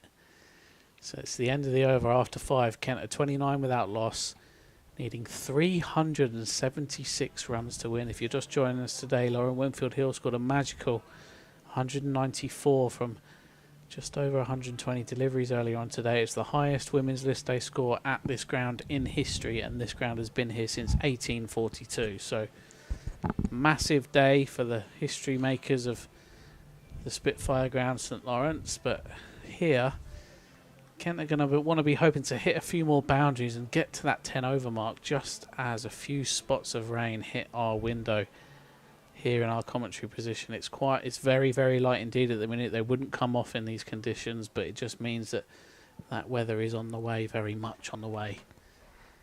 Walston now is going to continue from the pavilion end. And that's just defended away.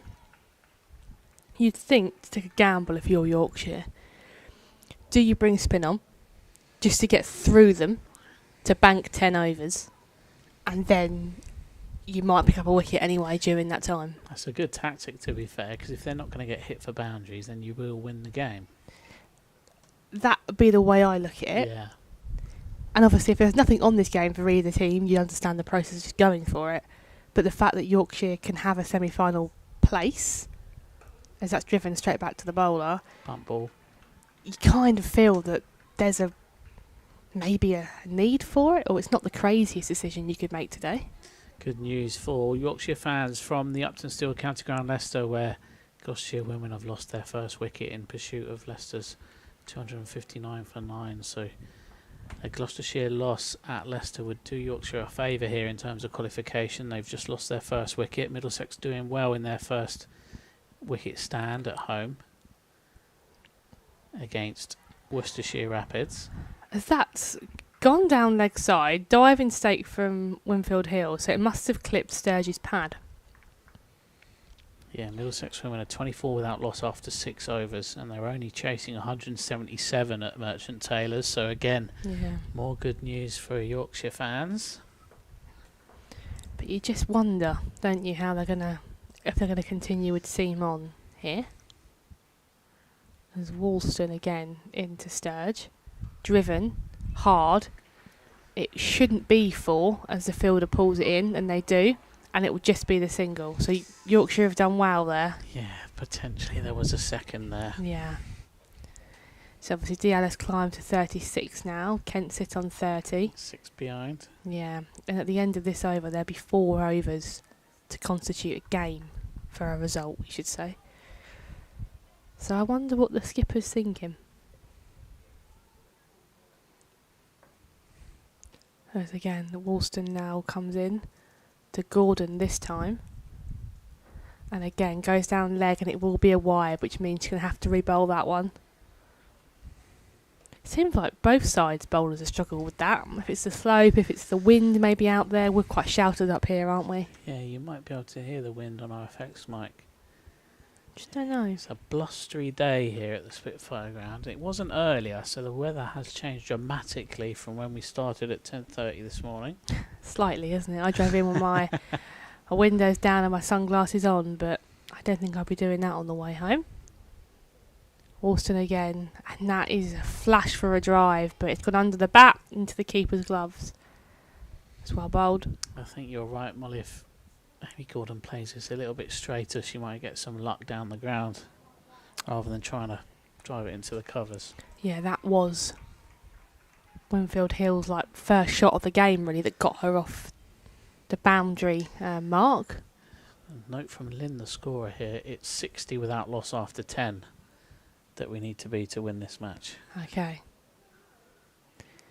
In again, driven, but straight to the fielder. It's well fielded, well picked up, so there's no run. Yeah, Erin Thomas there with a very good stop, and she sort of pirouetted around and threw it back into the...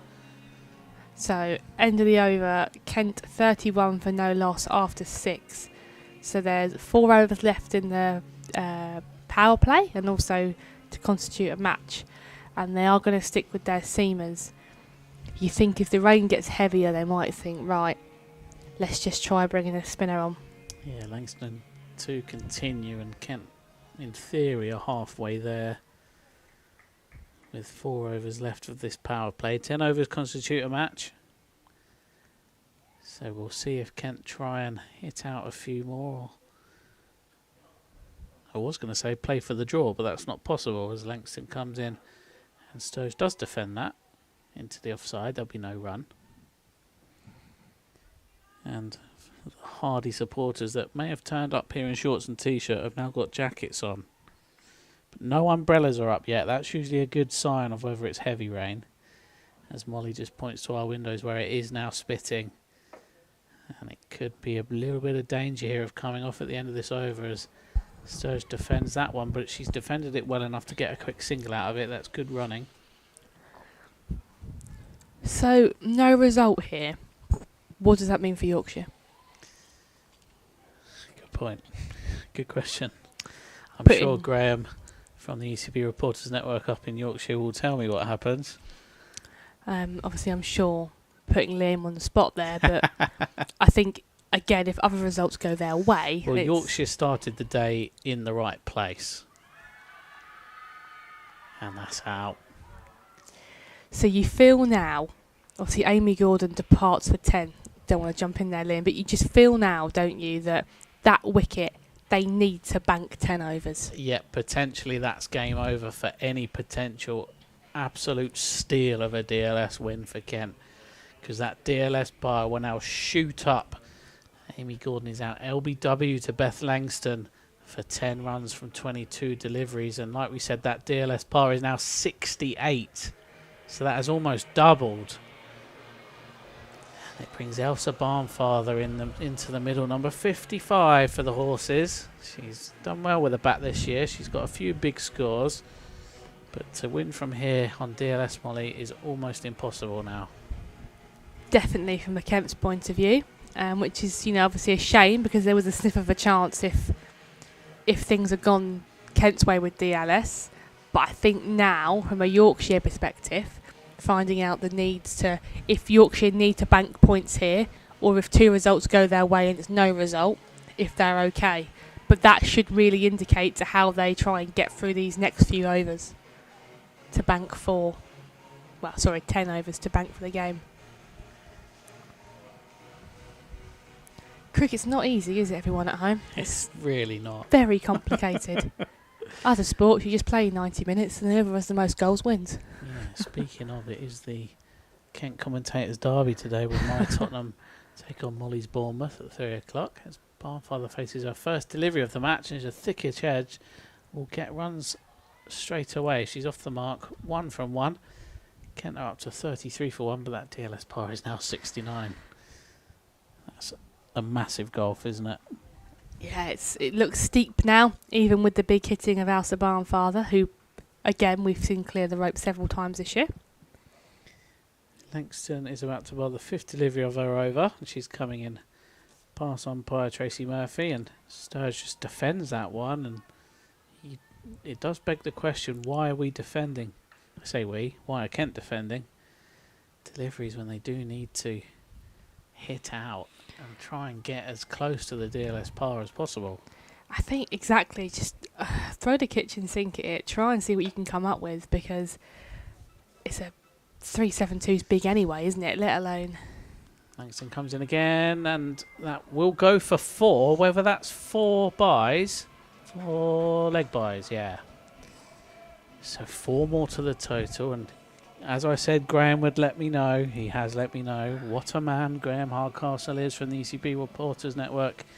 He says that Yorkshire will qualify with a no result as long as Gloucestershire don't win with a bonus point and as long as Worcestershire don't beat Middlesex. So wins for Leicestershire and Middlesex means that this match is almost not academic because they still need the point from the no result, but... Yeah. They're in a good position here. And just looking at the other scores whilst we have a short delay, Gloucestershire women are now up to 22 for 1 after 9 overs. And Middlesex still going well. They're 34 without loss in the 8th over at Merchant Taylors. So it's looking good for Yorkshire here. Yeah, I think maybe then this result of this game wasn't as crucial as maybe we thought, but still Yorkshire are going to want to hold their own fate in their own hands rather than leaving it to other results. We know what that feels like, don't we, Kent men? So Yes. Walston again now comes into Barnfather, and again a flashing drive. She misses that, so it goes straight through to the keeper. Yeah, I've never seen a Sam Curran wicket celebrated so hardly at the Spitfire Ground. Yeah. That evening. It was very, very strange. Kent and Surrey, of course, the oldest rivals in world cricket. Rivalry going back to the 1700s. So yeah, like I said, Yorkshire are going to want to have their own control here as they come back into Barnfather. And just defend it away. Something's got to give. Yeah, indeed. Because you think the biggest turn up of the books, everybody at home, would be we're talking about all this rain, how it's going to open It up. has actually just stopped spitting on our windows. It could be a day here where Canterbury is a bit of a funny weather climate. where certain parts just miss it all together. I have seen matches where it's raining everywhere outside the ground, but inside the ground it doesn't rain. It's very weird. So again, I think you can't bank it all on rain, can you?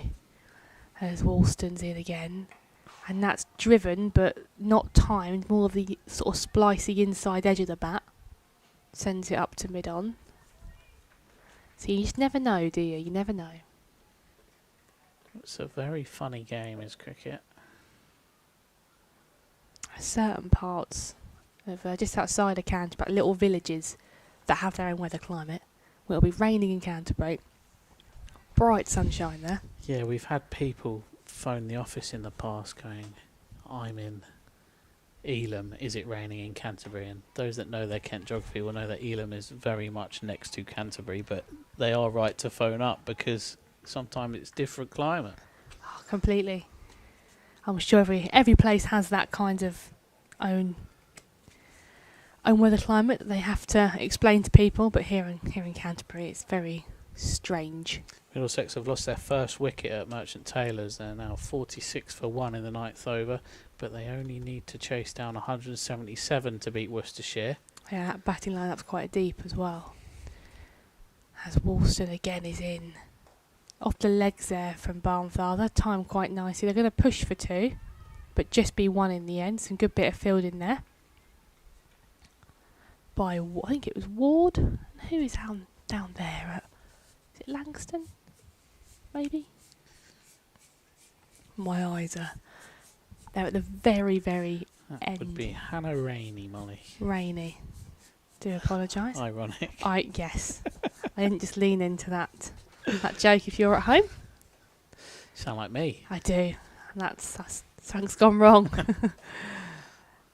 Again, driven nicely in the gap, and that will be 4. Shot. Top shot that. Timed, waited on, and it's again hasn't tried to overhit it. So at the end of the over, Kent are 42 for 1. They're still 34 behind the DLS par though. Rebuild from these two could make it interesting. So we need some fireworks here in the next 2 overs. And of course you can see more fireworks here at the Spitfire Ground St Lawrence on Wednesday the 5th of November. Kent Cricket's fireworks evening. Proudly sponsored by Whitehead Moncton, and the KM Media Group will be the media partners for the evening as well. You can get your tickets, they're on sale now. They're at tickets.kentcricket.co.uk. And thank you very much for listening to my pathetic segue as Langston begins a new over from the Nackington Road end, as that slight drizzle does, is it threatening again? But Langston's in to Barnfather, who plays it with a straight bat, and she's hit that very well, but it won't beat the fielder. There won't be a run. Yeah, you feel now, don't you, that this over here, I wouldn't say poignant over because there's still lots of time to be played, but if Kent can jump on this over, it helps the cause, but equally a wicket here from Yorkshire, It's game over. it's done, isn't it? So, and this, Langston had the wicket previously. Here she comes in again to Elsa Barnfather, who plays it with a nice straight bat, but she won't beat mid-on. And there won't be a run. A couple of the Yorkshire players walking in front of us.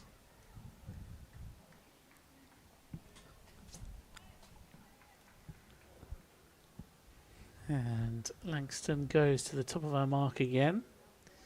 She comes in to Elsa Barnfather. He tries to swipe at that one, but it goes under the inside edge. Through to the wicket-keeper, Lauren Winfield Hill. There won't be a run. It's 3 dots now as well, isn't it? Yeah, that DLS par is now 79, so 37 off.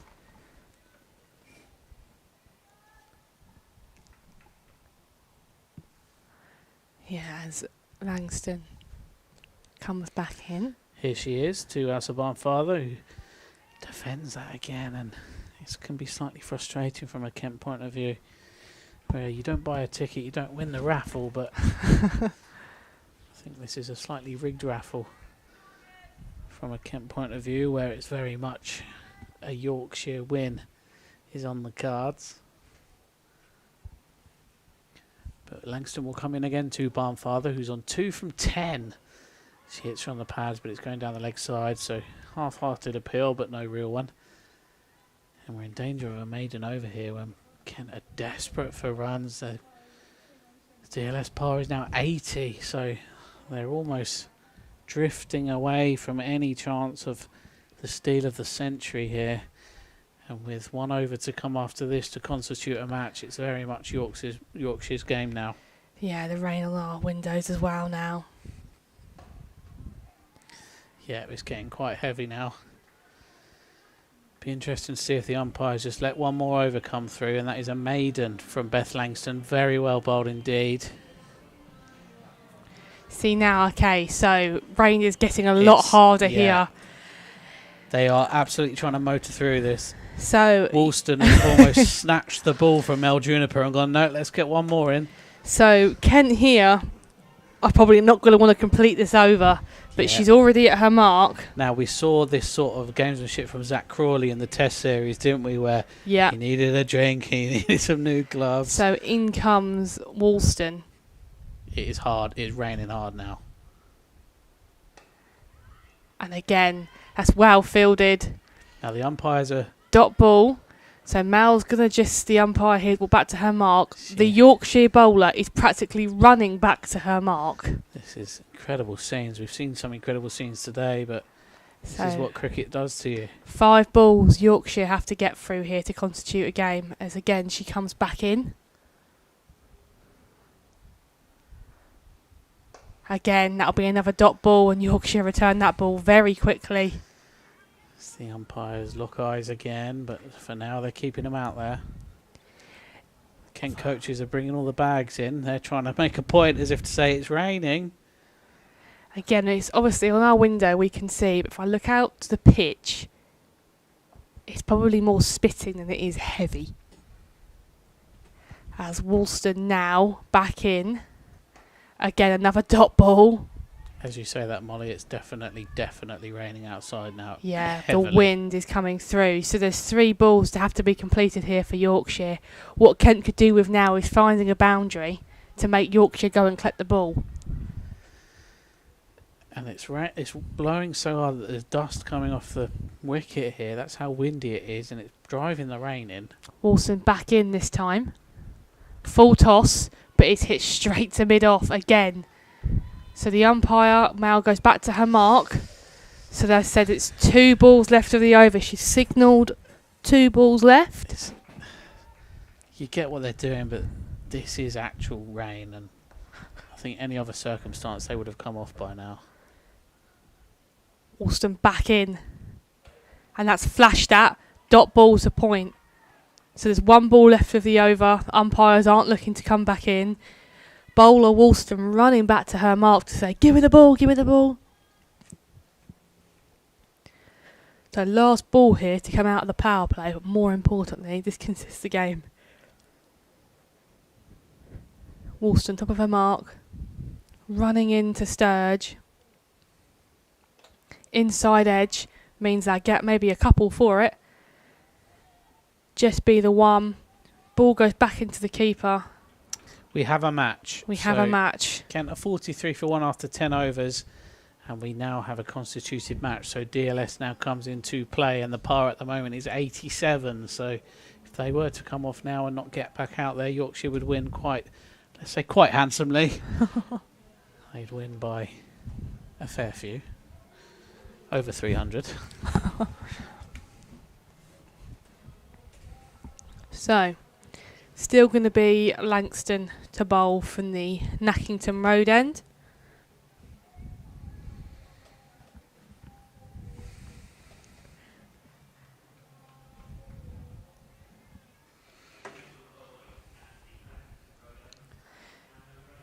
Ironically, as it's raining here at Canterbury, Hannah Rainey comes on.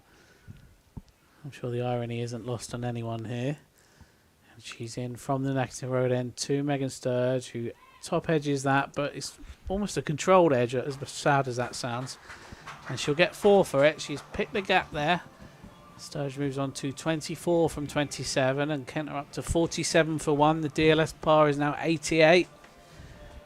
So if we see something absolutely extraordinary, maybe a boundary every ball of this over, we could get a positive Kent result. But of course we are very much clutching straws here at Canterbury from a Kent point of view as Rainey comes in again. Two Sturge is another thick outside edge, but they'll come through for a single, and Woolston will do the fielding at third. Get up to 48 for one. So now if you're a Kent batter, you got a game, you can't hide from that now. There has to be a result. Rain obviously is going to affect it at some point. It's raining now. Surely you just think, Swing for the trees. you've got to try and win it. Yeah, Rainey comes in again to Barnfather. She can't quite dig that out properly. She does so, but she won't get a run. That's what I'd be. If I was batting now, I'd be saying to my batting partner, look, dear, that's now up to 90. It's a hard ask. If you lose a wicket, it climbs again, but you could actually win it by not getting 405 runs. As Rainey comes in again to Barnfather, who hits that very nicely indeed. Elsa Barnfather finds the boundary rope. She beats. There was 4 fielders in that area, but she beats all of them, and the Kent 50's up in the 11th over. And those that have chosen to stay here, despite the rain coming in, and umbrellas are up now, can move on to 52 for one. DS par is 90 though, so at this point you'd like to think from a Yorkshire point of view that this is done and dusted, and this is quite academical. As Rainey comes in again to Barnfather, hits that into the onside. They're going to scamper through for one. It's a good call not to come back for a second. That's good backing up in the field by Yorkshire. Just takes someone to grab the game with both hands, isn't it? Like Lauren Winfield Hill did. I mean, I'm not talking about a 200 contribution, but even a quick 30, 40, before you know it, you're around that DLS score anyway. Rainey to complete her over from the Nakita Road end into Megan Sturge, who defends that one again into the offside. And I've just got a look from my co-commentator as if to say, why are we defending it? So, keepers asked for the helmet, which would say to me, spin is imminent. Mentioned earlier, Molly, only 4 players have ever cleared the Frank Willie stand with a 6. Money's on Barnfather, no? She'd be the first woman, definitely. I think it was, I was talking to Elsa earlier in the year. I think it was the double header here. I was commentating. We were talking about who is more likely to clear the rope, and I think she was batting with someone else at the time. And I misjudged it and said the other person I think would hit the 6 first. And she hit it indeed herself. And she collared me after the game and she went, I've heard your comment. I can hit a long ball. And so if you do watch this back, Elsa, I intend to back you to clear the Frank Willie stand here, or just indeed clear the rope. Just want to clear up some misinformation, Molly. It's 3 players have cleared the Frank Willie stand in a competitive match for Kent. Well, in ever really. Carlos Brathwaite, Marcus Stoinis and Tawanda Mayeye have done it. So, Thomas is in to bowl here from the pavilion end. Yeah, Olivia Thomas, one of 2 Thomases in the side. Olivia Thomas now just gets set as Barnfather just takes her guard and settles. Shorter pulled away, but that'll be picked out quite comfortably in the end. Shower looked to just pass over us, and for the moment anyway it's looking slightly brighter, the clouds that are coming towards us, but the forecast says that 4 o'clock could be game over. But for now, we have as Thomas is back in, and that is again a punch off of the back foot by Megan Sturge. So I'm just looking over to my co-commentator, looking a little bit sad. He previously just mentioned the locals, the commentator derby in football today, Tottenham versus Bournemouth, and I'm pleased to say Bournemouth have already scored 5 minutes in, away at Tottenham. But for now, Olivia Thomas is continuing. Short and pulled all the way, and picked up in the deep by the fielder there, and now just make the one. But again, this could be a good period of play for Kent with the spinners coming on, trying to find the gaps, find the ones, etc. Again, Thomas is back in. And that there is dug out by Sturge. If she'd missed that's hit the stumps, wasn't it? Yeah, it would have hit the stumps, definitely. Middlesex going nicely. They're 62 for 1 in the 12th over. Chasing down Worcestershire Rapids 177. And that's just been played out into the offside. There'll be another single there for the over.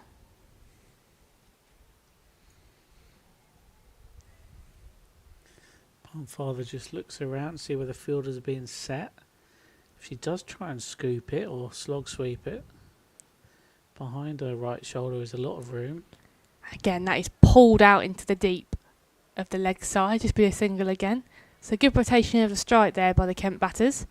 And at the end of the over, Kent are 58 for 1. DLS moves to 98. But again, a little partnership is being formed here for Kent. Yeah, nice little partnership so far, but much more is needed if Kent are going to try and snatch a very unlikely victory here at the Spitfire Ground. If you just joined us, Lauren Winfield Hill scored the highest Women's List A individual score at this ground in history, scoring 194 earlier from 126 deliveries. And it was an amazing watch for everyone that was here. Yorkshire put on 404 for 5, so Kent are chasing down 405 to win. They're 347 runs away, Molly. Target's getting smaller. It's Rainey to start a new over from the Nackerton Road end, and Barnfather will drive that, but she won't beat the field. There won't be a run. Again, I'll just definitely have an eye on the LS score here. As Rainey gets to the top of her mark again, and Elsa Barnfather just takes her guard. And it's a heavy offside field here for Barnfather, and Rainey's in, and Barnfather tries to pull that one away, but all she does is edge it into her pads. It won't be a run. Just see Lauren Winfield Hill stretching out. Maybe a bit sore after that batting stint. Oh, she might want to bowl. She's done everything else right today, so she might as well. Very true. Rainey starts a new delivery to Barnfather, who's on 10 from 20. Barnfather plays that with a straight bat, but just meets the fielder at mid-off, and if that was any straighter, that would have been a boundary. Yeah, so DLS now is up to 100. And Yorkshire now they're not sprinting back to the mark anymore. That's quite rightly so, because they're well ahead here. As Rainey comes into Barnfather, who swipes at that one but goes past the outside edge. There won't be a run. The DLS par now goes into 3 figures. It's 101, and Kent are 58 for 1 here at Canterbury.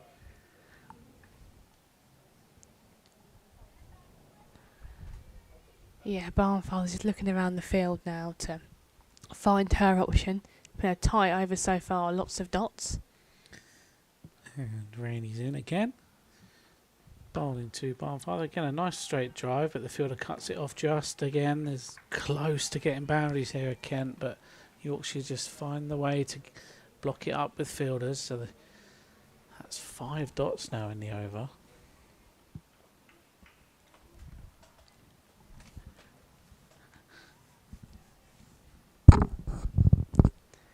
So Rainey again just coming in for the last ball of her over. And she's into Barnfather, who's driven that very straightly again, but the bowler gets her hand to it. And there won't be a run, so it's a maiden over. And how crucial will that be in the course of this match? It's big at this point, isn't it, to get a maiden, especially obviously with DLS and everything. So for Kent's perspective, I reckon throw your hands at it, try something.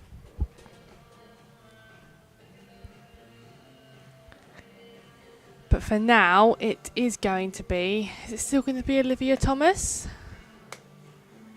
It looks like it.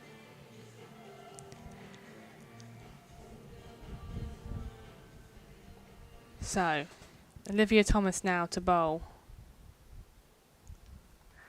from the pavilion end. Has rocked back on her back foot there, Sturge, but hits it straight to cover.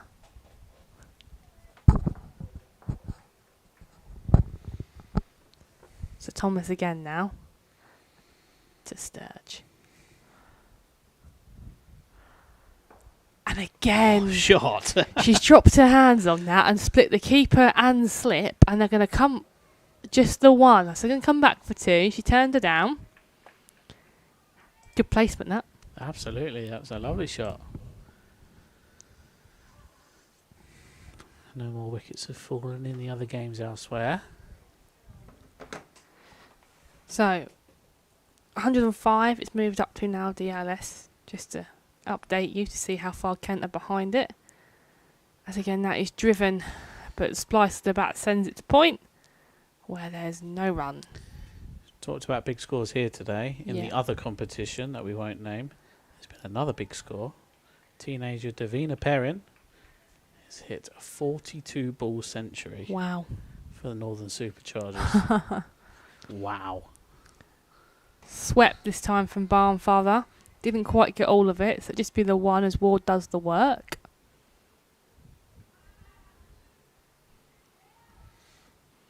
So again, ticking that over here nicely.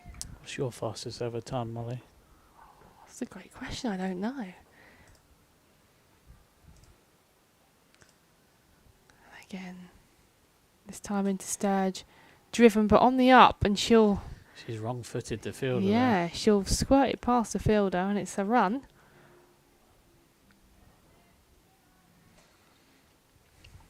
But yeah, here I feel now, Kent just needs to try something. Why not? Why not? Why not? So last ball of the over here. Maybe a slog sweep from Barnfather, potentially. Little reverse, maybe. She swept it. But straight to deep square, so it will just be the one. Deep square. You know exactly who that is, Molly. I do, it's Ward. Bright red shoes. See, that's an easy thing as a commentator to know. Basing it on fashion choices. By any means necessary. We'll get you the right names for fielders.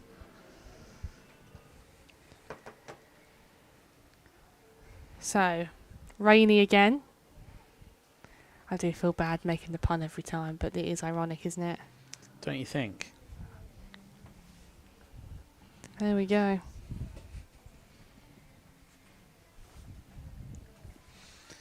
It's all getting a bit silly here at the Spitfire Ground. It's all happening. So Rainey will start a new over from the pavilion end. She's bowled a maiden last up. Let's see what she does this time. And she's into Barnfather, and that's a wide that's gone down the leg side, and they'll come through a single as well. So Kent move on to 64 for one, but that DLS par is now 109. So if they are going to get anywhere near it, they're going to have to bat like they're both Chris Gale here, I think, or Lauren Winfield Hill.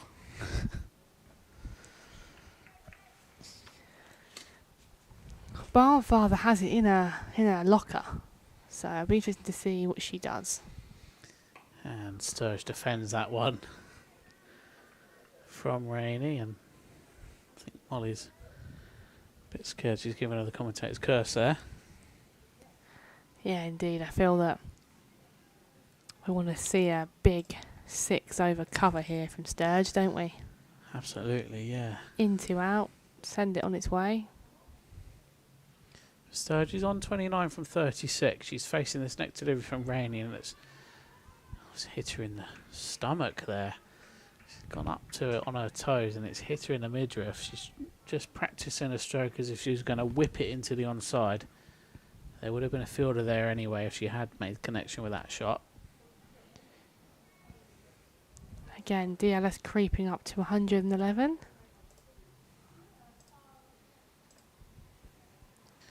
As Rainey starts a new delivery, she's in, and it's a nice looking drive from Megan Sturge, but she won't beat the fielder in the ring. Yeah, but she has fielded very well there. Is that Erin Thomas, sorry. Yeah, Erin Thomas, number 66. Yeah. Fielded very well there today. I think that's my favourite cricketer's number, Joe Root, 66. Root 66. Very nice. Rainey comes in again. To Sturge, who plays another lovely drive, and this time she'll beat the fielder inside the ring, but our best friend Maddie Ward in her bright red shoes is round there to stop it going for 4. They'll come through for a single. So still 2 balls to go in this over. Elsewhere, Middlesex only need 100 to beat Worcestershire Rapids women. They've got 9 wickets in the hutch. Gloucestershire women started to go a little bit nicer against Leicestershire Foxes. We'll keep you updated as Rainey comes in again to Elsa Barnfather, who slashes at that one, but it will go into the onside for no run.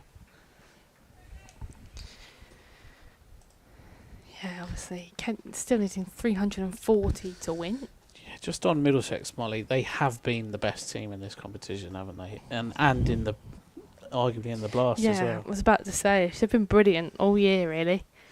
And they would have done well in the County Women's T20 Cup, but certain Molly Davis took, was it 2 or 3 stumpings as Rainey comes in? That's a full toss, and that's gone for 6. Yes, Molly wanted a 6, and she's got one. And that was picked up very nicely indeed by Elsa Barnfather. Slightly surprised there's no hint of a no ball there. So I hope she listens back to this. This time I can get some credit for bigging her up rather than she backing the wrong horse in the last game. Wrong horse, well done. So, yes, brilliant shot. Helped on its way, sent it. Looked along Winfield Hill, and I would have gone see. Yeah, Elsa just let one go there. Just pulled it away and it's gone for 6. Oh dear. Disney puns are out now. Yeah, never bothered me anyway.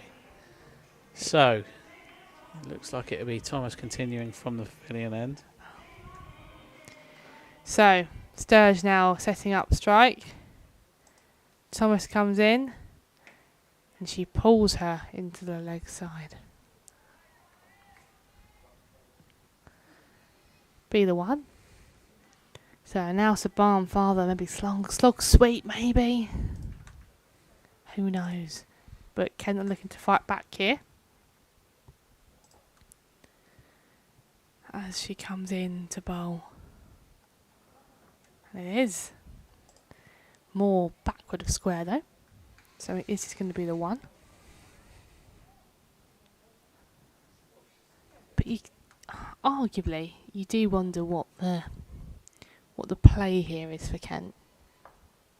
That'd be my only question to start. They have just started to pick it up a little bit, haven't they? I think they've accepted that the no result is very much off the cards now, and they're just going to try and hit the bad balls, put them away. Oh, wow. That's a fantastic catch. Wow, indeed. And it's Erin Thomas with a one-handed diving catch, and that is something that you will see on any highlight reel anywhere in the world. She's almost seen it too late, you'd thought, as Sturge just tried to hit it through the covers in the air, but she has dived to her right and used her right arm as well, not to stop herself on her fall, but to catch the ball. So, brilliant catch. I don't think anything I can say will do that justice. I've given it my best go, but I think you're right.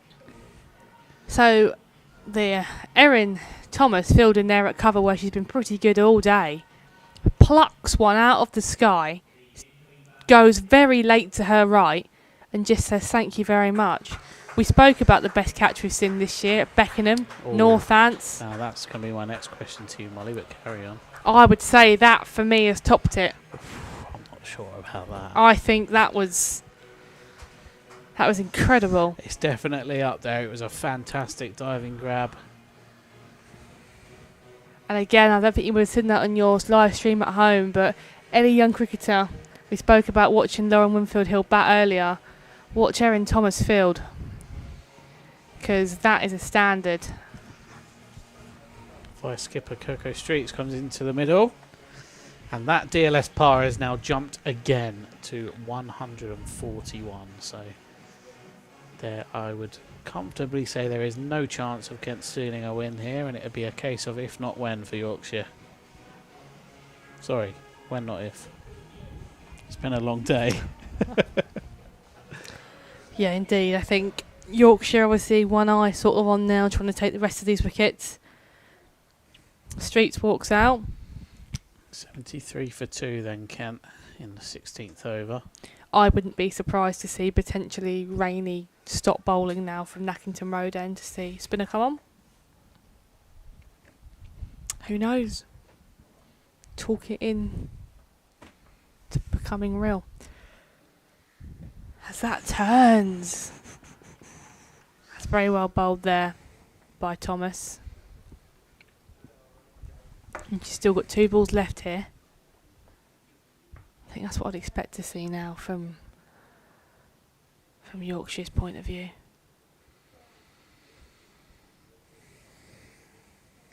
As that's been again pushed and backward cut into the offside by Streets. She's off the mark. Barnfather now the in batter on 19. And Olivia Thomas still has 1 ball left of her over. Middlesex have lost a wicket at Merchant Taylors. They're now 72 for 2, chasing down Worcestershire Rapids' 177. And that is out. That is a brilliant catch at slip there. You might have seen that on your live stream. Again, a bit of turn, flash of it from Barnfather, and sends the ball into first slip's hand very comfortably. So in that over, Thomas gets 2. And I reckon there's going to be a change now. I reckon Yorkshire are going to turn to spin. Give Winfield Hill a bowl, I say. She can do it all. It's Barnfather that goes for 19. Good catch by Campbell in the slip. So Darlington now. Ella Darlington will join Coco Streets in the middle. Pocket rocket goes. So DLS now goes up to 172. Fewer no balls and wides, you'll be there. So end of the over though, so we'll wait to see who's to be coming on. Keeper still has helmet on. As I say that, she takes it off.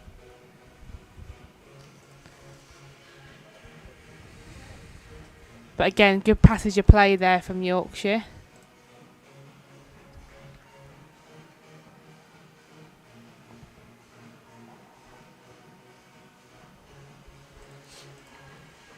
So it is going to be Rainey to continue. Yep, Rainey to continue.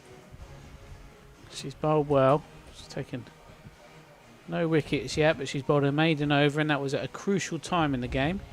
You're listening to the Kent Cricket live stream, proudly sponsored by Cluberly. My name's Liam. I'm here with Kent wicketkeeper Molly Davis. Please do get in touch if you're watching along on the live stream today. You can email us livestream at kentcricket.co.uk or at kentcricket on X. We'd love to hear from you. We've had a few people get in touch today, and if anything, it breaks up our voices. As Rainey comes in again, 2 Streets, and she's turned that away nicely into the onside, but there is a fielder there in the deep, and they'll just get 1.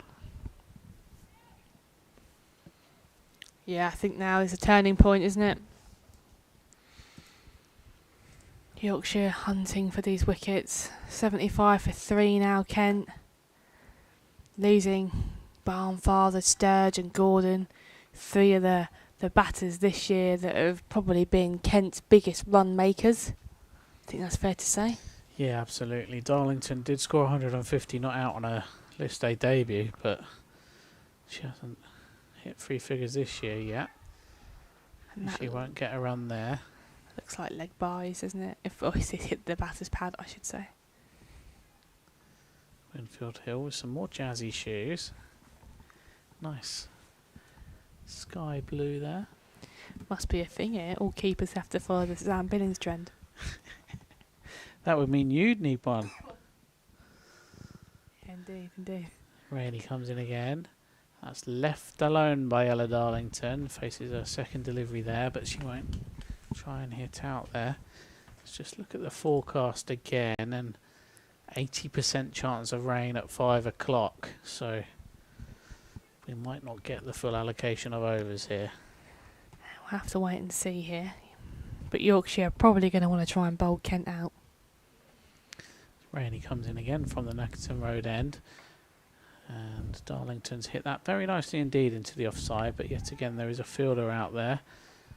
It's not too sure who that is actually, but they've stopped a couple from going to the rope, so good fielding from the visiting team.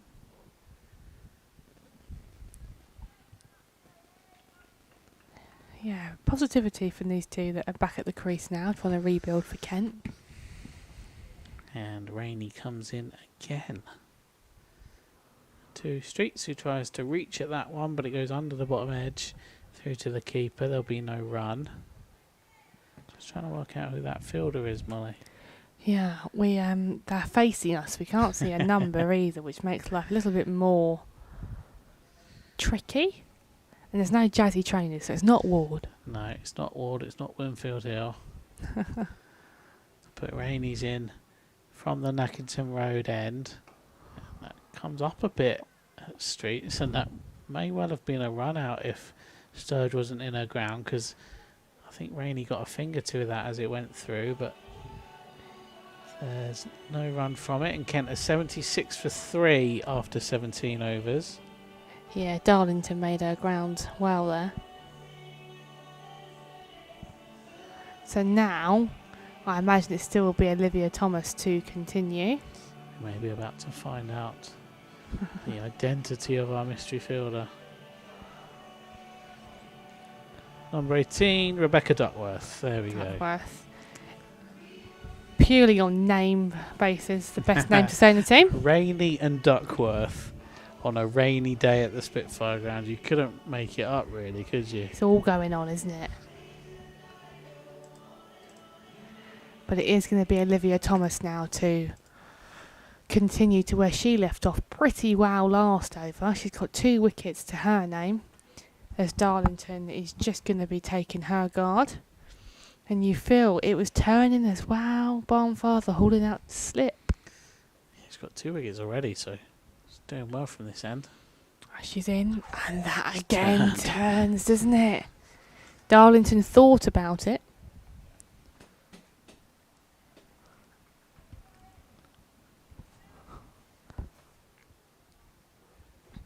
So Thomas now back in again after that one's turned. And that's pulled, but pulled pretty straight in the end. So, and then Misfield allows them to get through for a 1. Yeah, up by mid on. But yeah, now Coco Streets will be taking strike. Slip stays in. Wards will be coming into a very close mid wicket, so it might be more of a catcher cover.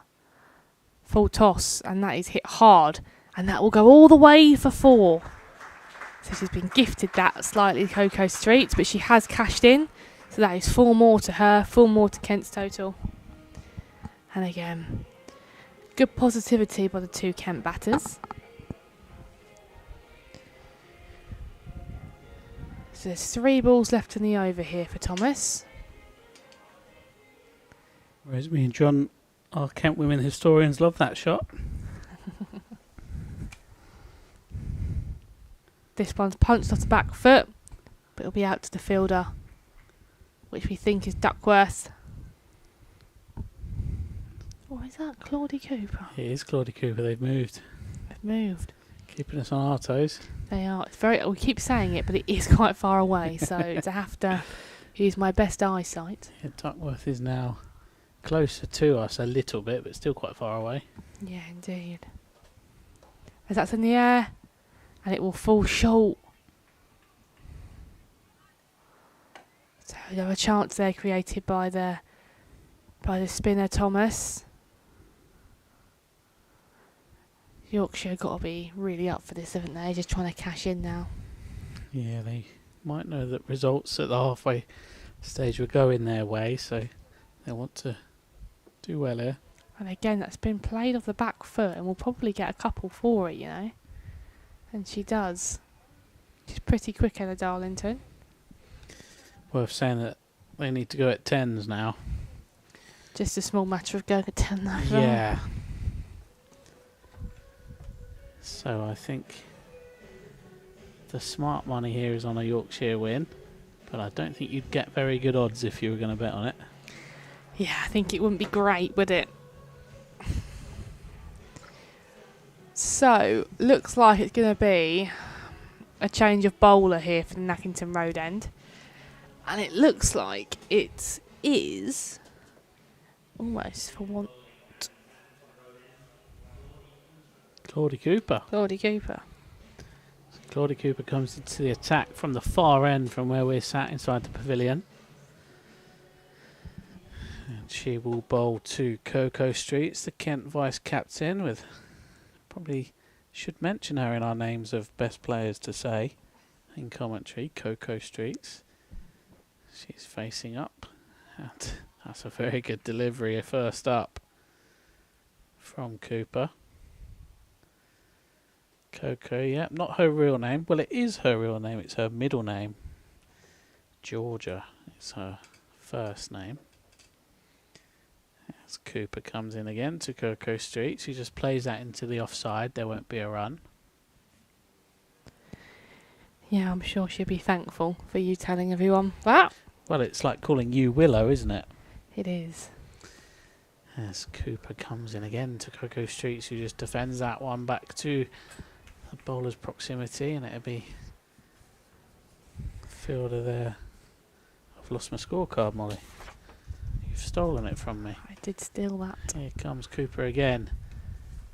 To Streets, who just defends that, and I can confirm that that is Erin Thomas who fields it yet again. Yeah, having the middle name Willow and being a cricketer has been brought up to me once or twice in my career. As Cooper comes in again, that's a full toss, but Coco Streets doesn't get all of that one.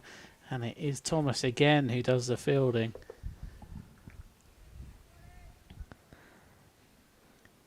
And this could be a maiden over from Cooper. There's one to come, and they'll scamper through, and Coco Streets has beaten the fielders there, but it won't go the way. It'll sort of stop just before the rope.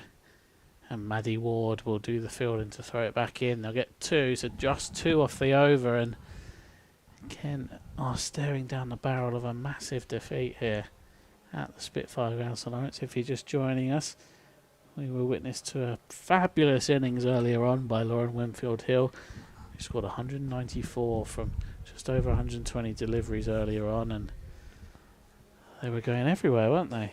They were. It's absolute cinema. Yeah, I think if you got a wagon wheel up of that innings, it was quite 360, wasn't it? Yeah, I'm sure if you go on to any stats sites later, look at the wagon wheel, it's going to be pretty impressive. Well, I'd like to point out, Molly, that the match centre on the Kent Cricket website does include wagon wheels if you go by the stats section here.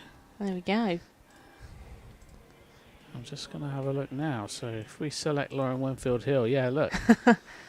It's pretty jazzy, isn't it? It's almost a perfect wagon wheel from Lauren Winfield Hill earlier on today with 1, 6 and 34 fours.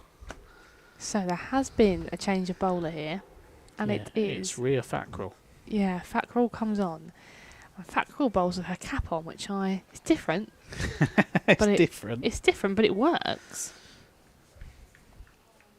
She probably gets asked about that every single time she plays cricket. So for the interest of this, I'm not going to bring it up anymore. So, Fackrell is now in, and she bowls to Streets. I feel, yeah, now is kind of the point where Kent is like, okay, I'd look to be a bit more attacking maybe.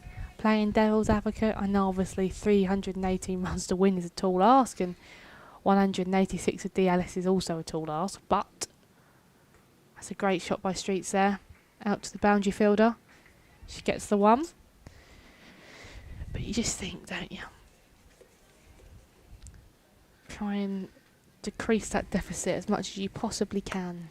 Gloucestershire are going well against Leicestershire Foxes women after losing an early wicket.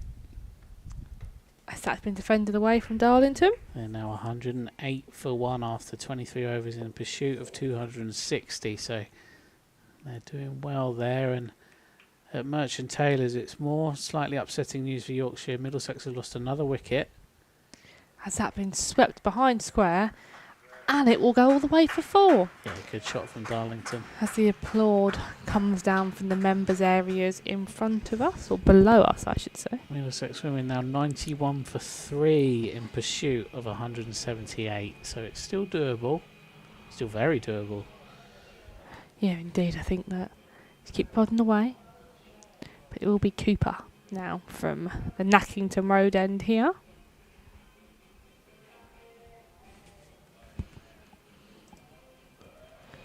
Again, there's still 30 overs that remain in this game, weather dependent. Claudie Cooper, former Surrey player and South East star back in the regional days. She's in from the Nackington Road end. She'll get hit for 4 first ball. That's a lovely drive by Coco Streets.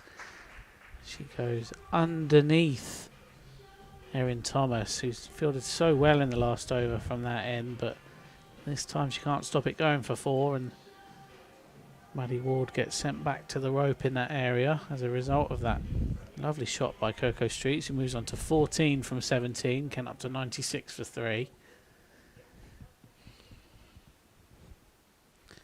As Cooper comes in again, and Streets drives it again, but this time, from a Kent point of view, sadly, she doesn't beat the fielder there.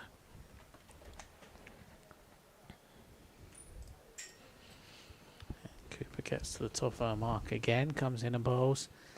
Streets again drives out, but she'll find the same fielder there. She flies for her over, doesn't she? Yeah. No chance of waffling here, which I'm sure our listeners will enjoy. As Cooper comes in again to Streets, who's tried to sweep that one but not timed it well at all. They might have hit her in the forearm there. There's 2 to come. There's only 4 off this over so far with 3 dots.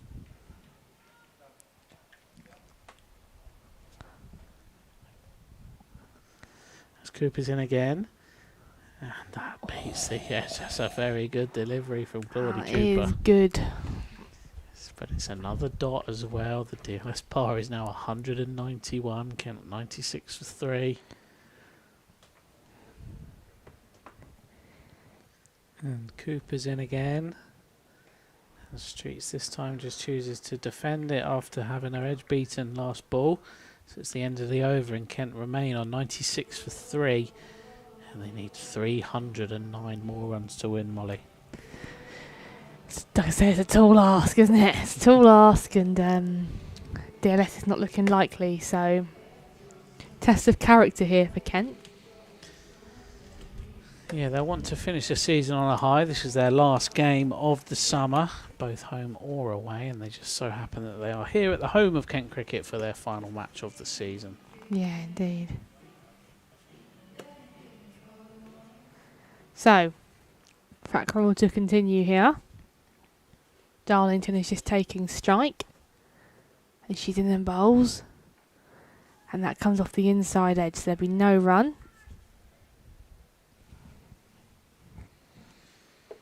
Again, both of these batters can play their shots. Threatening of sunshine here. As Darlington drives that one very nicely indeed, but there's a boundary rider out there. And she'll get one more. Oh, so Yorkshire are going to want to take over Kent's wickets here. So they're going to be able to tell that we are slightly deflated now in the commentary box after being on all day, aren't we? As that goes past the outside edge. Please do get in touch. Live stream at kentcricket.co.uk on email, please. Let us know where you're listening from. We'd love to read out some of your messages rather than waffle on ourselves. So again, she's back into Streets, and that sort of is defended into the offside. Again, these spinners do whiz through them, and before you know it, the over's done. As that again has been trying to be hit as hard as she possibly can into the offside, but has ended up hitting it to short mid wicket. Gloucestershire have lost a wicket at Leicester. They're now 115 for 2, trying to get to 260 at Leicester. And that is a beautiful shot, picked up and swept by Streets, but straight out to Ward at deep square leg. So it will just be the one. 2 off the over then. There we go. They're up to 98 for 3, and They need to go at 11s from here to have any chance of trying to win this match. They've already lost 3 wickets, so it's not looking good for Kent. And the Yorkshire fans will have Lauren Winfield Hill to thank for that. She hit a fantastic new highest women's one-day score here in history, including international matches earlier on today. And we all feel a little bit lucky to have been here to watch it in the flesh today. And I'm sure the few hundred that are in today will have enjoyed it as well. As Claudie Cooper begins a new over from the Nackerton Road end. There's a slight gust of wind comes in here. If you heard that on your live stream. Cooper's into Kirko Streets, who plays that into the onside, but there is a fielder there, there's no run. I don't know how these professional commentators do it, Molly. Feels like we've been here for weeks. As Cooper comes in again to Streets, there's a leading edge, but there isn't a close fielder, so it'll drop safely. I think games like this is difficult, isn't it? When one team runs away with it and scores a mammoth record-breaking score like Yorkshire have, it's a tall ask for the other team itself, and sometimes the odds are pretty stacked against them. Cooper comes in again to Streets, who just hits that into the onside again, and there'll be no run. Yeah, Kent listeners that are tuning into the live stream today will be delighted to hear that BBC Radio Kent will be back with live coverage of Kent men's last 2 championship fixtures. As Cooper comes in again to Streets, and that's a much better shot from Streets. She'll get 1 for this, maybe 2. They'll look and they'll turn down the second. I say that, Molly, I hear you're slated to come in for a little bit of those men's matches. Yeah, I am. I'm scheduled to be here for the remaining 2 fixtures, so apologies everyone at home. Can't move on to 99 for 3 then in the 23rd over as Cooper comes in to Darlington, and they'll reach 3 figures here as a team, Kent. They move up to 100 for 3 thanks to a single, and there's some applause around the ground as the 100's reached. I think if you're at home, you're probably asking questions in a sense of, it's a big ask from Kent. Do they come out and do they throw everything they've got at it to try and get 405? And some people may be saying, why aren't they going for it? I think it's a bit of a rebuild process for the squad itself. A lot of young talents, a very large squad. So I think they're just trying to work out what their team looks like. So there's a bit of it that are probably players are looking to get some crease time, and coaches are looking to give players opportunity, etc. So it's a bit of a different position to what Yorkshire are in. Not just in the terms of this game, but as a whole outfit entirely. And that one's just defended by Streets, and that'll be the end of the over. Again, just to the 2 off it, so this is a good spell for Yorkshire. A lot of pressure built. Kent are only going at 4.4 and over here, and they need to now be going at 11.3 if they're going to have any chance of scoring 305 more runs in 27 overs. I'm sure, Molly, if you were out there, you'd back yourself, wouldn't you? Yeah, you throw everything you got at it, see what happens. Yes, Molly, who's played the first few games in this competition this year. She was on the team when Kent beat Derbyshire here, and Amy Gordon scored 100. As that's worked into the leg side, just for the single by Darlington.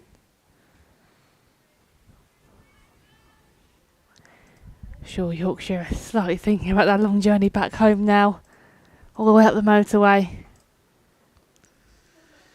5-ish hours, I reckon.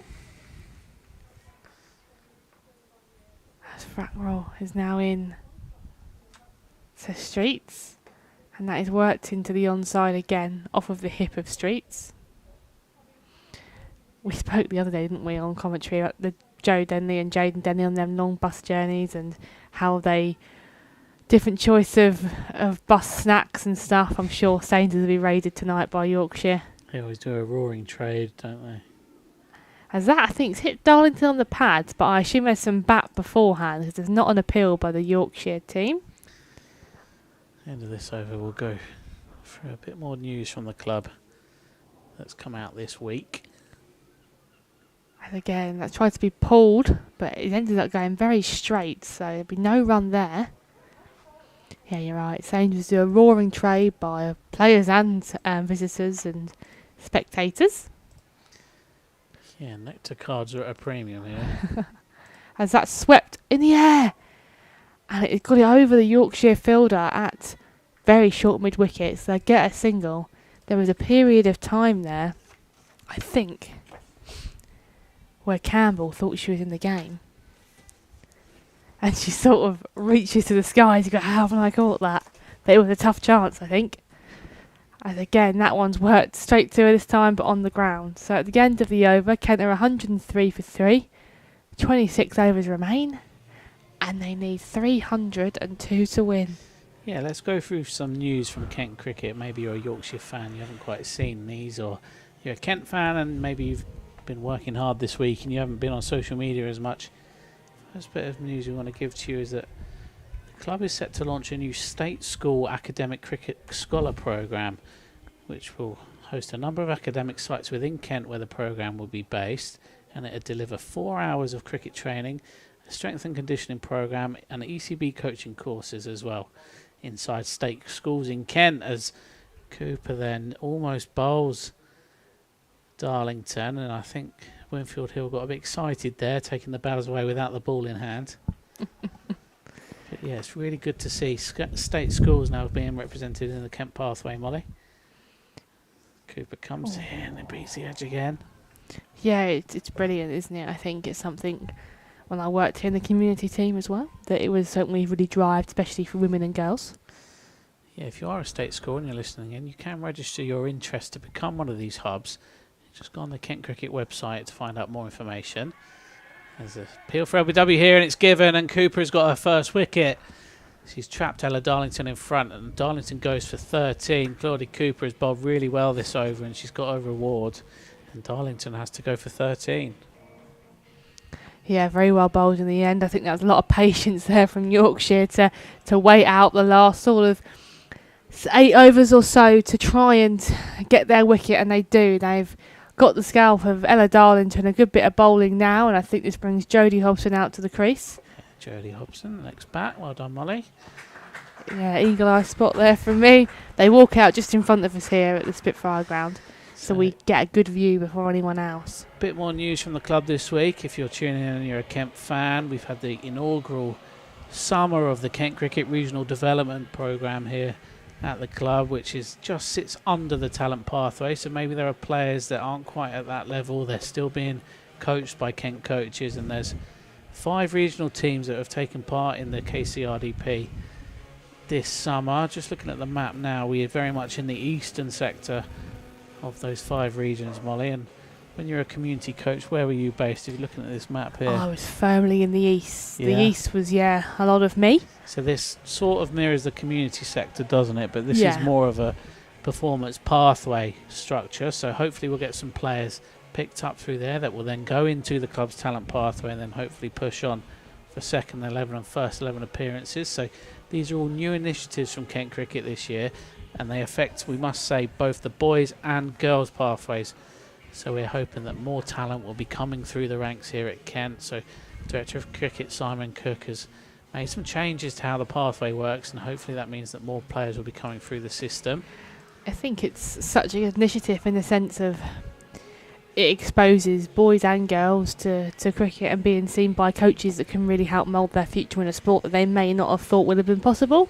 And like I said, any community coach out there in any sport working in the community, you do find some really raw talent that you wouldn't come across if you hadn't been out there putting on sessions for everyone that wants to join in. Yeah, you can find out more about the KCRDP again on the Kent Cricket website. If you go under teams, there's a regional development pathway tab, and you can find out all the information there. We talk about finding raw talent. The indoor masterclasses in the winter run by Barry Dyer, who runs the club shop. Yeah, He found a bowler, didn't he? he did. A really tall 15-year-old guy, and he said he was absolute wheels. Even things like that where sessions are put on and you can go and join and get down to your local club or county. It's not just here at Kent that put on these initiatives. Counties up and down the country are always finding what works for them in their particular area and their space. So obviously go down to your local county site. Obviously, if Kent is your local county, get on the website and see what's out there for everyone. Absolutely. A bit more news before we get the first ball bowled at Jodie Hobson. Joey Everson has received the Kent County Cricket Supporters Club's President's Cup as the most promising uncapped player of the year. He got the trophy presented to him by the chair of the KCCSC, Keith Austin. There's been some very well-known former recipients of this award. Joe Denley won it in 2007. Sam Bennings has won it. Daniel Well-Drummond, Zach Crawley, Tuanda Mayeye, all before they received their county cap. So congratulations to Joey. I saw him at the ground earlier, so maybe he's watching on after a bit of training. But it's Claudie Cooper that will now bowl to new bat Jodie Hobson, wearing number 14 on the back of her shirt. She's into Hobson, who just defends that into the onside. There won't be a run. Well, you know, Winfield Hill was asked to declare earlier. Maybe he should bring out a helmet soon and get a short leg in and a silly point. Who knows? As Cooper continues. Hit on the pads. Winfield Hill holds up one arm, half-hearted appeal, nothing given at all there. It's all going a bit silly, isn't it, here? We're in danger of a wicket maiden here from Claudie Cooper, and she's bowled really well so far. She's only going at 2s. That'd be at the halfway mark as well. Here she comes then too. Hobson, who tries to hit that into next week and doesn't connect. And it is a wicket maiden, There so we well go. bowled Claudie Cooper. She's bowled 4 overs so far, 1 maiden, 1 for 8. Now, Molly, I've saved the best news, in my opinion, till last.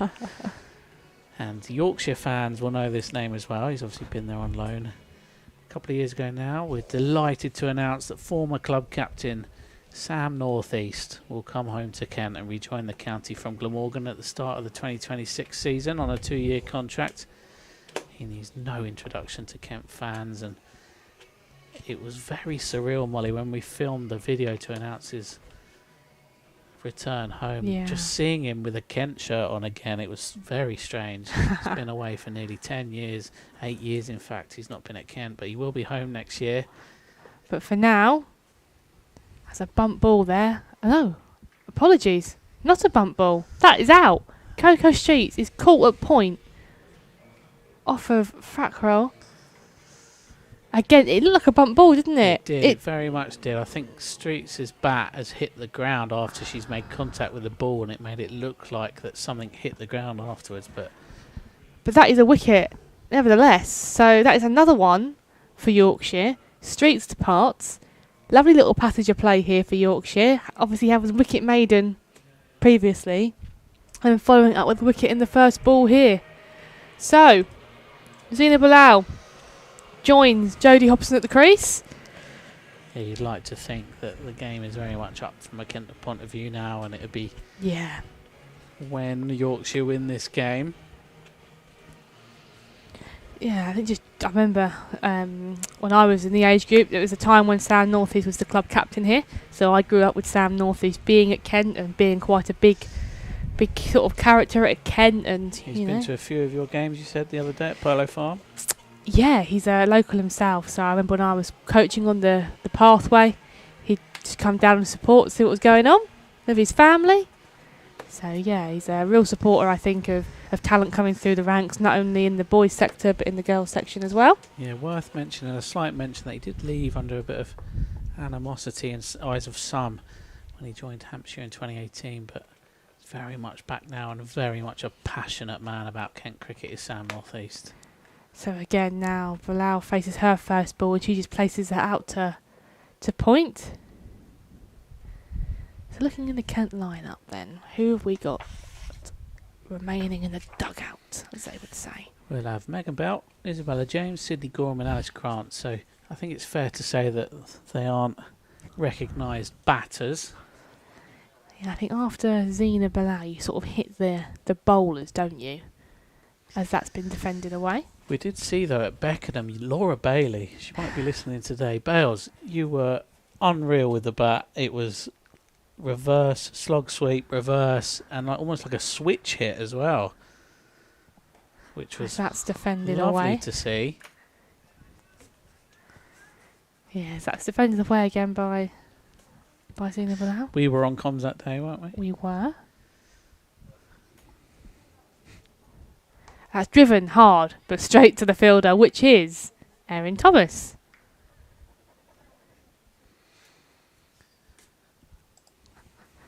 So now, again, this could be another wicket maiden.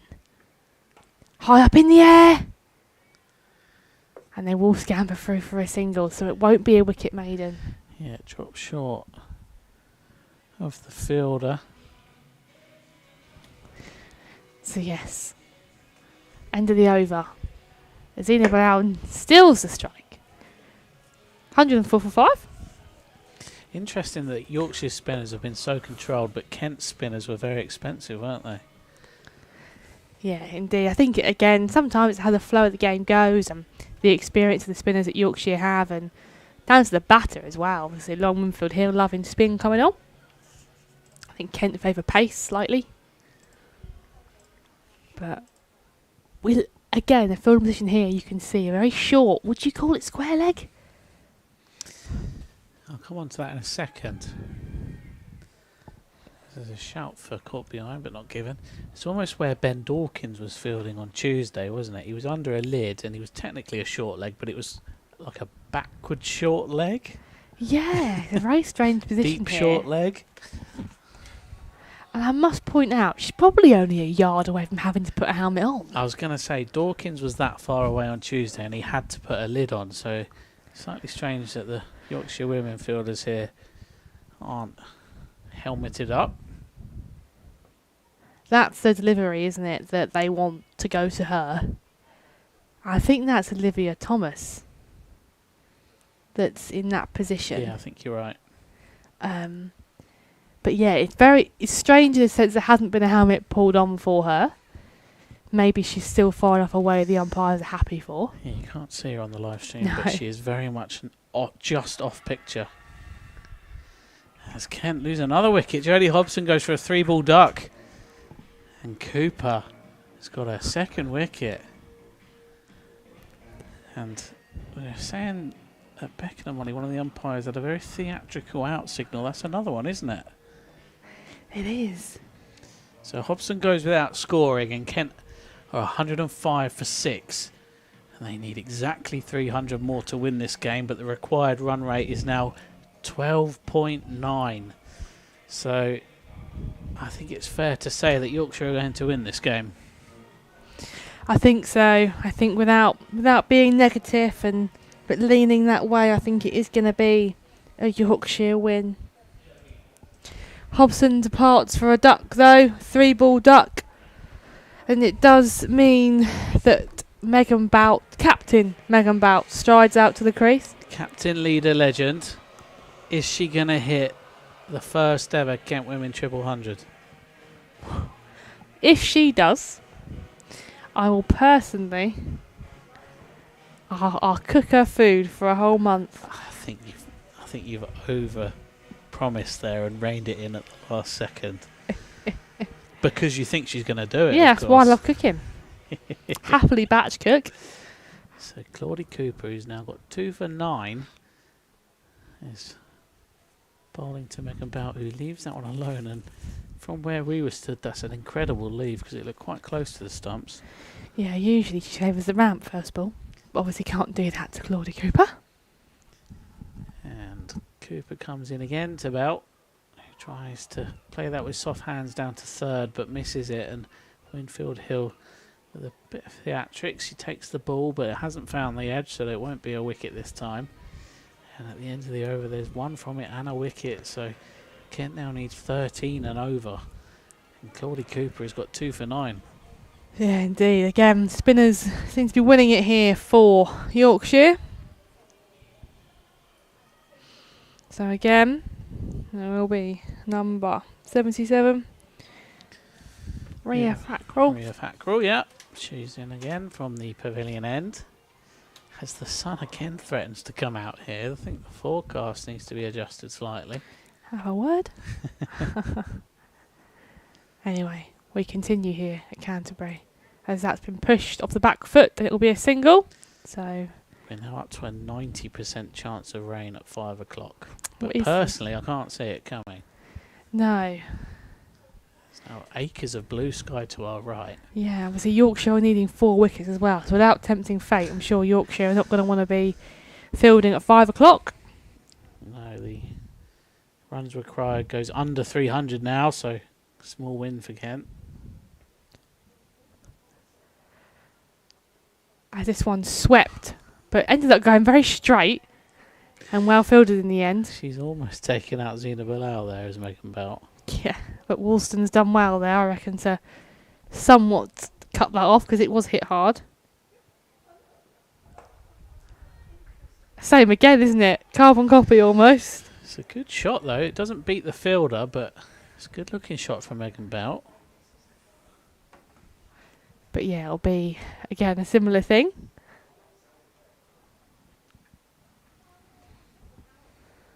As that's defended away again.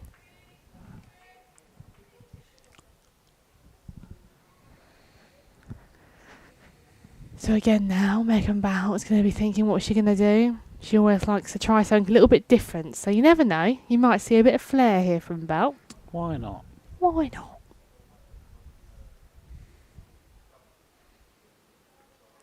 That's hit hard. And it was nearly a one-handed stunner. But she's almost parried it down the ground, but she has taken the sting out of it. So she saved a couple there. Have a look at the scores from elsewhere that Yorkshire fans will be interested in. Middlesex are now 91 for 3 in pursuit of 177 against Worcestershire Rapids. And that one then has just been played into the leg side. Gloucestershire women 115 for 2, chasing down 260 at Leicester. They're nearly at the halfway stage there. So this, from a Yorkshire point of view, well, this could be getting close, but of course if they win here with a bonus point then none of it will matter. It'll just look tight on the table. Yeah. And it will be Cooper to continue. Yeah, Claudia Cooper, formerly of Surrey. Starts a new over. She's got 2 wickets already for 9 runs out of her 5 overs so far, and she's driven by Megan Belt. But it won't beat the fielder, there'll be no run.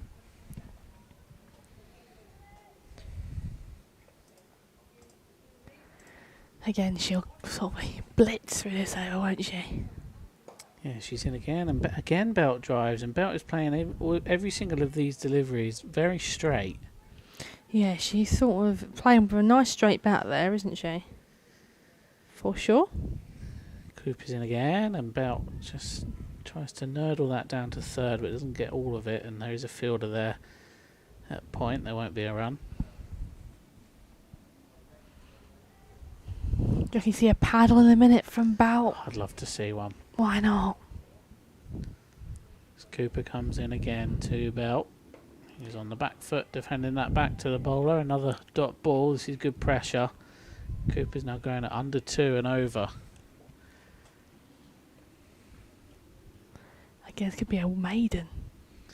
And she comes in again to Belt. He doesn't time that well at all, but they'll get a single because it beats the fielder. So it won't be a maiden. in the Dawkins position, let's call it. Yeah, it's... I'm very surprised they haven't asked for a helmet. She's standing slightly further back now. Yeah. As Cooper's in again to Bilal, who plays that slightly early, but she will defend it back to her. And there's one off the over, so after 29, the Kent women are 108 for 6.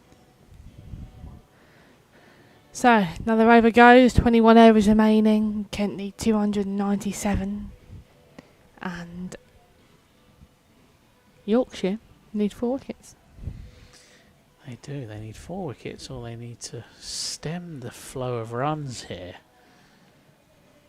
21 overs left, Kent need 297 more, so I am saying that firmly with tongue in cheek. And it'll be Fackrell that starts a new over from the pavilion end. And she's into Megan Belt, who hoiks this one.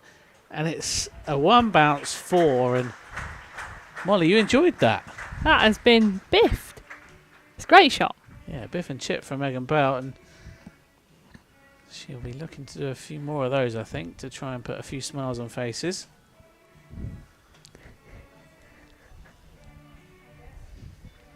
And let's see what happens next then, as Fackrell will bowl again to Megan Belt, and the field has gone out. But to say it's gone back, isn't it? So, Fackrell again.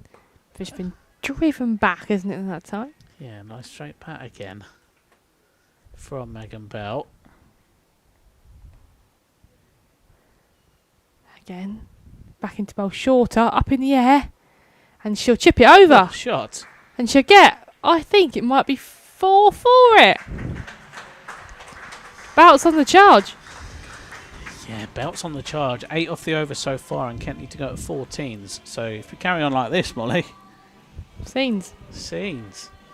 and you'll be cooking a lovely meal for Megan Belt. Yeah. As Fackrell returns to her mark. She's back in now to Bout. And that has missed everything. Straight into the keeper's gloves. Good reply there for the Yorkshire bowler. I think she was about to ramp that and decided not to at the last moment. She sort of stepped away. Yeah. Very Megan. Shot. Hit down the ground. There's a fielder out there, so they'll just get one, but Megan Belt's up to 11 off 16 here. There's still one ball in the over left, and she'll bowl it to below. It's got a lot colder in here as well.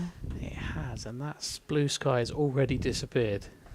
As that's been hit straight to Erin Thomas. But she's gone over it. We'll just see if she's okay, though, because she sort of slipped and didn't stop her fall, and she is now limping. I think she's all right. Yeah, she holds her hand up to say she's all right, so that's good to see. Although she is still rubbing her hip, so she did slide over onto that right hip, so hopefully she's okay. Let's just have another look at the scores from elsewhere at the end of the over. 30 gone. Kent women are 118 for 6, and at Merchant Taylor's School, Middlesex women are 91 for 3, and Gloucestershire women are 115 for 2. But it is now raining at Leicester, and it is now raining at Merchant Taylor's. So it's all going on. It's all going on. They are both constituted matches because they've both passed 10 overs in the second innings. So as it stands, rain could help decide the final table of this Women's Metro Bank One Day Cup League 2. So Woolston now for the Nackington Road end. There's been a change. Yeah, Woolston's back on. She got 5 overs earlier on. She's gone for 22 runs so far. She's back into Zena Bilal. He tries to drive that one but doesn't get all of it, and it squirts out to the fielder, who is Amy Campbell. And there won't be a run.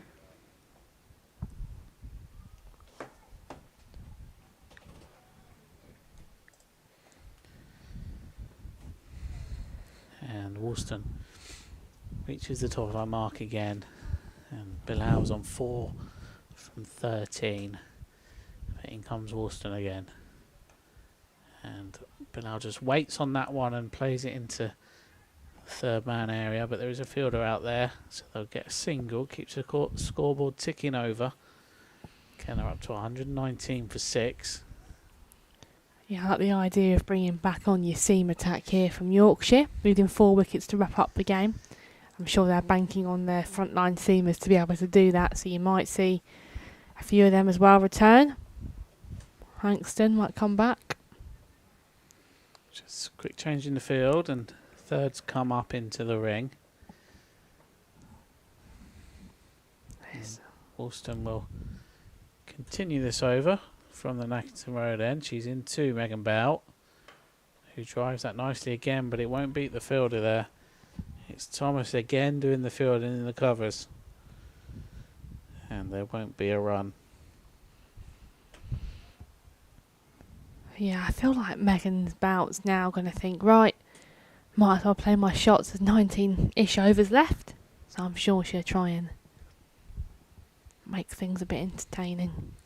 In comes Woolston to Belt, who's on 11 from 17. And Belt tries to heave that one, but misses it. And Winfield Hill takes it behind the stumps. There won't be a run.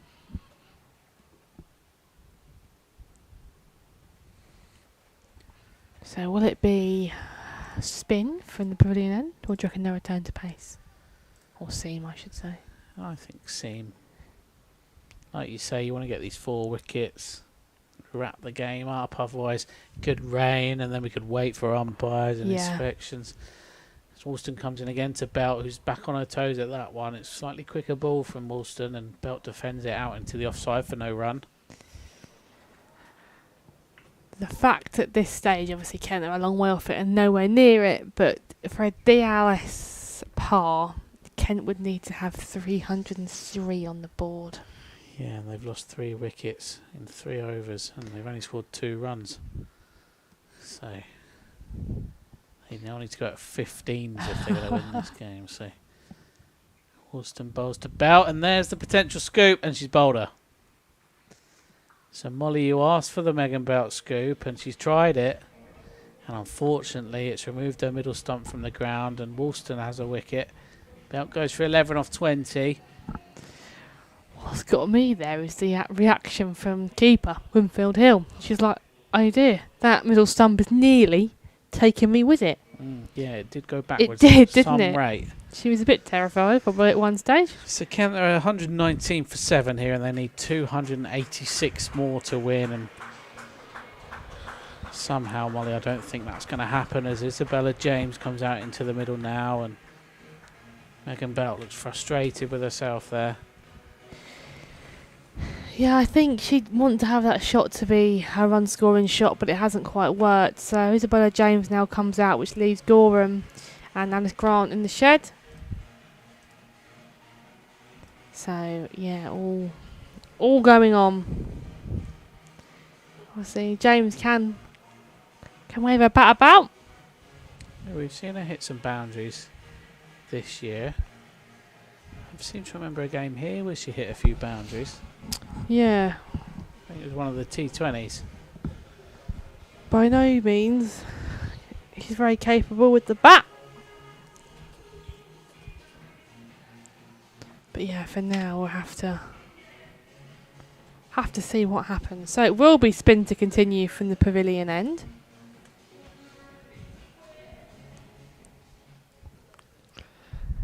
So it will be Bilal. And lots of catches now. That's circling. Oh yeah, wow, that's an attacking field. Yeah, just run us through that field, Molly. So you've got first slip in, you've got that silly sort of square that we spoke about, a very catching mid wicket, and you've got an Erin Thomas at a catching cover. Everywhere you look is a Yorkshire fielder. And she's managed to place it in a gap, and she swept that, but it won't go all the way as Ward does the fielding. And it'll be a couple in the end. Decent shot by Zina Bilal there. She swept it round the corner where there wasn't a fielder. It's a good option. Yeah. All your fielders are in front of the bat looking at you. Absolutely. So you might as well sweep. As again, she bowls and presses that back. She's almost looking for that flat drive, or she's looking for that top edge to the fielders. Or an LBW. Now, from our angle, that didn't look as plumb, but we are quite at an angle, aren't we? We're basically fielding at deep mid on. Let's have a look at the replay, Molly. It's just about to start on our live stream here. Yeah, that's out. Yeah. And that's why we can't have a say, because at deep mid on it looked going down, but when you look at the replay it looks very plumb. Sydney Gorham is striding out to the crease now to join Isabella James. Yeah, Kent now 8 down, 121 for 8, and 2 more batters to come for Kent. Yeah. And Fackrell gets her second wicket, so she's bowled well here from the pavilion end. I think she's bowled all of her overs from this end, is that right? Yeah, she's bowled all her over from this end. I think it's been Woolston that's changed it up. She's bowled from Pavilion and Nackington Road. Yeah, when we were at Beckenham, we did have a short conversation about renaming the ends there, because they weren't very exciting, were they? The Beckenham end and the City end. Yeah. I think you tried to wish the Crystal Palace end into existence, didn't you? There was that, and the thought of naming it after players. The Greenway end does sound good, though, doesn't The it? Greenway end, I'm an advocate for it. So if Mm. it does come out, I'm going to claim that as mine. I'll have a word. So there is 2 balls left of the over, and it will be Sydney Gorham to face them. The attacking field still stands here at Canterbury, and a big defensive shot there. Not in danger of being out. So, yeah, I enjoy the Greenway end. Hopefully that can come true. You'd have to call it its full name, though, wouldn't you? The Lydia The Greenway Greenway end. Has a certain ring to it. It does. And again, it's been pushed out to the offside, and she's going to get a single for it. My next question, Molly, is which end do you rename? I don't think it matters per se, because like Lydia Greenway wasn't a bowler, didn't bowl at Beckenham, so didn't have an end at Beckenham. So there's no sort of personal connection, I would say. I think, from a Kent point of view, you'd want to keep the Beckenham end, wouldn't you? So maybe City end. Maybe is the rename one to that. make way. Or if you name it after both players, obviously being the home of women's cricket there. It was. I'd argue that it's split pretty evenly now, actually. Yeah, now it is, but it used to be. Yeah, so you're right. I think you've played a few games for Kent Women at Beckenham, haven't yeah. So maybe naming it after 2 Kent players would be good. you? The Edwards end and the Greenway end. I thought it would have to be, wouldn't it? Beaumont end. That's the one you throw in to have the conversation. But I think Charlotte Edwards will get an end. And Lydia Greenway, again, clear export of Kent. As that's defended into the offside by Gorham. Yeah, the ends here are quite slightly more established, aren't they? Yeah, you couldn't change it here. You can name a stand here. We But I have think- done. Yeah, exactly. So if you haven't been to the ground before, we've got the Leslie Ames stand, named after Leslie Ames, the first wicket keeper to score 100 first-class hundreds. Frank Woolley, who is in the ICC Hall of Fame, and if you look at his stats, you probably won't think they're real. He played well into his 50s in the first-class cricket for Kent. We've got the Cheeseman Pavilion, named after one of the former presidents of the club who financed renovation work on it. And of course, I don't need to introduce the Underwood and Knott stand. As Woolston nearly finds the edge of Gorham then, but there won't be a run. And then, of course, Molly, we've got Freeman House, which is the latest addition to the vicinity of the Spitfire Ground. And Freeman House are the flats, if you've been to the ground, they're the flats that sit just outside of the boundary of the ground. And they are named after Titch Freeman, who is Kent's highest ever first-class wicket taker. Again, if you look at his stats, you won't think they're real at all. He's one of those players that seemed to take wickets whenever he played. As Woolston comes in again to Gorham and defends it back to her, no run. And I think lastly, a slight mention to the Colin Blythe Memorial, which carries all the names of Kent cricketers that have died in war. And Colin Blythe was one of those who died in 1917 in Passchendaele during the First World War. So the memorial was named after him. And he's one of just a handful of Kent men's players that have taken 10 wickets in an innings. And I think Yorkshire would have liked that to happen today to get this match over with.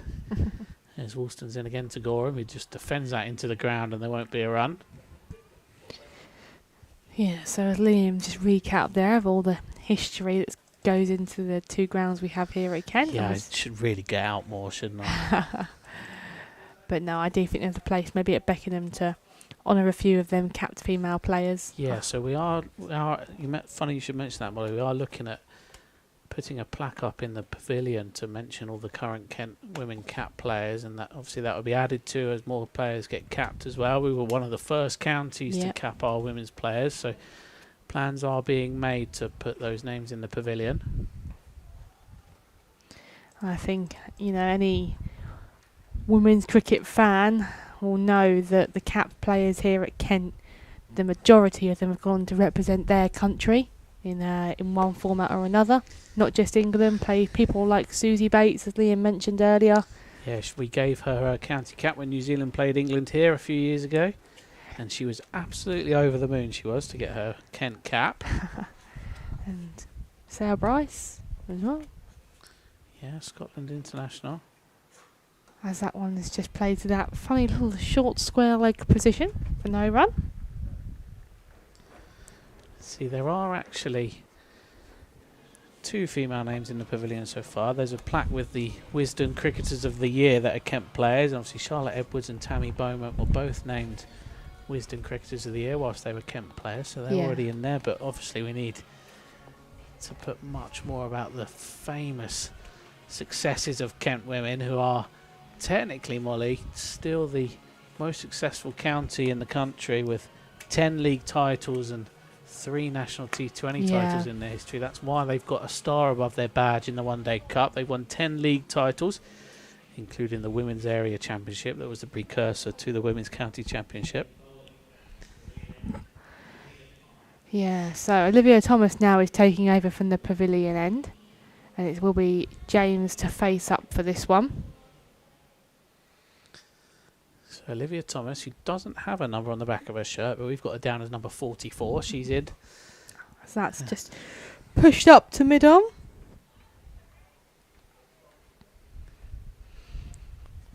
So yeah, you feel now obviously 2 wickets to her name, so she'll be looking to come in and try and get the 2 more that her team need. She comes in and that turns away from James.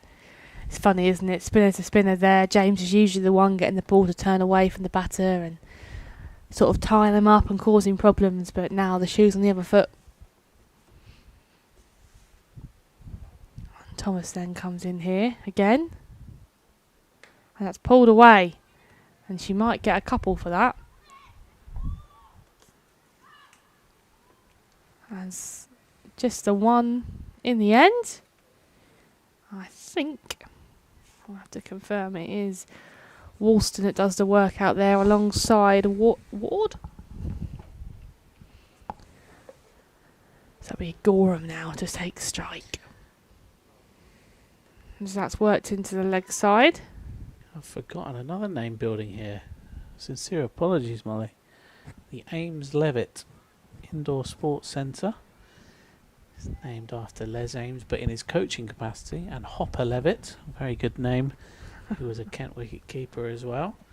And up there used to be, it's not there anymore sadly, it was Lucky's Bar, named after Brian Luckhurst, the late great Brian Luckhurst.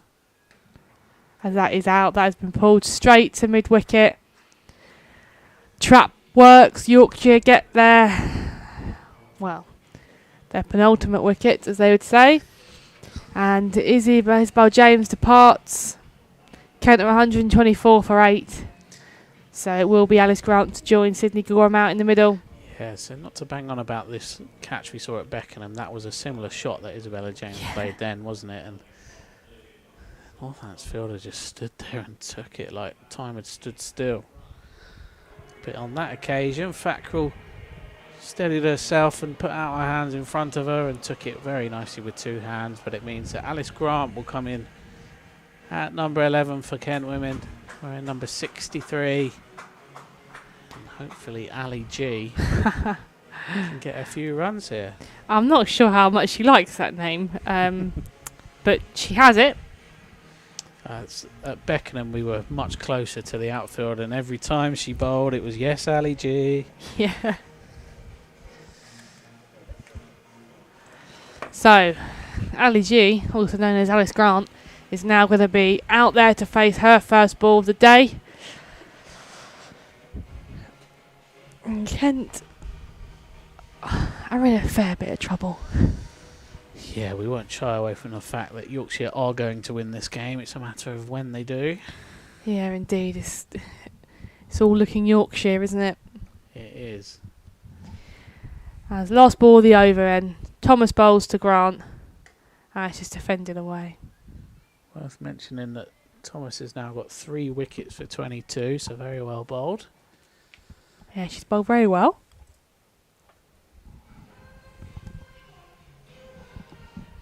Song's still echoing around here at Canterbury. So, it looks like it's still going to be Woolston here for the Nackington Road end. And Yorkshire need 1 wicket now to seal victory. Let's just have a look at the other games.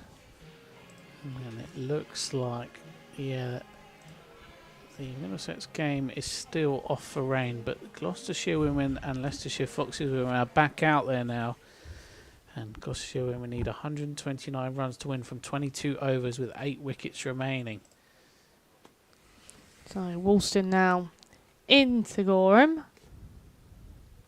And she's run that down to third man pretty well. And she'll get the single for it to give Alice Grant the strike. Yep, Kent move on to 125 for 9. And you're listening to the Kent Cricket live stream, proudly sponsored by Cluberly. My name's Liam. I'm here with Kent wicketkeeper Molly Davis. Kent women's final match of the season, home or away, and it's been great to see the massive attendances for a women's fixture here when we set a new record during the Vitality Blast as Woolston's into Grant, and Grant wafts of that, and I do not know how that has not hit the stumps. But Grant survives. Yeah, we got a crowd of over 2,400 for a women's match during the Women's Vitality Blast. And today the ones that have been here have been witness to an absolutely magical innings by Laura Winfield Hill. We've got 194 from just over 120 balls, and it was one of those innings where you didn't want it to end, and it ball went up in the air with her on 194, and if it had been a 6 it would have been her first double century. As Grant wafts at that one again, and I don't know how that's not hit the stumps, but earlier Laura Winfield Hill just holed out in her pursuit of her double century, didn't she? Yeah, indeed. And she's just down on her haunches there. Can't believe that that's missed everything. But it did. So Yorkshire still need one more wicket here at Canterbury. Yeah, and Kent need 280 runs at 15.4 and over. If you want to look at the glass half full. So Woolston's in again to Grant, who backs away and plays that into the offside, but the fielder's there. It's Ward with her bright red shoes. And there is no run.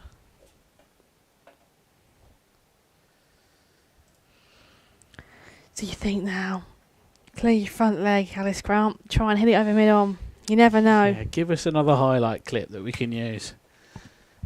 You just never know. So Woolston comes into Grant then, who's yet to get off the mark from 4 deliveries so far. And she wafts at that one, and she's given caught behind. And Yorkshire win this game very, very convincingly. They're going to win here by 279 runs. So that there concludes the last game of the season here for Kent, and obviously not the victory that Kent wanted to end the season on, but take nothing away from Yorkshire today. They've rocked up down here, down in the south, put a mammoth 404 on the board and won by about 280 runs, and bowling Kent out for 125. I'll hand you over to Liam, but you've been listening to Molly Davis. Thank you for all your support this year, being here, watching the Kent Women, listening on the stream, and I'm sure we'll see you all next season for more Kent Women's fixtures. Yes, thank you, Molly, and it just leaves it to me to say thank you to all of you who have tuned into our live streams of Kent Women's matches this year, and we'd like to thank Cluberly for all of their support of our women's streams and also of our men's Metrobank One Day Cup streams as well, and our men's Vitality Blast streams. We hope you've enjoyed the white ball season, because this actually is the end of the white ball season here in Canterbury. But Kent fans, don't despair. Kent white ball fans, the Kent Spitfires are in men's Vitality Blast quarter-final action this time next week at Emirates Old Trafford. I'm going to be there. Molly's going to be there. If you see us in the crowd, do buy us a drink. That would be lovely. And Kent, the two sides here shake hands, and Lauren Winfield Hill has made history here today. She's hit the highest women's list day score ever at the Spitfire Ground St Lawrence. She's hit 194 from 126 balls. And it's safe to say that Yorkshire deserve their victory. And of course you can see more fireworks here at the Spitfire Ground St Lawrence on Wednesday the 5th of November, as Kent Cricket's fireworks evening is back for 2025. You can get your tickets today at tickets.kentcricket.co.uk. My name's Liam, and this is my last stint of commentary for Kent men or women this season. So thank you very much for tuning in when you have, and we'll see you again soon.